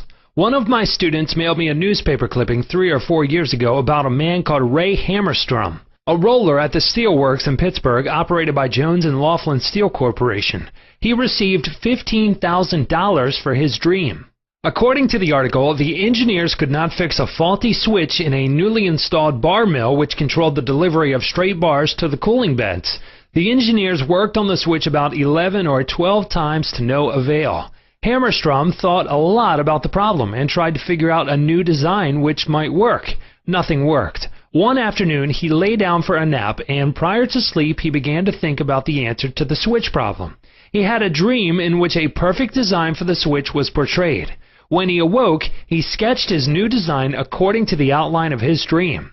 This visionary catnap won Hammerstrom a check for $15,000, the largest award the firm ever gave an employee for a new idea. How a famous professor solved his problem in sleep.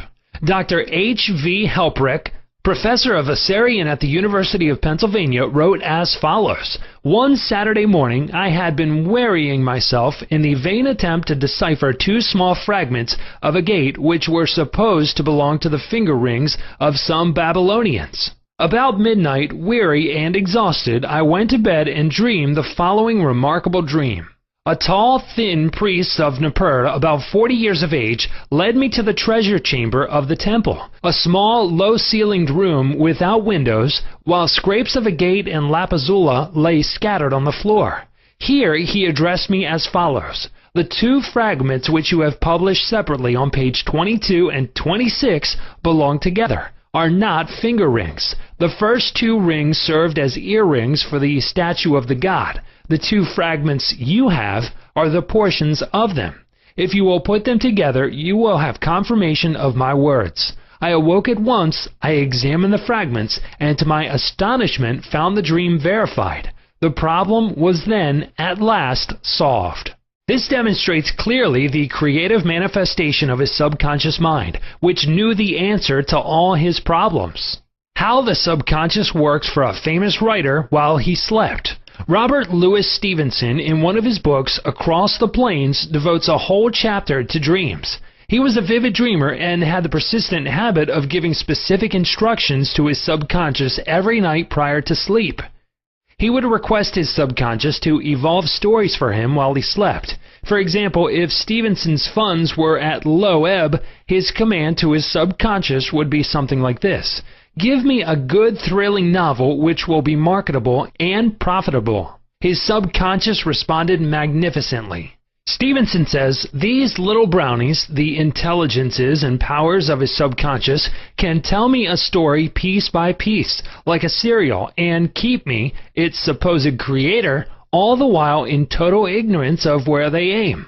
And he added, "That part of my work which is done when I am up and about while he is consciously aware and awake is by no means necessarily mine, since all goes to show that the brownies have a hand in it even then." Sleep in peace and wake in joy. To those who suffer from insomnia, you will find the following prayer very effective. Repeat it slowly, quietly, and lovingly prior to sleep. My toes are relaxed. My ankles are relaxed. My abdominal muscles are relaxed. My heart and lungs are relaxed. My hands and arms are relaxed. My neck is relaxed. My brain is relaxed. My face is relaxed. My eyes are relaxed. My whole mind and body are relaxed. I fully and freely forgive everyone, and I sincerely wish for them harmony, health, peace, and all the blessings of me. I am at peace. I am poised, serene, and calm. I rest in security and in peace. A great stillness steals over me, and a great calm quiets my whole being as I realize the divine presence within me. I know that the realization of life and love heals me. I wrap myself in the mantle of love and fall asleep filled with goodwill for all. Throughout the night, peace remains with me, and in the morning I shall be filled with life and love.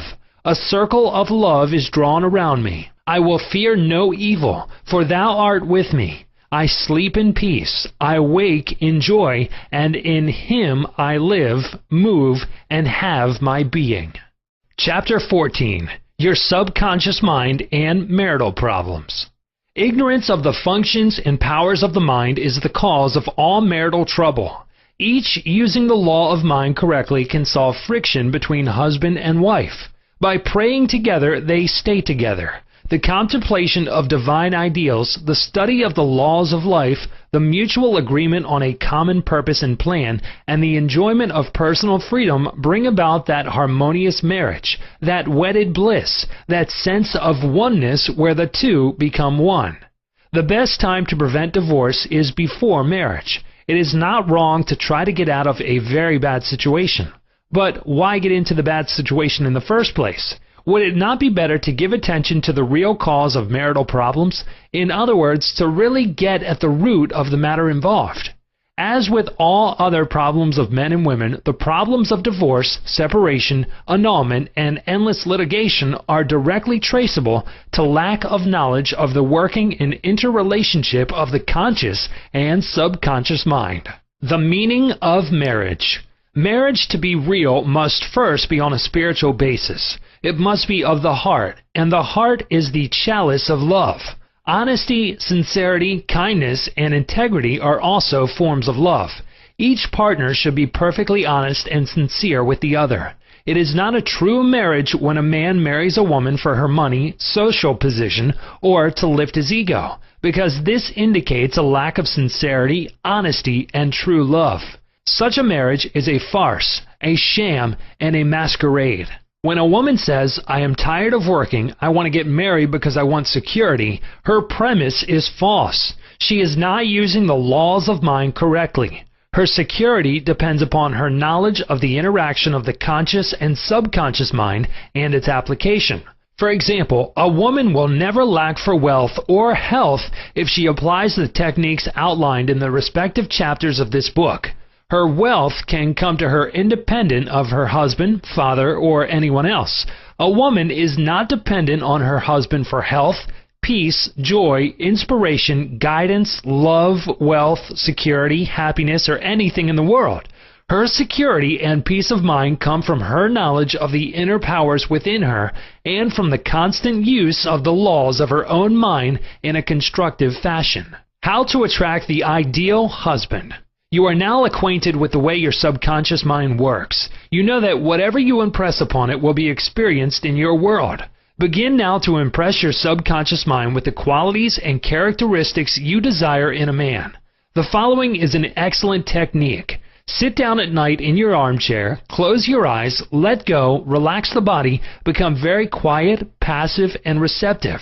Talk to your subconscious mind and say to it, I am now attracting a man into my experience who is honest, sincere, loyal, faithful, peaceful, happy, and prosperous. These qualities which I admire are sinking down into my subconscious mind now. As I dwell upon these characteristics, they become a part of me and are embodied subconsciously. I know there is an irresistible law of attraction and that I attract to me a man according to my subconscious belief.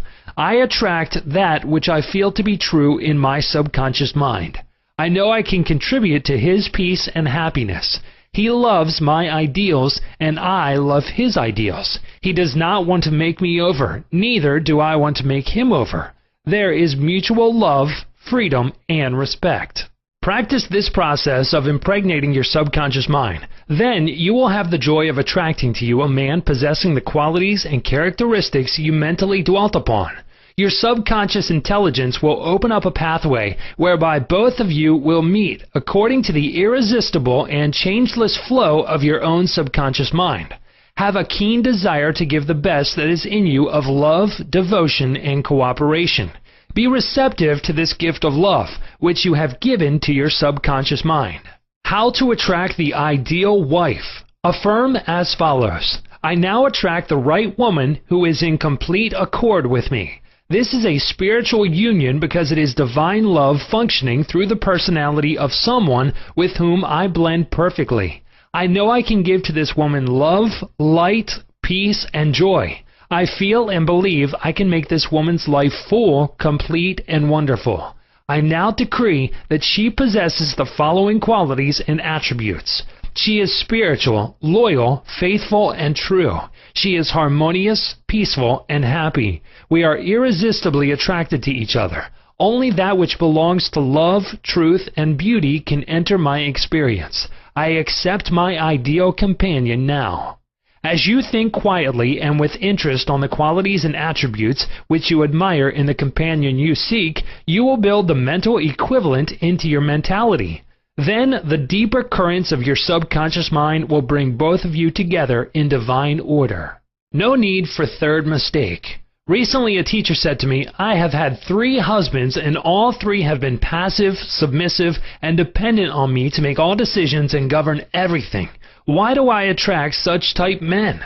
I asked her whether she had known that her second husband was the effeminate type, and she replied, of course not.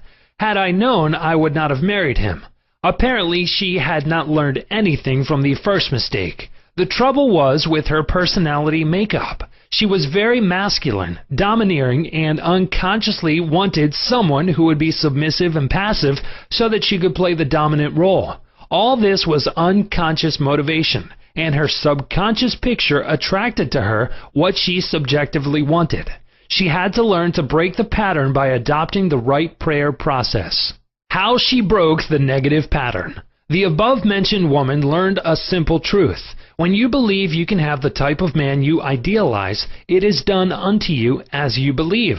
The following is the specific prayer she used to break the old subconscious pattern and attract to her the ideal mate. I am building into my mentality the type of man I deeply desire. The man I attract for a husband is strong, powerful, loving, very masculine, successful, honest, loyal, and faithful. He finds love and happiness with me. I love to follow where he leads. I know he wants me, and I want him. I am honest, sincere, loving, and kind. I have wonderful gifts to offer him. They are goodwill, a joyous heart, and a healthy body. He offers me the same. It is mutual. I give and I receive. Divine intelligence knows where this man is, and the deeper wisdom of my subconscious mind is now bringing both of us together in its own way, and we recognize each other immediately. I release this request to my subconscious mind, which knows how to bring my request to pass. I give thanks for the perfect answer. She prayed in the above manner night and morning, affirming these truths and knowing that through frequent occupation of the mind, she would reach the mental equivalent of that which she sought. The answer to her prayer. Several months went by. She had a great number of dates and social engagements, none of which was agreeable to her. When she was about to question, waver, doubt, and vacillate, she reminded herself that the infinite intelligence was bringing it to pass in its own way, and that there was nothing to be concerned about. Her final decree in her divorce proceedings was granted, which brought her a great sense of release and mental freedom. Shortly afterwards, she went to work as a receptionist in a doctor's office. She told me that the minute she saw the physician, she knew he was the man she was praying about. Apparently, he knew it too, because he proposed to her the first week she was in the office, and their subsequent marriage was ideally happy. This physician was not the passive or submissive type, but was a real man, a former football player, an outstanding athlete, and was a deeply spiritual man, though he was completely devoid of any sectarian or denominational affiliation. She got what she prayed for because she claimed it mentally until she reached the point of saturation. In other words, she mentally and emotionally united with her idea, and it became a part of her in the same way that an apple becomes a part of her bloodstream. Should I get a divorce? Divorce is an individual problem. It cannot be generalized. In some cases, of course, there never should have been a marriage. In some cases, divorce is not the solution. No more so than marriage is the solution for a lonely man. Divorce may be right for one person and wrong for another. A divorced woman may be far more sincere and noble than many of her married sisters who perhaps are living a lie. For example, I once talked with a woman whose husband was a dope fiend, an ex-convict, a wife-beater, and a non-provider. She had been told it was wrong to get a divorce. I explained to her that marriage is of the heart. If two hearts blend harmoniously, lovingly, and sincerely, that is the ideal marriage. The pure action of the heart is love. Following this explanation, she knew what to do. She knew in her heart that there is no divine law which compelled her to be browbeaten, intimidated, and beaten because someone said, "I pronounce you man and wife." If you are in doubt as to what to do, ask for guidance, knowing that there is always an answer and you will receive it. Follow the lead that comes to you in the silence of your soul. It speaks to you in peace. Drifting into divorce. Recently, a young couple, married for only a few months, was seeking a divorce. I discovered that the young man had a constant fear that his wife would leave him. He expected rejection, and he believed that she would be unfaithful. These thoughts haunted his mind and became an obsession with him. His mental attitude was one of separation and suspicion. She felt unresponsive to him. It was his own feeling and atmosphere of loss and separation operating through them. This brought about a condition or action in accordance with the mental pattern behind it. There is a law of action and reaction, or cause and effect. The thought is the action, and the response of the subconscious mind is the reaction. His wife left home and asked for a divorce, which is what he feared and believed she would do. Divorce begins in the mind. Divorce takes place first in the mind. The legal proceedings follow after. These two young people were full of resentment, fear, suspicion, and anger. These attitudes weaken, exhaust, and debilitate the whole being. They learned that hate divides and that love unites. They began to realize what they had been doing with their minds. Neither one of them knew the law of mental action, nor they were misusing their minds and bringing on chaos and misery. These two people went back together at my suggestion and experimented with prayer therapy. They began to radiate love, peace, and goodwill to each other. Each one practiced radiating harmony, health, peace, and love to the other, and they alternated in the reading of the Psalms every night. Their marriage is growing more beautiful every day. The nagging wife. Many times the reason the wife nags is because she gets no attention.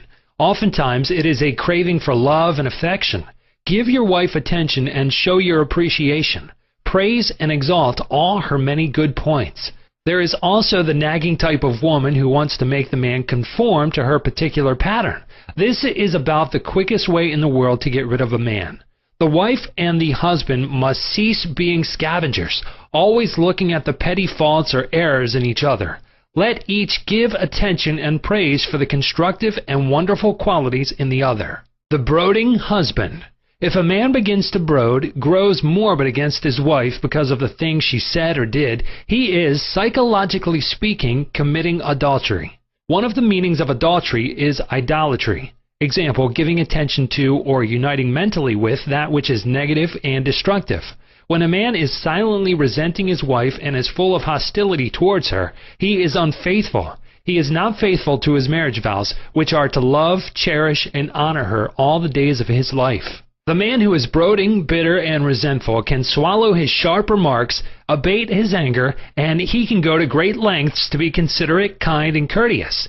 He can deftly skirt the differences. Through praise and mental effort, he can get out of the habit of antagonism. Then he will be able to get along better not only with his wife, but with his business associates also. Assume the harmonious state, and eventually you will find peace and harmony. The great mistake. A great mistake is to discuss your marital problems or difficulties with neighbors and relatives. Suppose, for example, a wife says to the neighbor, "John never gives me any money. He treats my mother abominably, drinks to excess, and is constantly abusive and insulting." Now, this wife is degrading and belittling her husband in the eyes of all the neighbors and relatives. He no longer appears as the ideal husband to them. Never discuss your marital problems with anyone except a trained counselor.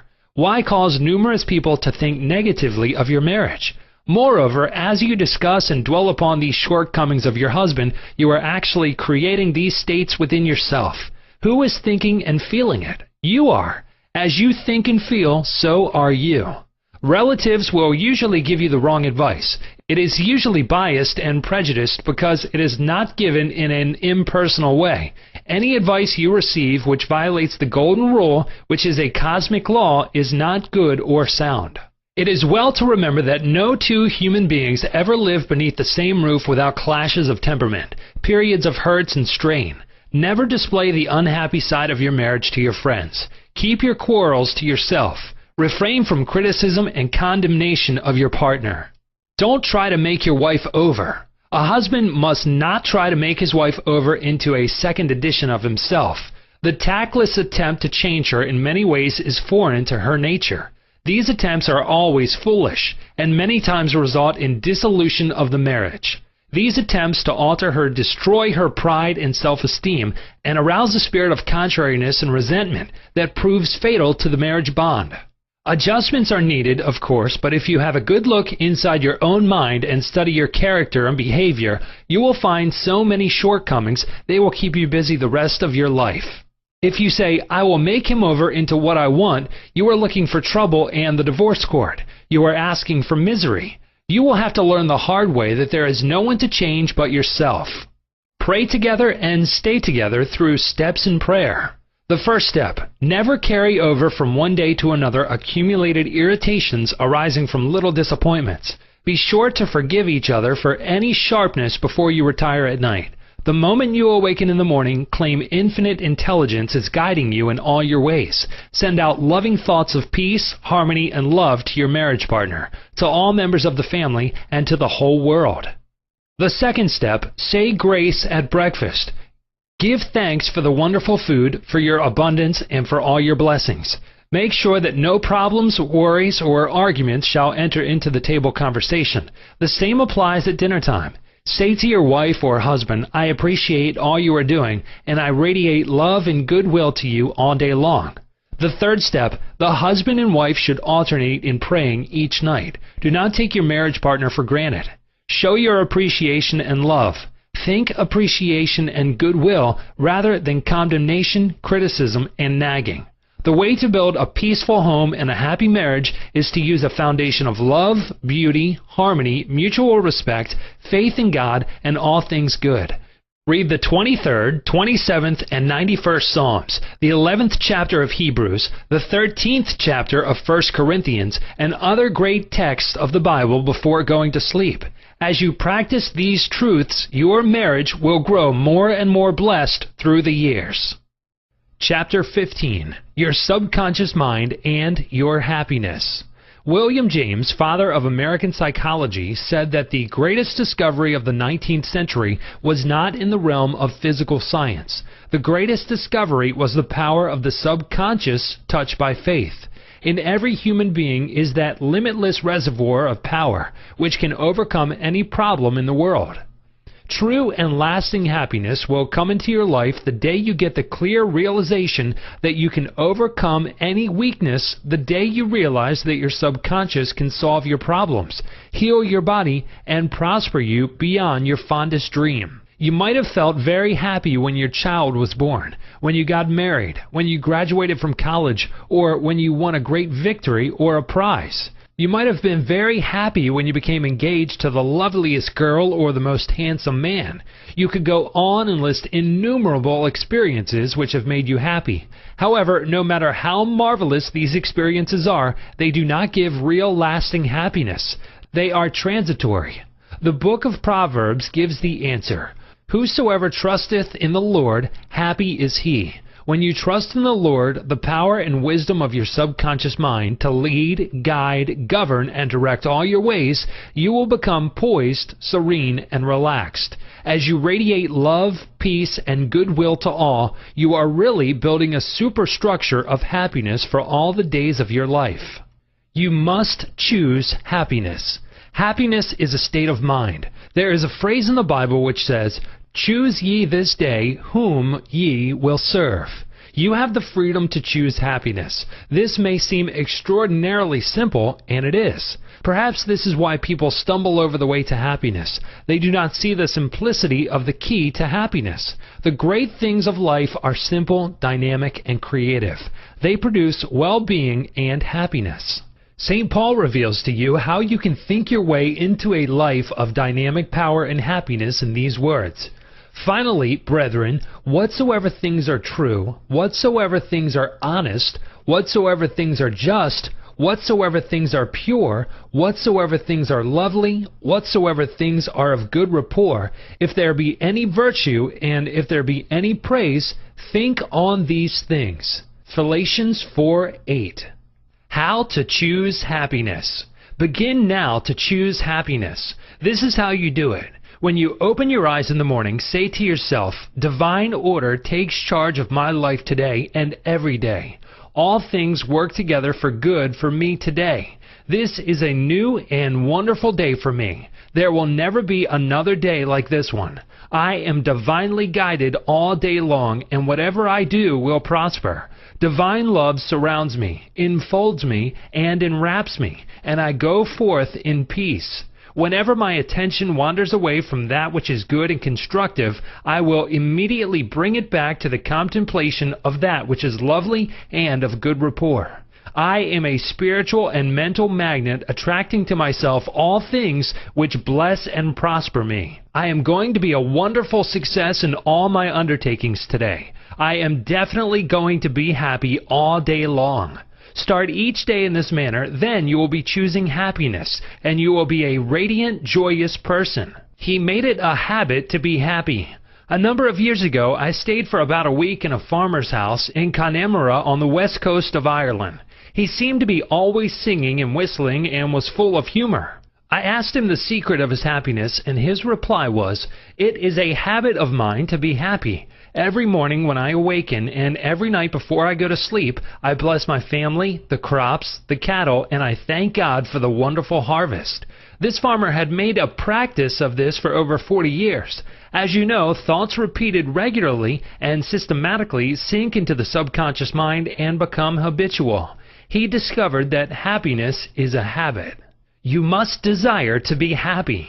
There is one very important point about being happy. You must sincerely desire to be happy. There are people who have been depressed, dejected, and unhappy so long that when they suddenly were made happy by some wonderful, good, joyous news, they would actually be like the woman who said to me, "It is wrong to be so happy." They have been so accustomed to the old mental patterns that they do not feel at home being happy. They long for the former depressed, unhappy state. I knew a woman in England who had rheumatism for many years. She would pat herself on the knee and say, "My rheumatism is bad today. I cannot go out. My rheumatism keeps me miserable." This dear elderly lady got a lot of attention from her son, daughter, and the neighbors. She really wanted her rheumatism. She enjoyed her misery, as she called it. This woman did not really want to be happy. I suggested a curative procedure to her. I wrote down some biblical verses and told her that if she gave attention to these truths, her mental attitude would undoubtedly change and will result in her faith and confidence in being restored to health. She was not interested. There seems to be a peculiar, mental, morbid streak in many people whereby they seem to enjoy being miserable and sad. Why choose unhappiness? Many people choose unhappiness by entertaining these ideas. Today is a black day. Everything is going to go wrong. I am not going to succeed. Everyone is against me. Business is bad and it is going to get worse. I'm always late. I never get the breaks. He can, but I can't. If you have this attitude of mind the first thing in the morning, you will attract all these experiences to you, and you will be very unhappy. Begin to realize that the world you live in is determined largely by what goes on in your mind. Marcus Aurelius, the great Roman philosopher and sage, said, "A man's life is what his thoughts make of it." Emerson, America's foremost philosopher, said, "A man is what he thinks all day long." The thoughts you habitually entertain in your mind have the tendency to actualize themselves in physical conditions. Make certain you do not indulge in negative thoughts, defeatist thoughts, or unkind, depressing thoughts. Recall frequently to your mind that you can experience nothing outside your own mentality. If I had $1 million, I would be happy. I have visited many men in mental institutions who were millionaires, but they insisted they were penniless and destitute. They were incarcerated because of psychotic, paranoid, and manic depressive tendencies. Wealth in and of itself will not make you happy. On the other hand, it is not a deterrent to happiness. Today, there are many people trying to buy happiness through the purchase of radios, television sets, automobiles, a home in the country, a private yacht, and a swimming pool. But happiness cannot be purchased or procured in that way. The kingdom of happiness is in your thought and feeling. Too many people have the idea that it takes something artificial to produce happiness. Some say, if I were elected mayor, made president of the organization, promoted to general manager of the corporation, I would be happy. The truth is that happiness is a mental and spiritual state. None of these positions mentioned will necessarily bequeath happiness. Your strength, joy, and happiness consist in finding out the law of divine order and right action lodged in your subconscious mind, and by applying these principles in all phases of your life. He found happiness to be the harvest of a quiet mind. Lecturing in San Francisco some years ago, I interviewed a man who was very unhappy and dejected over the way his business was going. He was the general manager. His heart was filled with resentment toward the vice president and the president of the organization. He claimed that they opposed him. Because of this internal strife, business was declining. He was receiving no dividends or stock bonuses. This is how he solved his business problem. The first thing in the morning, he affirmed quietly as follows: all those working in our corporation are honest, sincere, cooperative, faithful, and full of goodwill to all. They are mental and spiritual links in the chain of this corporation's growth, welfare, and prosperity. I radiate love, peace, and goodwill in my thoughts, words, and deeds to my 2 associates and to all those in the company. The president and the vice president of our company are divinely guided in all their undertakings. The infinite intelligence of my subconscious mind makes all decisions through me. There is only right action in our business transactions and in our relationship with each other. I send the messengers of peace, love, and goodwill before me to the office. Peace and harmony reign supreme in the minds and hearts of all those in the company, including myself. I now go forth into a new day full of faith, confidence, and trust. This business executive repeated the above meditation slowly 3 times in the morning, feeling the truth of what he affirmed. When fearful or angry thoughts came into his mind during the day, he would say to himself, peace, harmony, and poise govern my mind at all times. As he continued disciplining his mind in this manner, all the harmful thoughts ceased to come, and peace came into his mind. He reaped the harvest. Subsequently, he wrote me to the effect that at the end of about 2 weeks of reordering his mind, the president and the vice president called him into the office, praised his operations and his new constructive ideas, and remarked how fortunate they were in having him as general manager. He was very happy in discovering that man finds happiness within himself. The block or stump is not really there. I read a newspaper article some years ago which told me about a horse that shied when he came to a stump on the road. Subsequently, every time the horse came to that same stump, he shied. The farmer dug the stump out, burned it, and leveled the old road. Yet for 25 years, every time the horse passed the place where the former stump was, he shied. The horse was shying at the memory of a stump. There is no block to your happiness save in your own thought life and mental imagery. Is fear or worry holding you back? Fear is a thought in your mind. You can dig it up this very moment by supplanting it with faith in success, achievement, and victory over all problems. I knew a man who failed in business. He said to me, I made mistakes. I've learned a lot. I am going back into business and I will be a tremendous success. He faced up to that stump in his mind. He did not whine or complain, but he tore up the stump of failure, and through believing in his inner powers to back him up, he banished all fear thoughts and old depressions. Believe in yourself and you will succeed and be happy. The happiest people. The happiest man is he who constantly brings forth and practices what is best in him. Happiness and virtue complement each other. The best are not only the happiest, but the happiest are usually the best in the art of living life successfully. God is the highest and best in you. Express more of God's love, light, truth, and beauty, and you will become one of the happiest persons in the world today. Epictetus, the Greek Stoic philosopher, said, "There is but one way to tranquility of mind and happiness. Let this, therefore, be always ready at hand with thee, both when thou wakest early in the morning and all the day long, and when thou goest late to sleep, to account no external things thy own, but commit all these to God." Chapter 16. Your Subconscious Mind and Harmonious Human Relations. In studying this book, you learn that your subconscious mind is a recording machine, which faithfully reproduces whatever you impress upon it. This is one of the reasons for the application of the golden rule in human relations. All things whatsoever ye would that men should do unto you, do ye even so to them.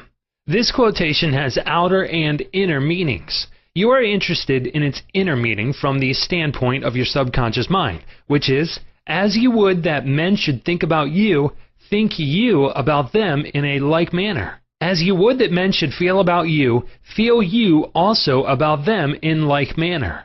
As you would want men to act toward you, act you toward them in like manner. For example, you may be polite and courteous to someone in your office, but when his back is turned, you are very critical and resentful toward him in your mind. Such negative thoughts are highly destructive to you. It is like taking poison. You are actually taking mental poisons, which rob you of vitality, enthusiasm, strength, guidance, and goodwill. These negative thoughts and emotions sink down into your subconscious and cause all kinds of difficulties and maladies in your life. The master key to happy relationships with others. Judge not that ye be not judged. For with what judgment ye judge, ye shall be judged. And with what measure ye meet, it shall be measured to you again. A study of this quotation and the application of the inner truths therein contained represent the real key to harmonious relations. To judge is to think, to arrive at a mental verdict or conclusion in your mind. The thought you have about the other person is your thought because you are thinking it. Your thoughts are creative, therefore you actually create in your own experience what you think and feel about the other person. It is also true that the suggestion you give to another, you give to yourself because your mind is the creative medium. This is why it is said, "For with what judgment ye judge, ye shall be judged." When you know this law and the way your subconscious mind works, you are careful to think, feel, and act right towards others. These verses teach you about the emancipation of man and reveal to you the solution to your individual problems. And with what measure ye meet, it shall be measured to you again.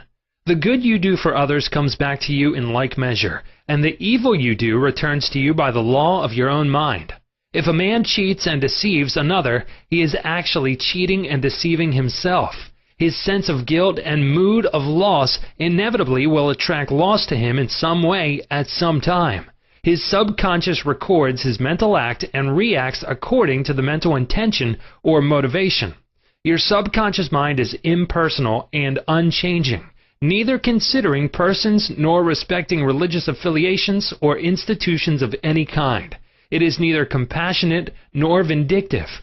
The way you think, feel, and act toward others returns at last upon yourself. The daily headlines made him sick. Begin now to observe yourself. Observe your reactions to people, conditions, and circumstances. How do you respond to the events and news of the day? It makes no difference at all. The other people were wrong and you alone were right. If the news disturbs you, it is your evil, because your negative emotions robbed you of peace and harmony. A woman wrote me about her husband, saying that he goes into a rage when he reads what certain newspaper columnists write in the newspaper. She added that this constant reaction of anger and suppressed rage on his part brought on bleeding ulcers, and his physician recommended an emotional reconditioning. I invited this man to see me, and I explained to him the way his mind functions, indicating how emotionally immature it was to get angry when others write articles with which he disapproves or disagrees. He began to realize that he should give the newspaperman freedom to express himself even though the latter disagreed with him politically, religiously, or in any other way. In the same manner, the newspaperman would give him freedom to write a letter to the newspaper disagreeing with his published statements. He learned that he could disagree without being disagreeable. He awakened to the simple truth that it is never what a person says or does that affects him. It is his reaction to what is said or done that matters.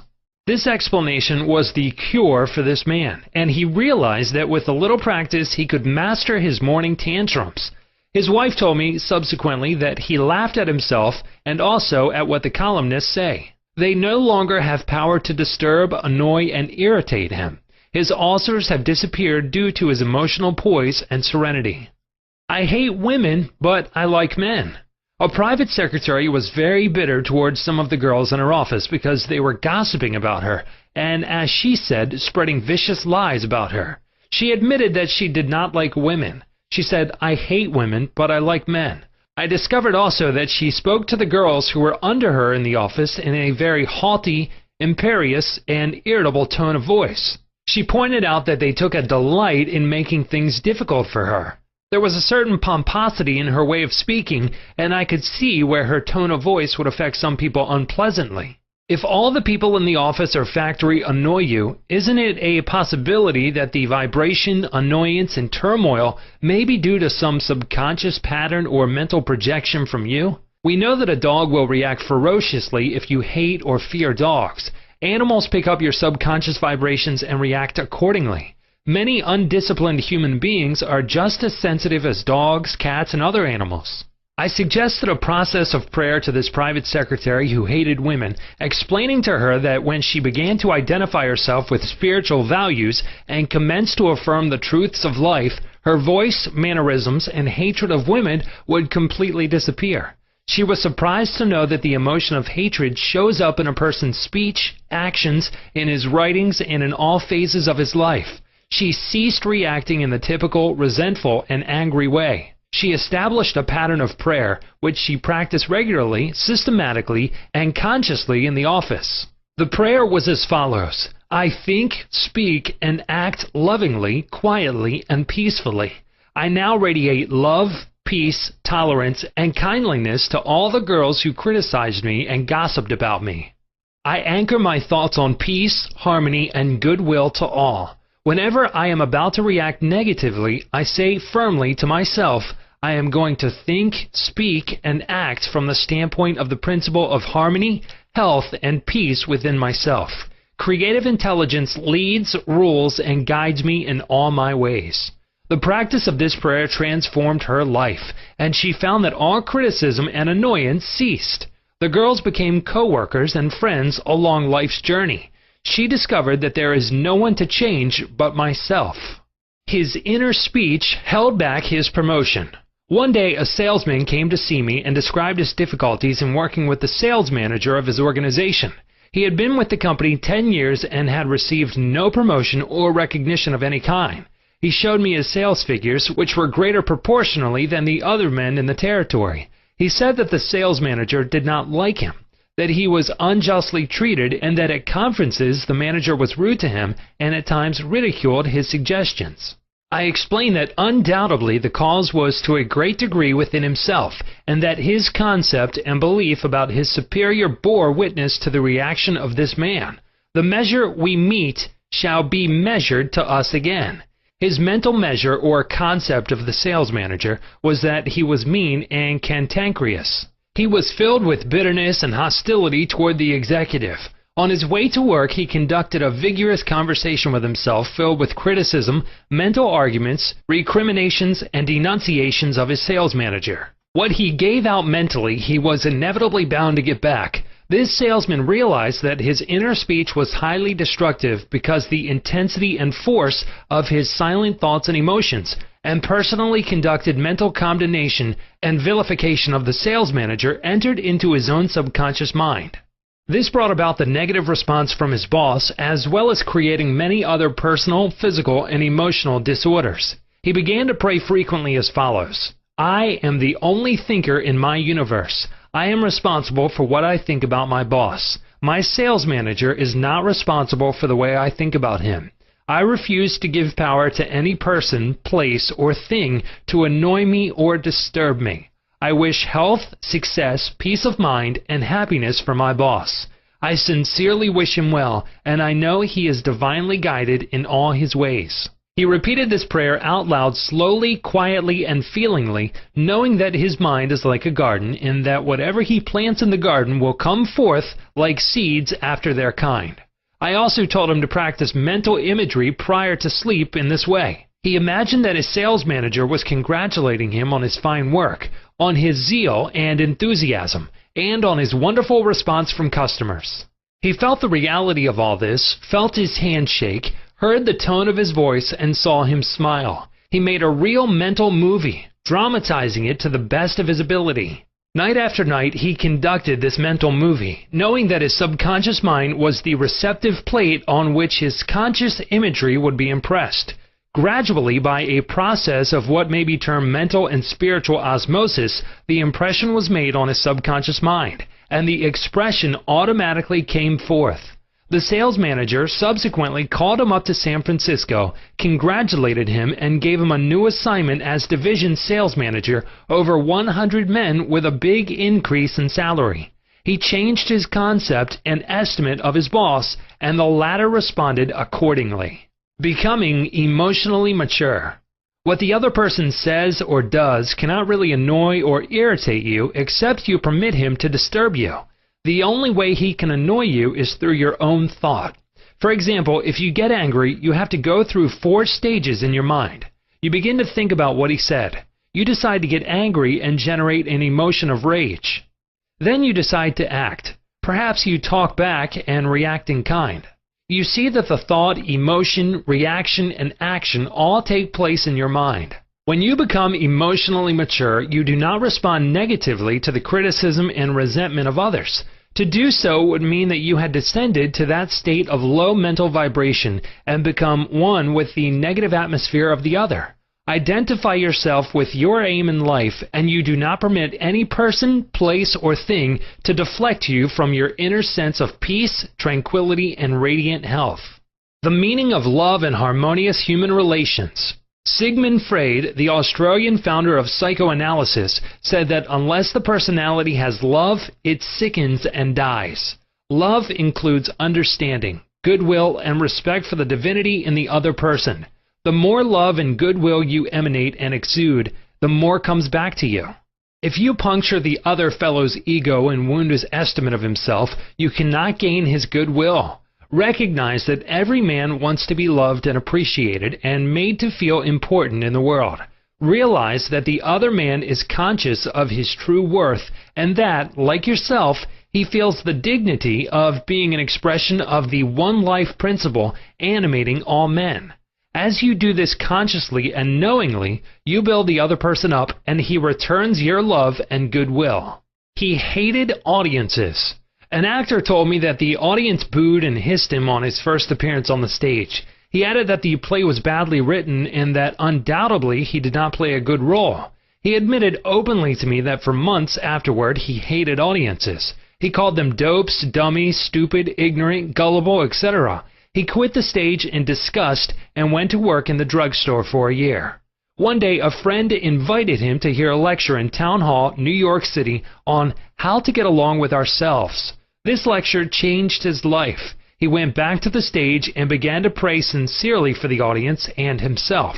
He poured out love and goodwill every night before appearing on the stage. He made it a habit to claim that the peace of God filled the hearts of all present, and that all present were lifted up and inspired. During each performance, he sent out love vibrations to the audience.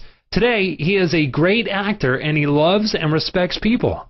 His goodwill and esteem are transmitted to others and are felt by them. Handling difficult people. There are difficult people in the world who are twisted and distorted mentally. They are malconditioned. Many are mental delinquents, argumentative, uncooperative, cantankerous, cynical, and sour on life. They are sick psychologically. Many people have deformed and distorted minds, probably warped during childhood. Many have congenital deformities. You would not condemn a person who had tuberculosis, nor should you condemn a person who is mentally ill. No one, for example, hates or resents a hunchback. There are many mental hunchbacks. You should have compassion and understanding. To understand all is to forgive all. Misery loves company. The hateful, frustrated, distorted, and twisted personality is out of tune with the infinite. He resents those who are peaceful, happy, and joyous. Usually he criticizes, condemns, and vilifies those who have been very good and kind to him. His attitude is this: why should they be so happy when he is so miserable? He wants to drag them down to his own level. Misery loves company. When you understand this, you remain unmoved, calm, and dispassionate. The practice of empathy in human relations. A girl visited me recently stating that she hated another girl in her office. She gave as a reason that the other girl was prettier, happier, and wealthier than she, and in addition was engaged to the boss of the company where they worked. One day after the marriage had taken place, the crippled daughter, by a former marriage of the woman whom she hated, came into the office. The child put her arms around her mother and said, "Mommy, Mommy, I love my new daddy. Look what he gave me." She showed her mother a wonderful new toy. She said to me, "My heart went out to that little girl and I knew how happy she must feel. I got a vision of how happy this woman was. All of a sudden I felt love for her and I went into the office and wished her all the happiness in the world, and I meant it." In psychological circles today, this is called empathy, which simply means the imaginative projection of your mental attitude into that of another. She projected her mental mood or the feeling of her heart into that of the older woman and began to think and look out through the other woman's brain. She was actually thinking and feeling as the other woman, and also as the child, because she likewise had projected herself into the mind of the child. She was looking out from the vantage point of the child's mother. If tempted to injure or think ill of another, project yourself mentally into the mind of Moses and think from the standpoint of the 10 Commandments. Appeasement never wins. Do not permit people to take advantage of you or gain their point by temper tantrums, crying jags, or so-called heart attacks. These people are dictators who try to enslave you and make you do their bidding. Be firm but kind and refuse to yield. Appeasement never wins. Refuse to contribute to their delinquency, selfishness, and possessiveness. Remember, do that which is right. You are here to fulfill your ideal and remain true to the eternal virilities and spiritual values of life, which are eternal. Give no one in all the world the power to deflect you from your goal, your aim in life, which is to express your hidden talents to the world, to serve humanity, and to reveal more and more of God's wisdom, truth, and beauty to all people in the world. Remain true to your ideal. Know definitely and absolutely that whatever contributes to your peace, happiness, and fulfillment must of necessity bless all men who walk the earth. The harmony of the part is the harmony of the whole, for the whole is in the part, and the part is in the whole. All you owe the other, as Paul says, is love, and love is the fulfilling of the law of health, happiness, and peace of mind. Chapter 17. How to use your subconscious mind for forgiveness. Life plays no favorites. God is life, and this life principle is flowing through you this moment. God loves to express himself as harmony, peace, beauty, joy, and abundance through you. This is called the will of God, or the tendency of life. If you set up resistance in your mind to the flow of life through you, this emotional congestion will get snarled up in your subconscious mind and cause all kinds of negative conditions. God has nothing to do with unhappy or chaotic conditions in the world. Man's negative and destructive thinking brings about all these conditions. Therefore, it is silly to blame God for your trouble or sickness. Many persons habitually set up mental resistance to the flow of life by accusing and reproaching God for the sin, sickness, and suffering of mankind. Others cast the blame on God for their pains, aches, and loss of loved ones, personal tragedies, and accidents. They are angry at God, and they believe He is responsible for their misery. As long as people entertain such negative concepts about God, they will experience the automatic negative reactions from their subconscious minds. Actually, such people do not know that they are punishing themselves. They must see the truth, find release, and give up all condemnation, resentment, and anger against anyone or any power outside themselves. Otherwise, they cannot go forward into a healthy, happy, or creative activity.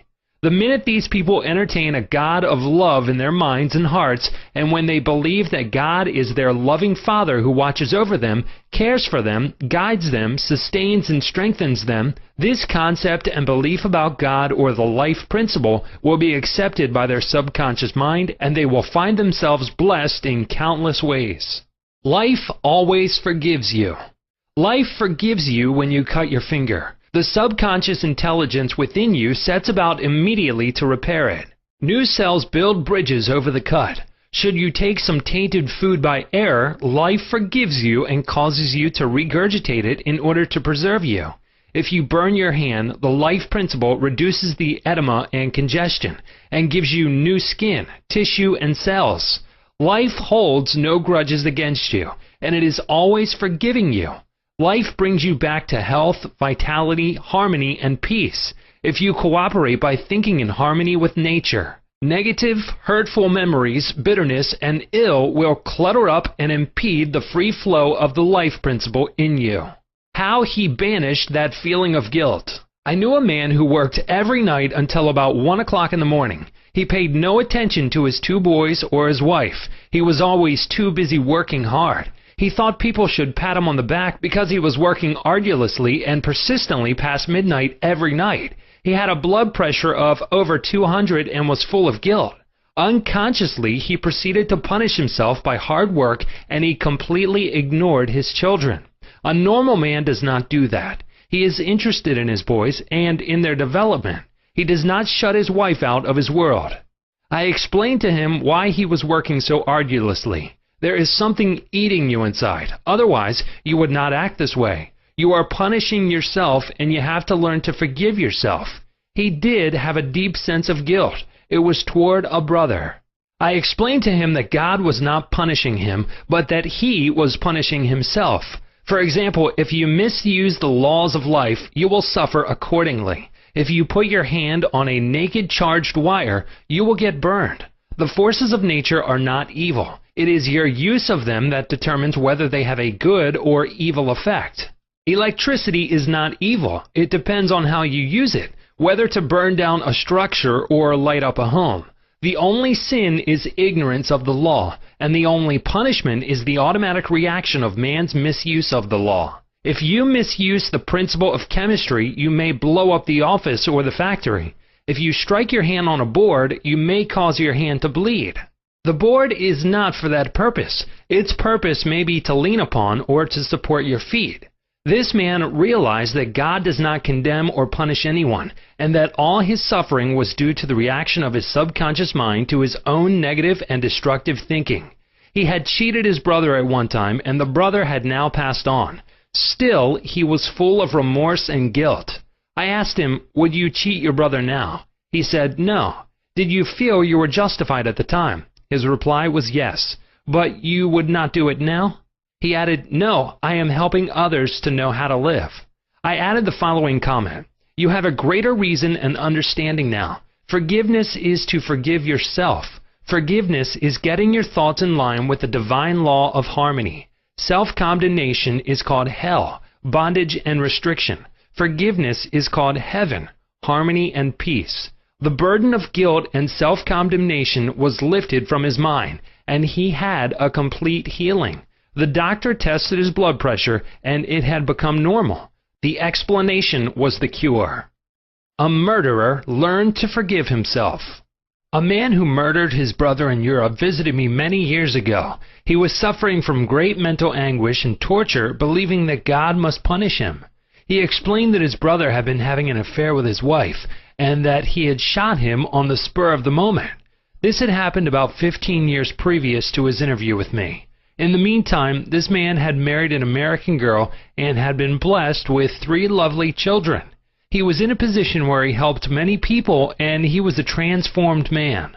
My explanation to him was that physically and psychologically, he was not the same man who shot his brother, since scientists inform us that every cell of our bodies change every 11 months. Moreover, mentally and spiritually, he was a new man. He was now full of love and goodwill for humanity. The old man who committed the crime 15 years before was mentally and spiritually dead.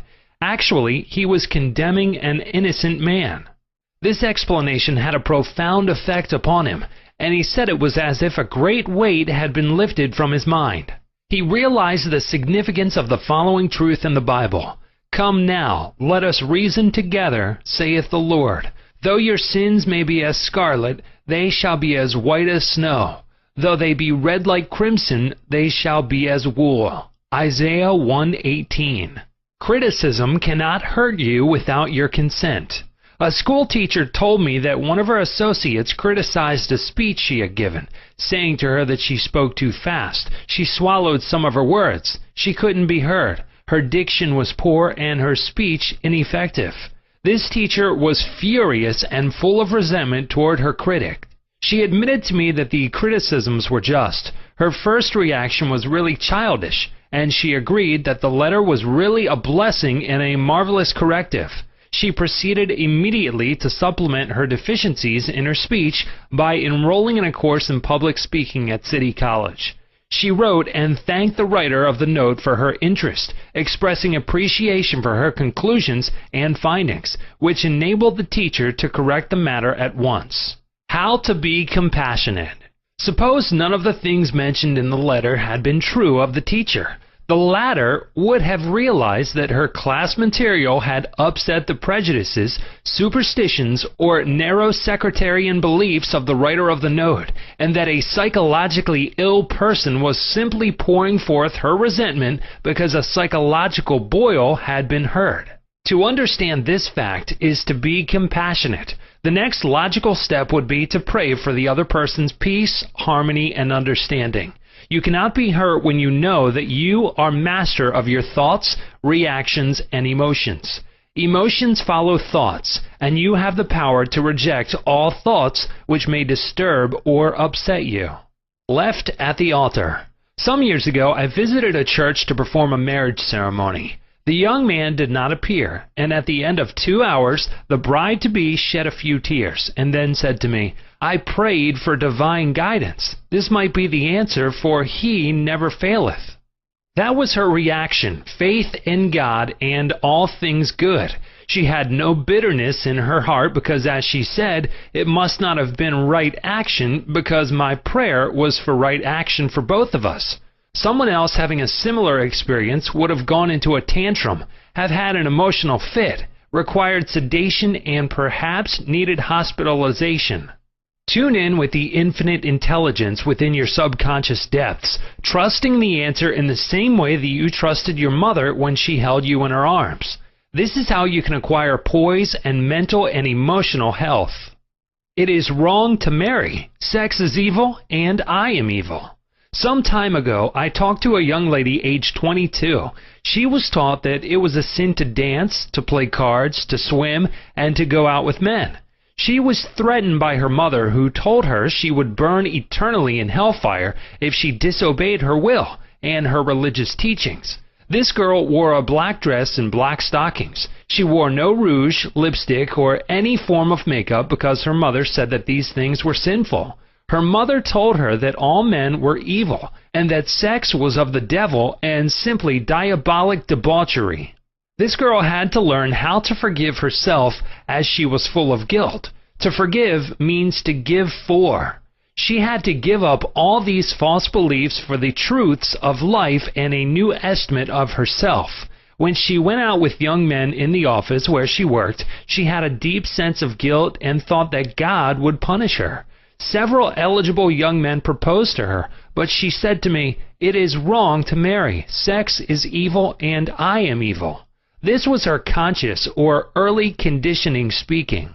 She came to me once weekly for about 10 weeks, and I taught her the workings of the conscious and subconscious mind as set forth in this book.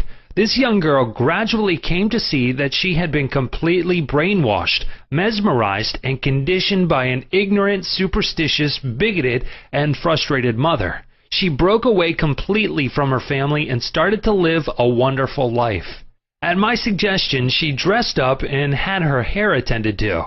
She took lessons in dancing from a man, and she also took driving lessons. She learned to swim, play cards, and had a number of dates. She began to love he. She prayed for a divine companion by claiming that Infinite Spirit would attract to her a man who harmonized with her thoroughly.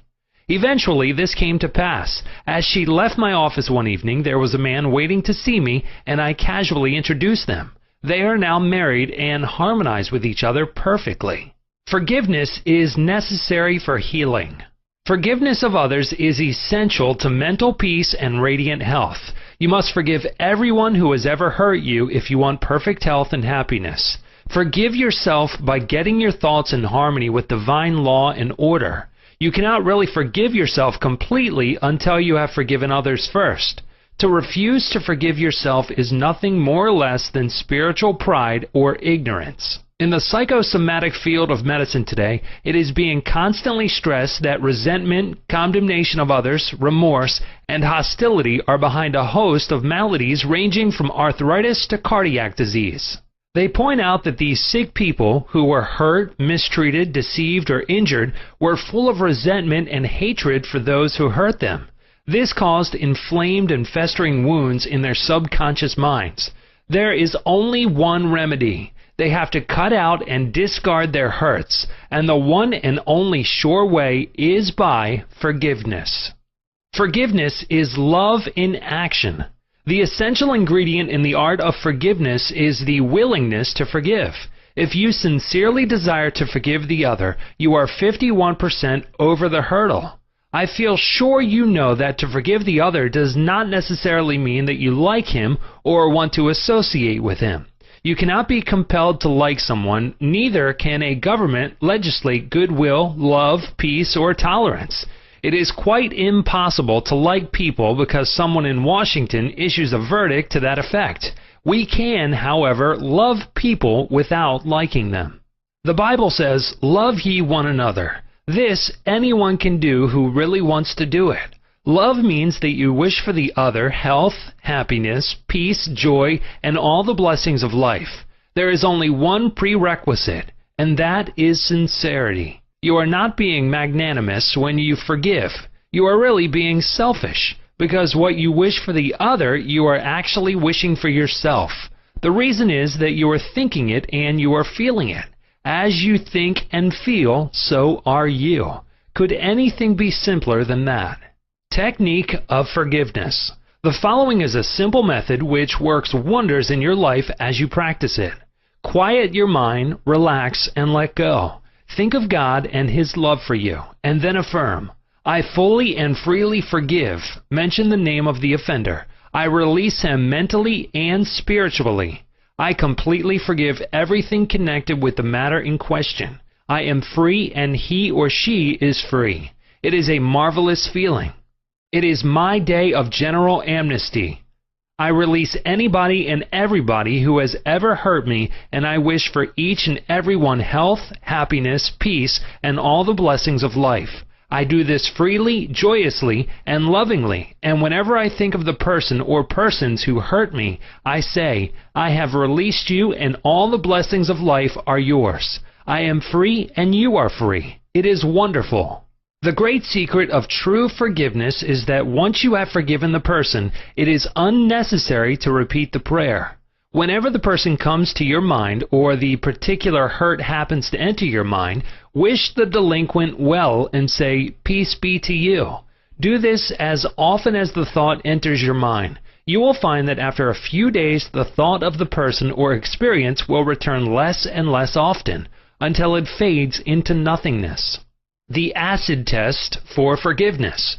There is an acid test for gold. There is also an acid test for forgiveness.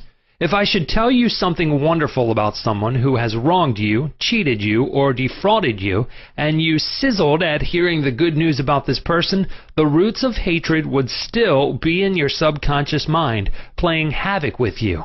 Let us suppose you had a painful abscess on your jaw a year ago, and you told me about it. I would casually ask you if you had any pain now. You would automatically say, "Of course not. I have a memory of it, but no pain." That is the whole story. You may have a memory of the incident, but no sting or hurt anymore. This is the acid test, and you must meet it psychologically and spiritually. Otherwise, you are simply deceiving yourself and not practicing the true art of forgiveness. To understand all is to forgive all. When man understands the creative law of his own mind, he ceases to blame other people and conditions for making or marring his life. He knows that his own thoughts and feelings create his destiny. Furthermore, he is aware that externals are not the causes and conditioners of his life and his experiences. To think that others can mar your happiness, that you are a football of a cruel fate, that you must oppose and fight others for a living, all these and other things like them are untenable when you understand that thoughts are things. The Bible says the same thing. For as a man thinketh in his heart, so is he. Proverbs 23:7. Chapter 18. How your subconscious removes mental blocks. The solution lies within the problem. The answer is in every question. If you are presented with a difficult situation and you cannot see your way clear, the best procedure is to assume that infinite intelligence within your subconscious mind knows all and sees all, has the answer, and is revealing it to you now. Your new mental attitude that the creative intelligence is bringing about a happy solution will enable you to find the answer. Rest assured that such an attitude of mind would bring order, peace, and meaning to all your undertakings. How to break or build a habit. You are a creature of habit. Habit is the function of your subconscious mind. You learn to swim, ride a bicycle, dance, and drive a car by consciously doing these things over and over again until they establish tracks in your subconscious mind. Then the automatic habit action of your subconscious mind took over. This is sometimes called second nature, which is a reaction of your subconscious mind to your thinking and acting. You are free to choose a good habit or a bad habit. If you repeat a negative thought or act over a period of time, you will be under the compulsion of a habit. The law of your subconscious is compulsion. How he broke a bad habit. Mr. Jones said to me, "An uncontrollable urge to drink seizes me, and I remain drunk for 2 weeks at a time. I can't give up this terrible habit." Time and time again, these experiences had occurred to this unfortunate man. He had grown into the habit of drinking to excess. Although he had started drinking on his own initiative, he also began to realize that he could change the habit and establish a new one.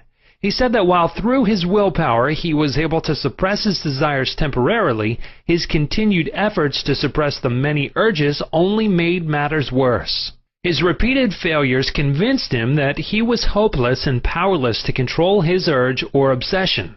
This idea of being powerless operated as a powerful suggestion to his subconscious mind and aggravated his weakness, making his life a succession of failures.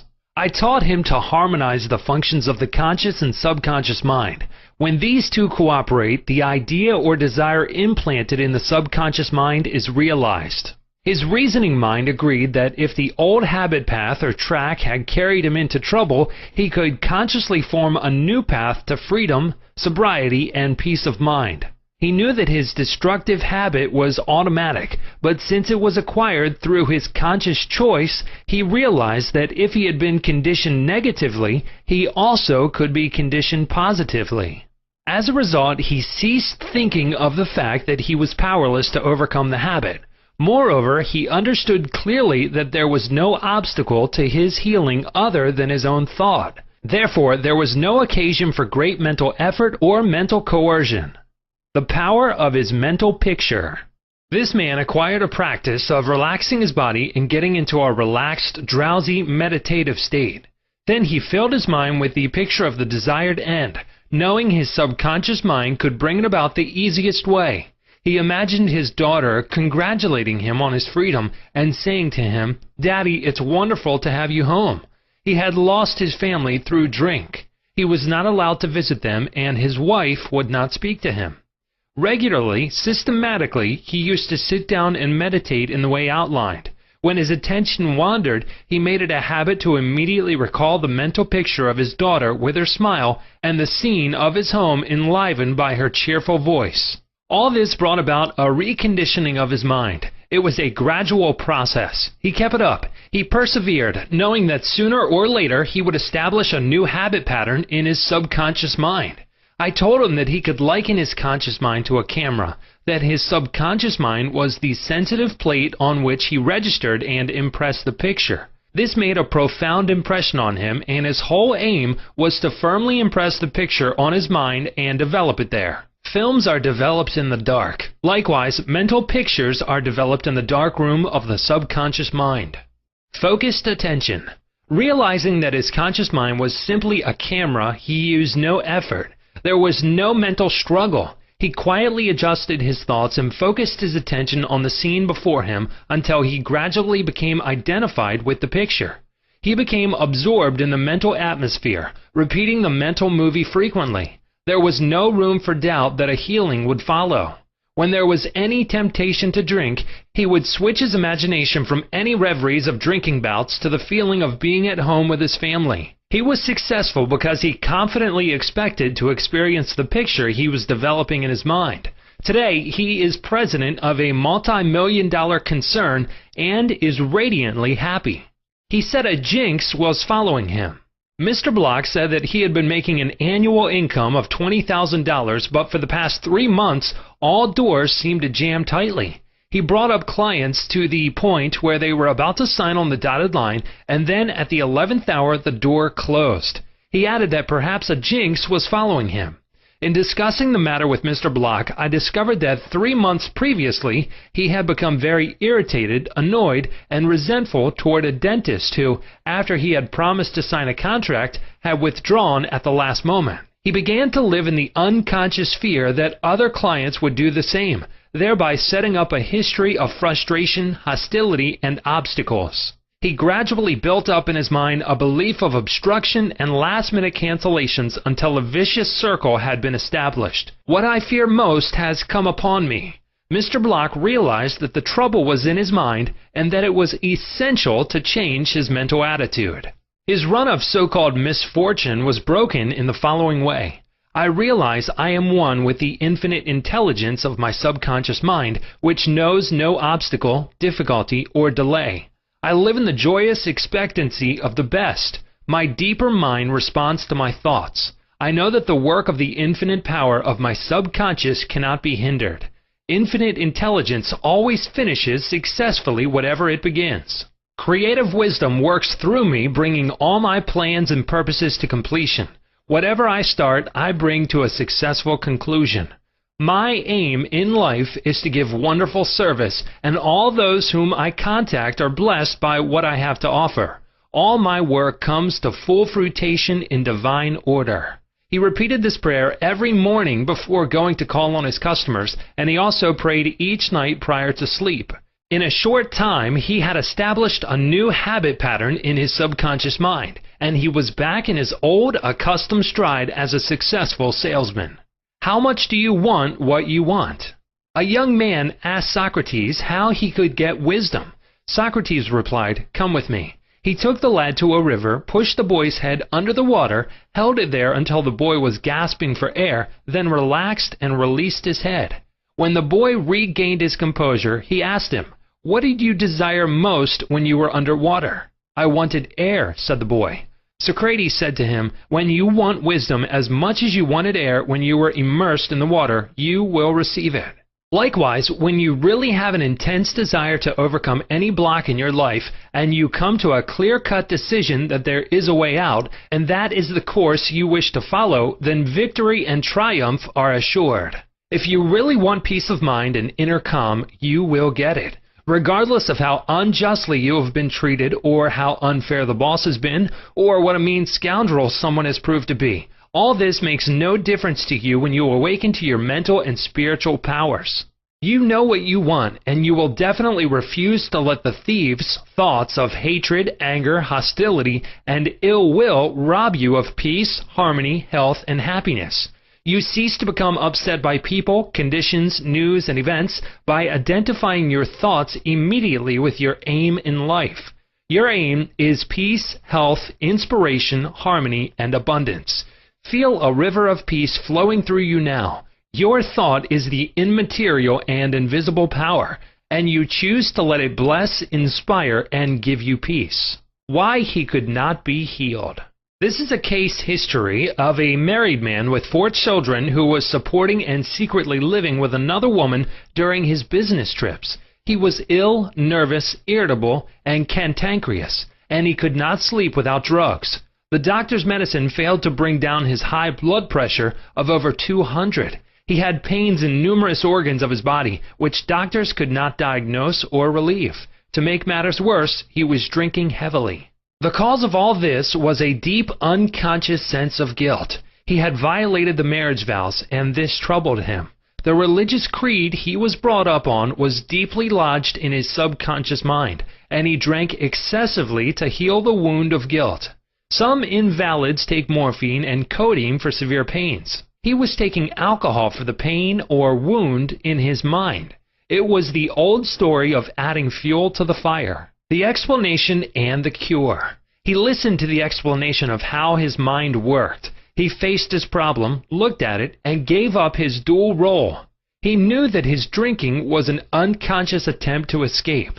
The hidden cause lodged in his subconscious mind had to be eradicated, then the healing would follow. He began to impress his subconscious mind 3 or 4 times a day by using the following prayer. My mind is full of peace, poise, balance, and equilibrium. The infinite lies stretched in smiling response within me. I am not afraid of anything in the past, the present, or the future. The infinite intelligence of my subconscious mind leads, guides, and directs me in all ways. I now meet every situation with faith, poise, calmness, and confidence. I am now completely free from the habit. My mind is full of inner peace, freedom, and joy. I forgive myself. Then I am forgiven. Peace, sobriety, and confidence reign supreme in my mind. He repeated this prayer frequently as outlined, being fully aware of what he was doing and why he was doing it. Knowing what he was doing gave him the necessary faith and confidence. I explained to him that as he spoke these statements out loud, slowly, lovingly, and meaningfully, they would gradually sink down into his subconscious mind. Like seeds, they would grow after their kind. These truths on which he concentrated went in through his eyes, his ears heard the sound, and the healing vibrations of these words reached his subconscious mind and obliterated all the negative mental patterns which caused all the trouble. Light dispels darkness. The constructive thought destroys the negative thought. He became a transformed man within a month. Refusing to admit it. If you are an alcoholic or a drug addict, admit it. Do not dodge the issue. Many people remain alcoholics because they refuse to admit it. Your disease is instability and inner fear. You are refusing to face life, and so you try to escape your responsibilities through the bottle. As an alcoholic, you have no free will, although you think you have, and you may even boast about your willpower. If you are a habitual drunkard and say bravely, I will not touch it anymore, you have no power to make this assertion come true, because you do not know where to locate the power. You are living in a psychological prison of your own making, and you are bound by your beliefs, opinions, training, and environmental influences. Like most people, you are a creature of habit. You are conditioned to react the way you do. Building in the idea of freedom. You can build the idea of freedom and peace of mind into your mentality so that it reaches your subconscious depths. The latter, being all-powerful, will free you from all desire for alcohol. Then you will have the new understanding of how your mind works, and you can truly back up your statement and prove the truth to yourself. 51% healed. If you have a keen desire to free yourself from any destructive habit, you are 51% healed already. When you have a greater desire to give up the bad habit than to continue it, you will not experience too much difficulty in gaining complete freedom. Whatever thought you anchor the mind upon, the latter magnifies. If you engage the mind on the concept of freedom, freedom from that habit, and peace of mind, and if you keep it focused on this new direction of attention, you generate feelings and emotions, which gradually emotionalize the concept of freedom and peace. Whatever idea you emotionalize is accepted by your subconscious and brought to pass. Your subconscious removes mental blocks. The law of substitution.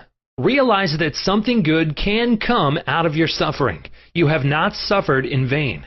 However, it is foolish to continue to suffer.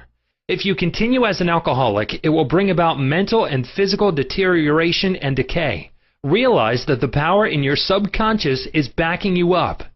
Even though you may be seized by melancholy, you should begin to imagine the joy of freedom that is in store for you. This is the law of substitution. Your imagination took you to the bottle. Let it take you now to freedom and peace of mind. You will suffer a little bit, but it is for a constructive purpose. You will bear it like a mother in the pangs of childbirth, and you will, likewise, bring forth a child of the mind. Your subconscious will give birth to sobriety. Cause of alcoholism. The real cause of alcoholism is negative and destructive thinking, for as a man thinketh, so is he. The alcoholic has a deep sense of inferiority, inadequacy, defeat, and frustration, usually accompanied by a deep inner hostility. He has countless alibis as to his reason for drinking, but the sole reason is in his thought life. 3 magic steps. The first step, get still, quiet the wheels of the mind. Enter into a sleepy, drowsy state. In this relaxed, peaceful, receptive state, you are preparing for the second step. The second step, take a brief phrase which can readily be graven on the memory and repeated over and over as a lullaby. Use the phrase, sobriety and peace of mind are mine now, and I give thanks. To prevent the mind from wandering, repeat it aloud or sketch its pronunciation with the lips and tongue as you say it mentally. This helps its entry into the subconscious mind. Do this for 5 minutes or more. You will find a deep emotional response. The third step, just before going to sleep, practice what Johann von Goethe, German author, used to do. Imagine a friend, a loved one in front of you. Your eyes are closed, you are relaxed and at peace. The loved one or friend is subjectively present and is saying to you, congratulations. You see the smile, you hear the voice, you mentally touch the hand. It is all real and vivid. The word congratulations imply complete freedom. Hear it over and over again until you get the subconscious reaction, which satisfies. Keep on keeping on. When fear knocks at the door of your mind, or when worry, anxiety, and doubt cross your mind, behold your vision, your goal. Think of the infinite power within your subconscious mind, which you can generate by your thinking and imagining. And this will give you confidence, power, and courage. Keep on, persevere, until the day breaks and the shadows flee away. Chapter 19. How to use your subconscious mind to remove fear. One of our students told me that he was invited to speak at a banquet. He said he was panic-stricken at the thought of speaking before 1,000 people. He overcame his fear this way. For several nights he sat down in an armchair for about 5 minutes and said to himself slowly, quietly, and positively, I am going to master this fear. I am overcoming it now. I speak with poise and confidence. I am relaxed and at ease. He operated a definite law of mind and overcame his fear. The subconscious mind is amendable to suggestion and is controlled by suggestion. When you still your mind and relax, the thoughts of your conscious mind sink down into the subconscious through a process similar to osmosis, whereby fluids separated by a porous membrane intermingle. As these positive seeds or thoughts sink into the subconscious area, they grow after their kind, and you become poised, serene, and calm. Man's greatest enemy. It is said that fear is man's greatest enemy. Fear is behind failure, sickness, and poor human relations. Millions of people are afraid of the past, the future, old age, insanity, and death. Fear is a thought in your mind, and you are afraid of your own thoughts. A little boy can be paralyzed with fear when he is told there is a boogeyman under his bed that is going to take him away. When his father turns on the light and shows him there is no boogeyman, he is freed from fear. The fear in the mind of the boy was as real as if there really was a boogeyman there. He was healed of a false thought in his mind. The thing he feared did not exist. Likewise, most of your fears have no reality. They are merely a conglomeration of sinister shadows, and shadows have no reality. Do the things you fear. Ralph Waldo Emerson, philosopher and poet, said, "Do the thing you are afraid to do, and the death of fear is certain." There was a time when the writer of this chapter was filled with unutterable fear when standing before an audience. The way I overcame it was to stand before the audience, do the thing I was afraid to do, and the death of fear was certain. When you affirm positively that you are going to master your fears and you come to a definite decision in your conscious mind, you release the power of the subconscious, which flows in response to the nature of your thought. Banishing stage fright. A young lady was invited to an audition. She had been looking forward to the interview. However, on 3 previous occasions she had failed miserably due to stage fright. She possessed a very good voice, but she was certain that when the time came for her to sing, she would be seized with stage fright. The subconscious mind takes your fears as a request, proceeds to manifest them, and brings them into your experience.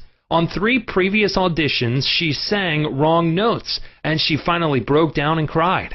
The cause, as previously outlined, was an involuntary autosuggestion. For example, a silent fear thought emotionalized and subjectified. She overcame it by the following technique. 3 times a day she isolated herself in a room. She sat down comfortably in an armchair, relaxed her body, and closed her eyes. She stilled her mind and body to the best of her ability. Physical inertia favors passivity and renders the mind more receptive to suggestion. She counteracted the fear suggestion by its converse, saying to herself, "I sing beautifully. I am poised, serene, confident, and calm." She repeated the words slowly, quietly, and with feeling from 5 to 10 times at each sitting. She had 3 such sittings every day, and one immediately prior to sleep at night. At the end of a week, she was completely poised, confident, and gave a definitely outstanding audition. Carry out the above procedure, and the death of fear is certain. Fear of failure. Occasionally, young men from the local university come to see me, as well as school teachers, who often seem to suffer from suggestive amnesia at examinations. The complaint is always the same. I know the answers after the examination is over, but I can't remember the answers during the examination. The idea, which realizes itself, is the one to which we invariably give concentrated attention. I find that each one is obsessed with the idea of failure. Fear is behind the temporary amnesia, and it is the cause of the whole experience. One young medical student was the most brilliant person in his class, yet he found himself failing to answer simple questions at the time of written or oral examinations. I explained to him that the reason was he had been worrying and fearful for several days previous to the examination. These negative thoughts became charged with fear.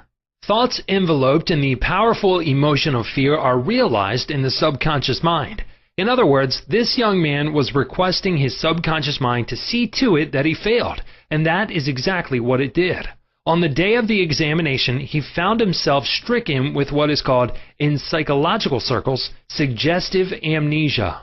How he overcame the fear. He learned that his subconscious mind was the storehouse of memory, and that it had a perfect record of all he had heard and read during his medical training. Moreover, he learned that the subconscious mind was responsive and reciprocal. The way to be in rapport with it was to be relaxed, peaceful, and confident. Every night and morning he began to imagine his mother congratulating him on his wonderful record. He would hold an imaginary letter from her in his hand. As he began to contemplate the happy result, he called forth a corresponding or reciprocal response or reaction in himself. The all-wise, omnipotent power of the subconscious took over, dictated, and directed his conscious mind accordingly. He imagined the end, thereby willing the means to the realization of the end. Following this procedure, he had no trouble passing subsequent examinations. In other words, the subjective wisdom took over, compelling him to give an excellent account of himself. Fear of water, mountains, closed spaces, etc. There are many people who are afraid to go into an elevator, climb mountains, or even swim in the water. It may well be that the individual had unpleasant experiences in the water in his youth, such as having been thrown forcibly into the water without being able to swim. He might have been forcibly detained in an elevator, which failed to function properly, causing resultant fear of closed spaces. I had an experience when I was about 10 years of age. I accidentally fell into a pool and went down 3 times. I can still remember the dark water engulfing my head and my gasping for air until another boy pulled me out at the last moment. This experience sank into my subconscious mind, and for years I feared the water. An elderly psychologist said to me, "Go down to the swimming pool, look at the water, and say out loud in strong tones, 'I am going to master you. I can dominate you.' Then go into the water, take lessons, and overcome it." This I did, and I mastered the water. Do not permit water to master you. Remember, you are the master of the water. When I assumed a new attitude of mind, the omnipotent power of the subconscious responded, giving me strength, faith, and confidence, and enabling me to overcome my fear. Master technique for overcoming any particular fear. The following is a process and technique for overcoming fear, which I teach from the platform. It works like a charm. Try it. Suppose you are afraid of the water, a mountain, an interview, an audition, or you fear closed spaces. If you are afraid of swimming, begin now to sit still for 5 or 10 minutes, 3 or 4 times a day, and imagine you are swimming. Actually, you are swimming in your mind. It is a subjective experience. Mentally, you have projected yourself into the water. You feel the chill of the water and the movement of your arms and legs. It is all real, vivid, and a joyous activity of the mind. It is not idle daydreaming, for you know that what you are experiencing in your imagination will be developed in your subconscious mind. Then you will be compelled to express the image and likeness of the picture you impressed on your deeper mind. This is the law of the subconscious.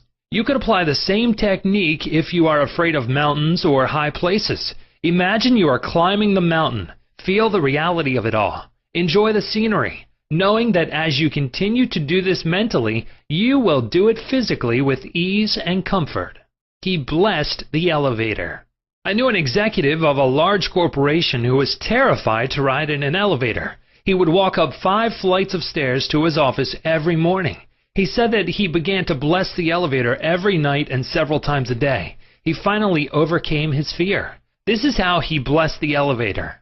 The elevator in our building is a wonderful idea. It came out of the universal mind. It is a boon and a blessing to all our employees. It gives wonderful service. It operates in divine order. I ride it in peace and joy. I remain silent now while the currents of life, love, and understanding flow through the patterns of my thought.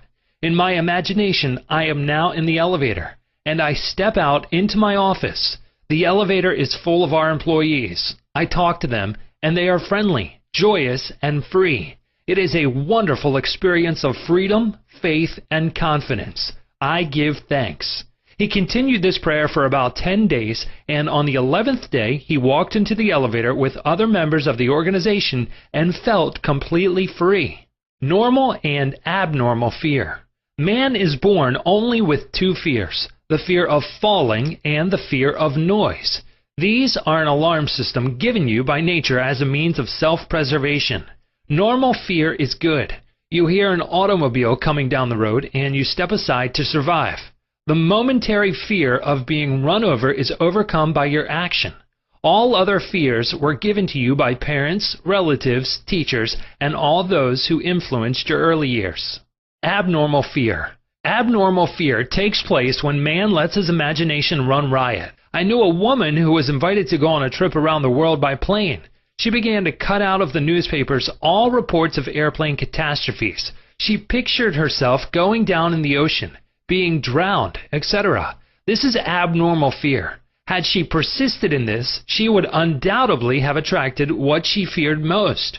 Another example of abnormal fear is that of a businessman in New York who was very prosperous and successful. He had his own private mental motion picture, of which he was the director. He would run this mental movie of failure, bankruptcy, empty shelves, and no bank balance until he sank into a deep depression.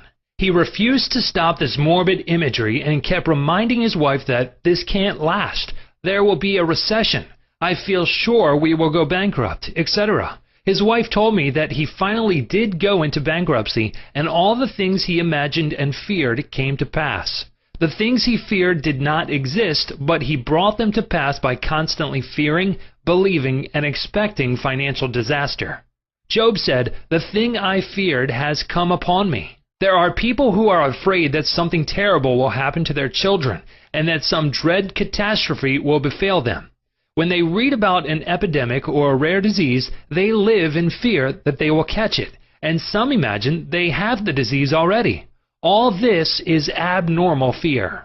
The answer to abnormal fear: move mentally to the opposite. To stay at the extreme of fear is stagnation plus mental and physical deterioration. When fear arises, there immediately comes with it a desire for something opposite to the thing feared. Place your attention on the thing immediately desired.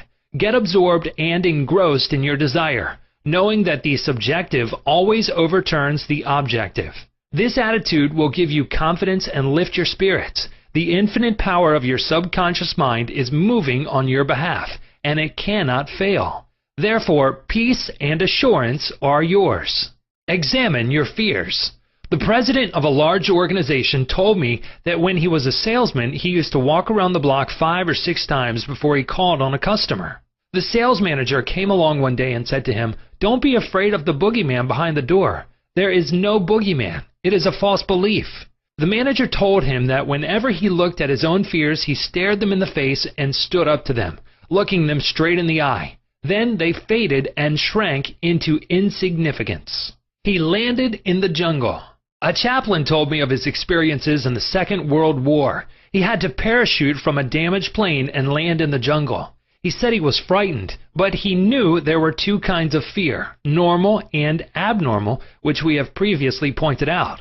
He decided to do something about the fear immediately and began to talk to himself, saying, "John, you can't surrender to your fear. Your fear is a desire for safety and security and a way out." He began to claim infinite intelligence which guides the planets in their courses is now leading and guiding me out of this jungle. He kept saying this out loud to himself for 10 minutes or more. Then, he added, something began to stir inside me. A mood of confidence began to seize me, and I began to walk. After a few days, I miraculously came out of the jungle and was picked up by a rescue plane. His changed mental attitude saved him. His confidence and trust in the subjective wisdom and power within him was the solution to his problem. He said, "Had I begun to bemoan my fate and indulge my fears, I would have succumbed to the monster fear and probably would have died of fear and starvation." He dismissed himself. The general manager of an organization told me that for 3 years he feared he would lose his position. He was always imagining failure. The thing he feared did not exist, save as a morbid anxiety thought in his own mind. His vivid imagination dramatized the loss of his job until he became nervous and neurotic. Finally, he was asked to resign. Actually, he dismissed himself. His constant negative imagery and fear suggestions to his subconscious mind caused the latter to respond and react accordingly. It caused him to make mistakes and foolish decisions, which resulted in his failure as a general manager. His dismissal would never have happened if he had immediately moved to the opposite in his mind. They plotted against him. During a recent world lecture tour, I had a 2-hour conversation with a prominent government official. He had a deep sense of inner peace and serenity.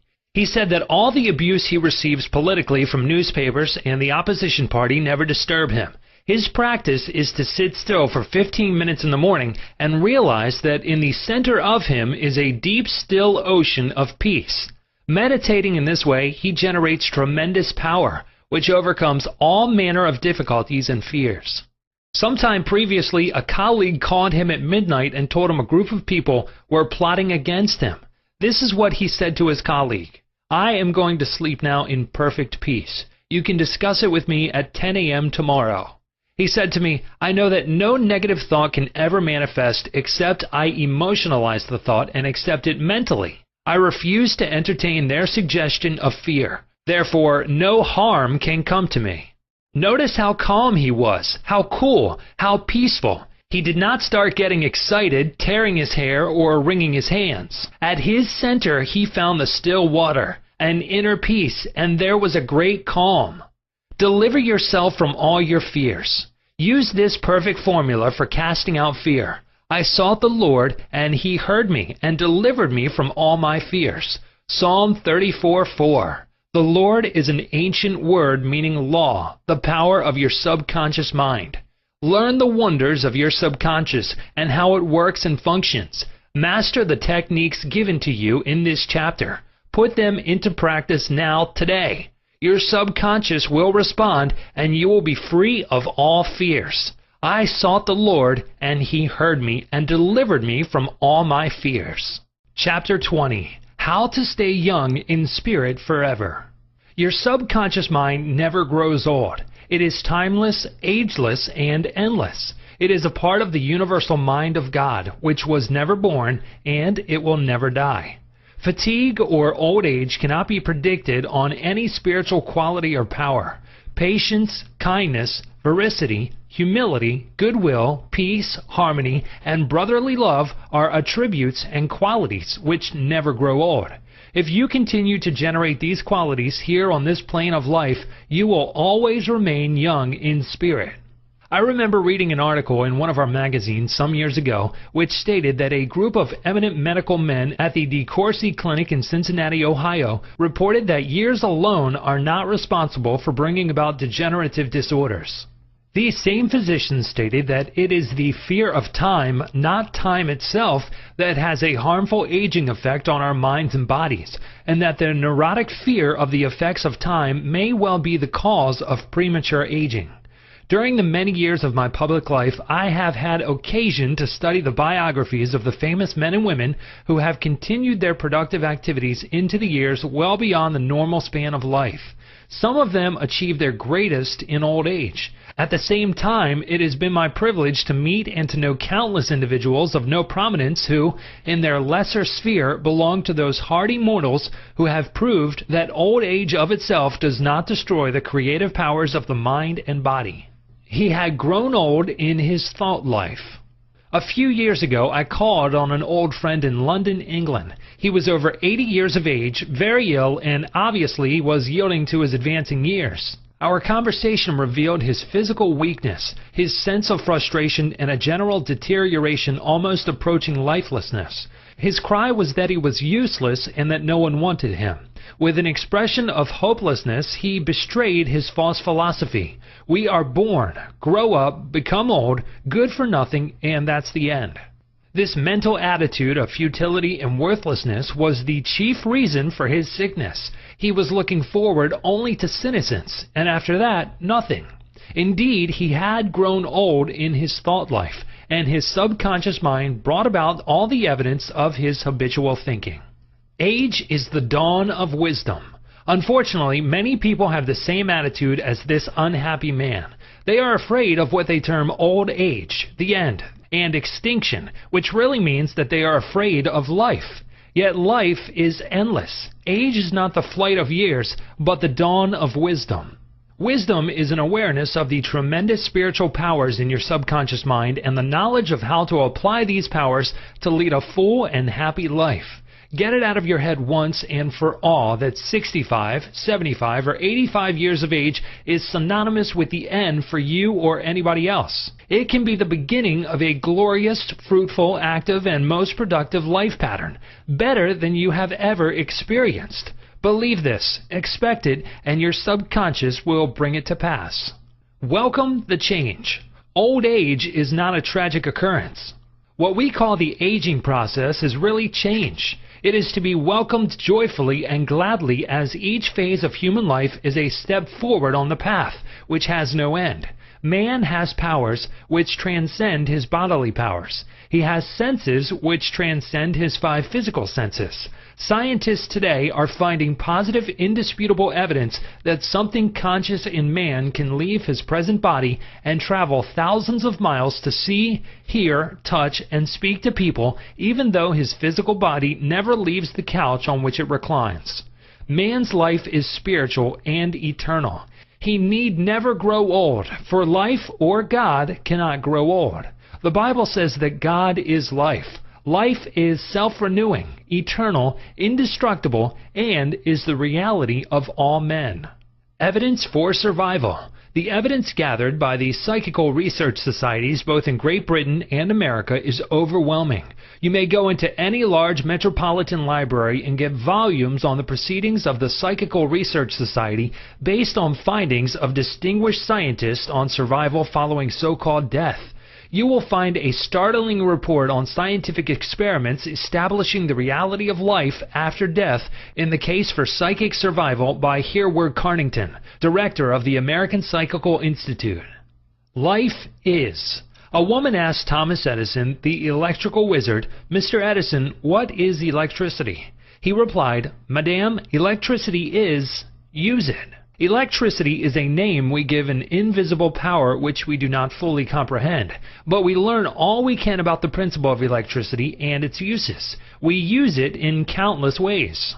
The scientist cannot see an electron with his eyes, yet he accepts it as a scientific fact because it is the only valid conclusion which coincides with this other experimental evidence. We cannot see life, however, we know we are alive. Life is, and we are here to express it in all its beauty and glory. Mind and spirit do not grow old. The man who thinks or believes that the earthly cycle of birth, adolescence, youth, maturity, and old age is all there is to life is indeed to be pitied. Such a man has no anchor, no hope, no vision, and to him life has no meaning. This type of belief brings frustration, stagnation, cynicism, and a sense of hopelessness resulting in neurosis and mental aberrations of all kinds. If you cannot play a fast game of tennis or swim as fast as your son, or if your body has slowed down or you walk with a slow step, remember life is always clothing itself anew. What men call death is but a journey to a new city in another dimension of life. I say to men and women in my lectures that they should accept what we call old age gracefully. Age has its own glory, beauty, and wisdom, which belong to it. Peace, love, joy, beauty, happiness, wisdom, goodwill, and understanding are qualities which never grow old or die. Ralph Waldo Emerson, poet and philosopher, said, "We do not count a man's years until he has nothing else to count." Your character, the quality of your mind, your faith, and your convictions are not subject to decay. You are as young as you think you are. I gave public lectures in Caxton Hall, London, England, every few years, and following one of these lectures, a surgeon said to me, "I am 84 years of age. I operate every morning, visit patients in the afternoons, and I write for medical and other scientific journals in the evening." His attitude was that he was as useful as he believed himself to be, and that he was as young as his thoughts. He said to me, "It's true what you said. Man is as strong as he thinks he is, and as valuable as he thinks he is." This surgeon had not surrendered to advancing years. He knows that he is immortal. His final comment to me was, "If I should pass on tomorrow, I would be operating on people in the next dimension, not with a surgeon's scalpel, but with mental and spiritual surgery." Your gray hairs are an asset. Don't ever quit a job and say, "I am retired, I am old, I am finished." That would be stagnation, death, and you would be finished. Some men are old at 30, while others are young at 80. The mind is the master weaver, the architect, the designer, and the sculptor. George Bernard Shaw was active at 90, and the artistic quality of his mind had not relaxed from active duty. I meet men and women who tell me that some employers almost slam the door in their faces when they say they are over 40. This attitude on the part of employers is to be considered cold, callous, evil, and completely void of compassion and understanding. The total emphasis seemed to be on youth. For example, you must be under 35 years of age to receive consideration. The reasoning behind this is certainly very shallow. If the employer would stop and think, he would realize that the man or woman was not selling his age or gray hair. Rather, he was willing to give of his talents, his experience, and his wisdom gathered through the years of experience in the marketplace of life. Age is an asset. Your age should be a distinct asset to any organization because of your practice and application through the years of the principles of the Golden Rule and the law of love and goodwill. Your gray hair, if you have any, should stand for greater wisdom, skill, and understanding. Your emotional and spiritual maturity should be a tremendous blessing to any organization. A man should not be asked to resign when he is 65 years of age. That is the time of life when he could be most useful in handling personnel problems, making plans for the future, making decisions, and guiding others in the realm of creative ideas based on his experience and insight into the nature of the business.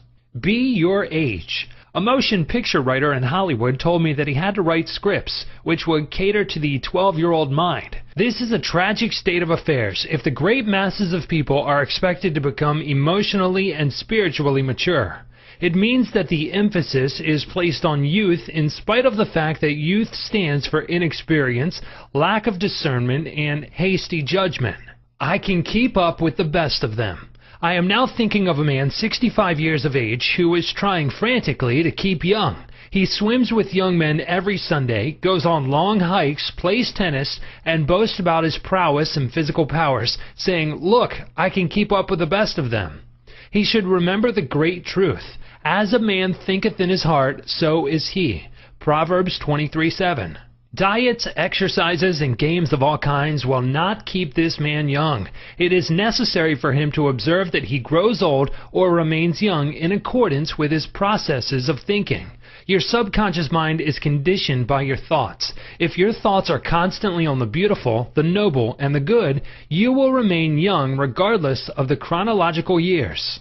Fear of old age. Job said, "The thing which I greatly feared is come upon me." There are many people who fear old age and are uncertain about the future because they anticipate mental and physical deterioration as the years advance. What they think and feel comes to pass. You grow old when you lose interest in life, when you cease to dream, to hunger after new truths, and to search for new worlds to conquer. When your mind is open to new ideas, new interests, and when you raise the curtain and let in the sunshine and inspiration of new truths of life and the universe, you will be young and vital.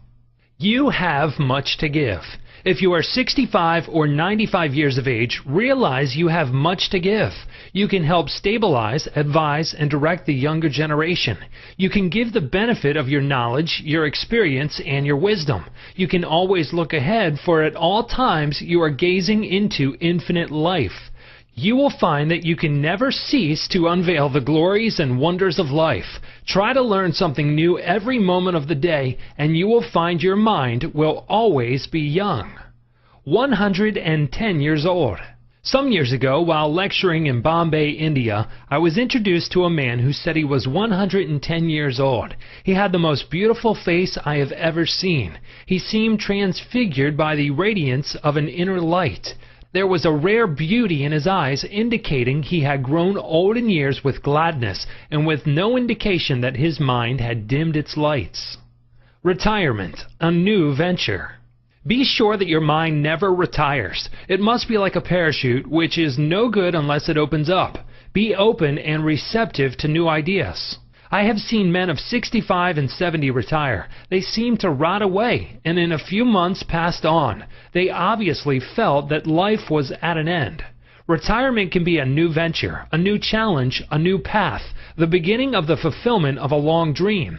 It is inexpressibly depressing to hear a man say, "What shall I do now that I am retired?" He is saying, in effect, "I am mentally and physically dead. My mind is bankrupt of ideas." All this is a false picture. The real truth is that you can accomplish more at 90 than you did at 60, because each day you are growing in wisdom and understanding of life and the universe through your new studies and interest. He graduated to a better job. An executive who lives near me was forced to retire a few months ago because he had reached the age of 65. He said to me, "I look upon my retirement as promotion from kindergarten to the first grade."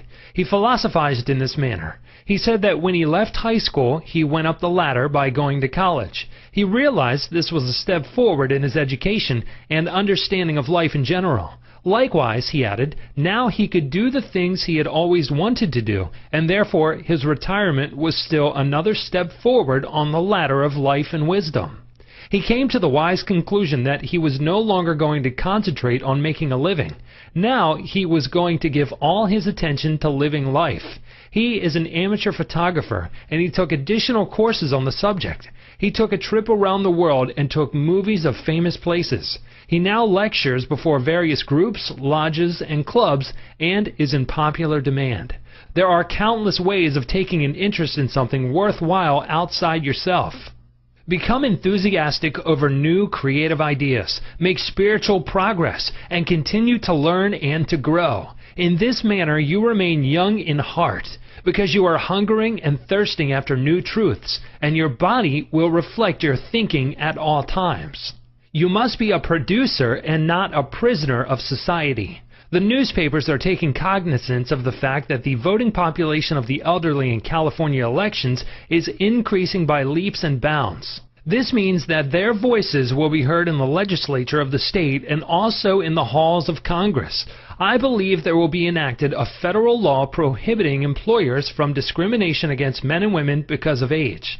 A man of 65 years may be younger mentally, physically, and psychologically than many men at 30.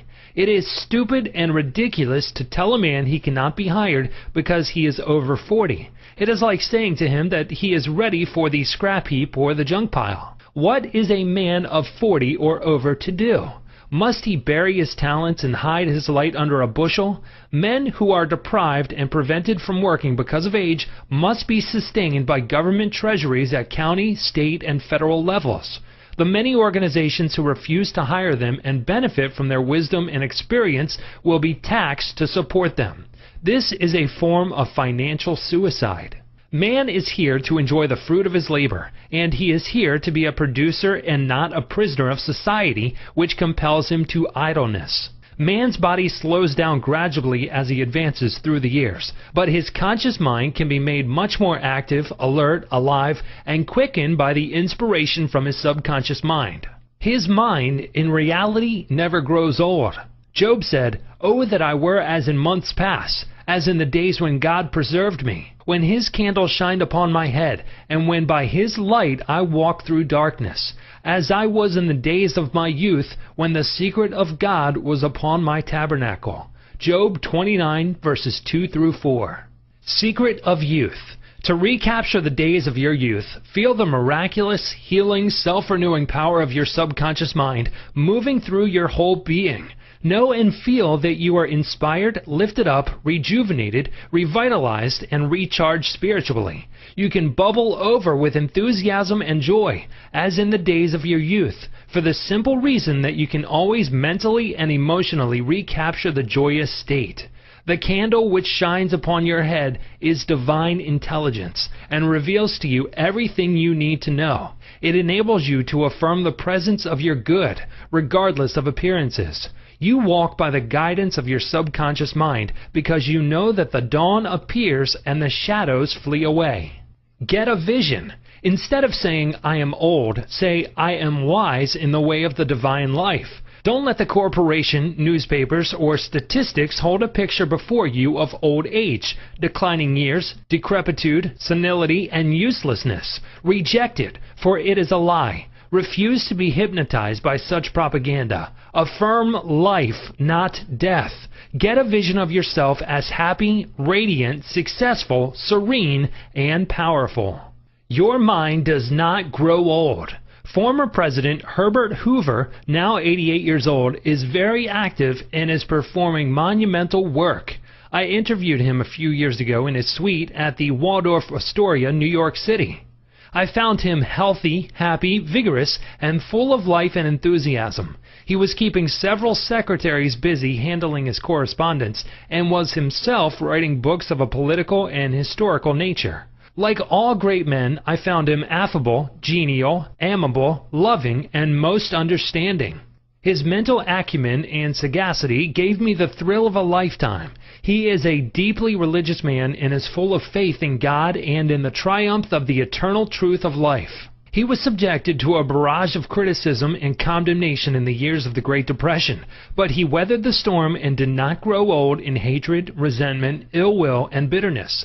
On the contrary, he went into the silence of his soul, and communing with the divine presence within him, he found the peace which is the power at the heart of God. His mind active at 99.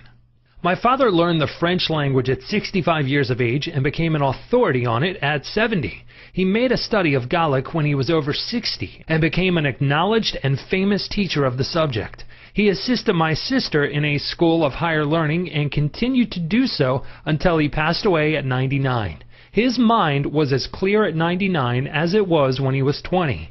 Moreover, his handwriting and his reasoning powers had improved with age. Truly, you are as old as you think and feel. We need our senior citizens. Marcus Porcius Cato, the Roman patriot, learned Greek at 80. Madame Ernestine Schumann Heink, the great German-American contralto, reached the pinnacle of her musical success after she became a grandmother.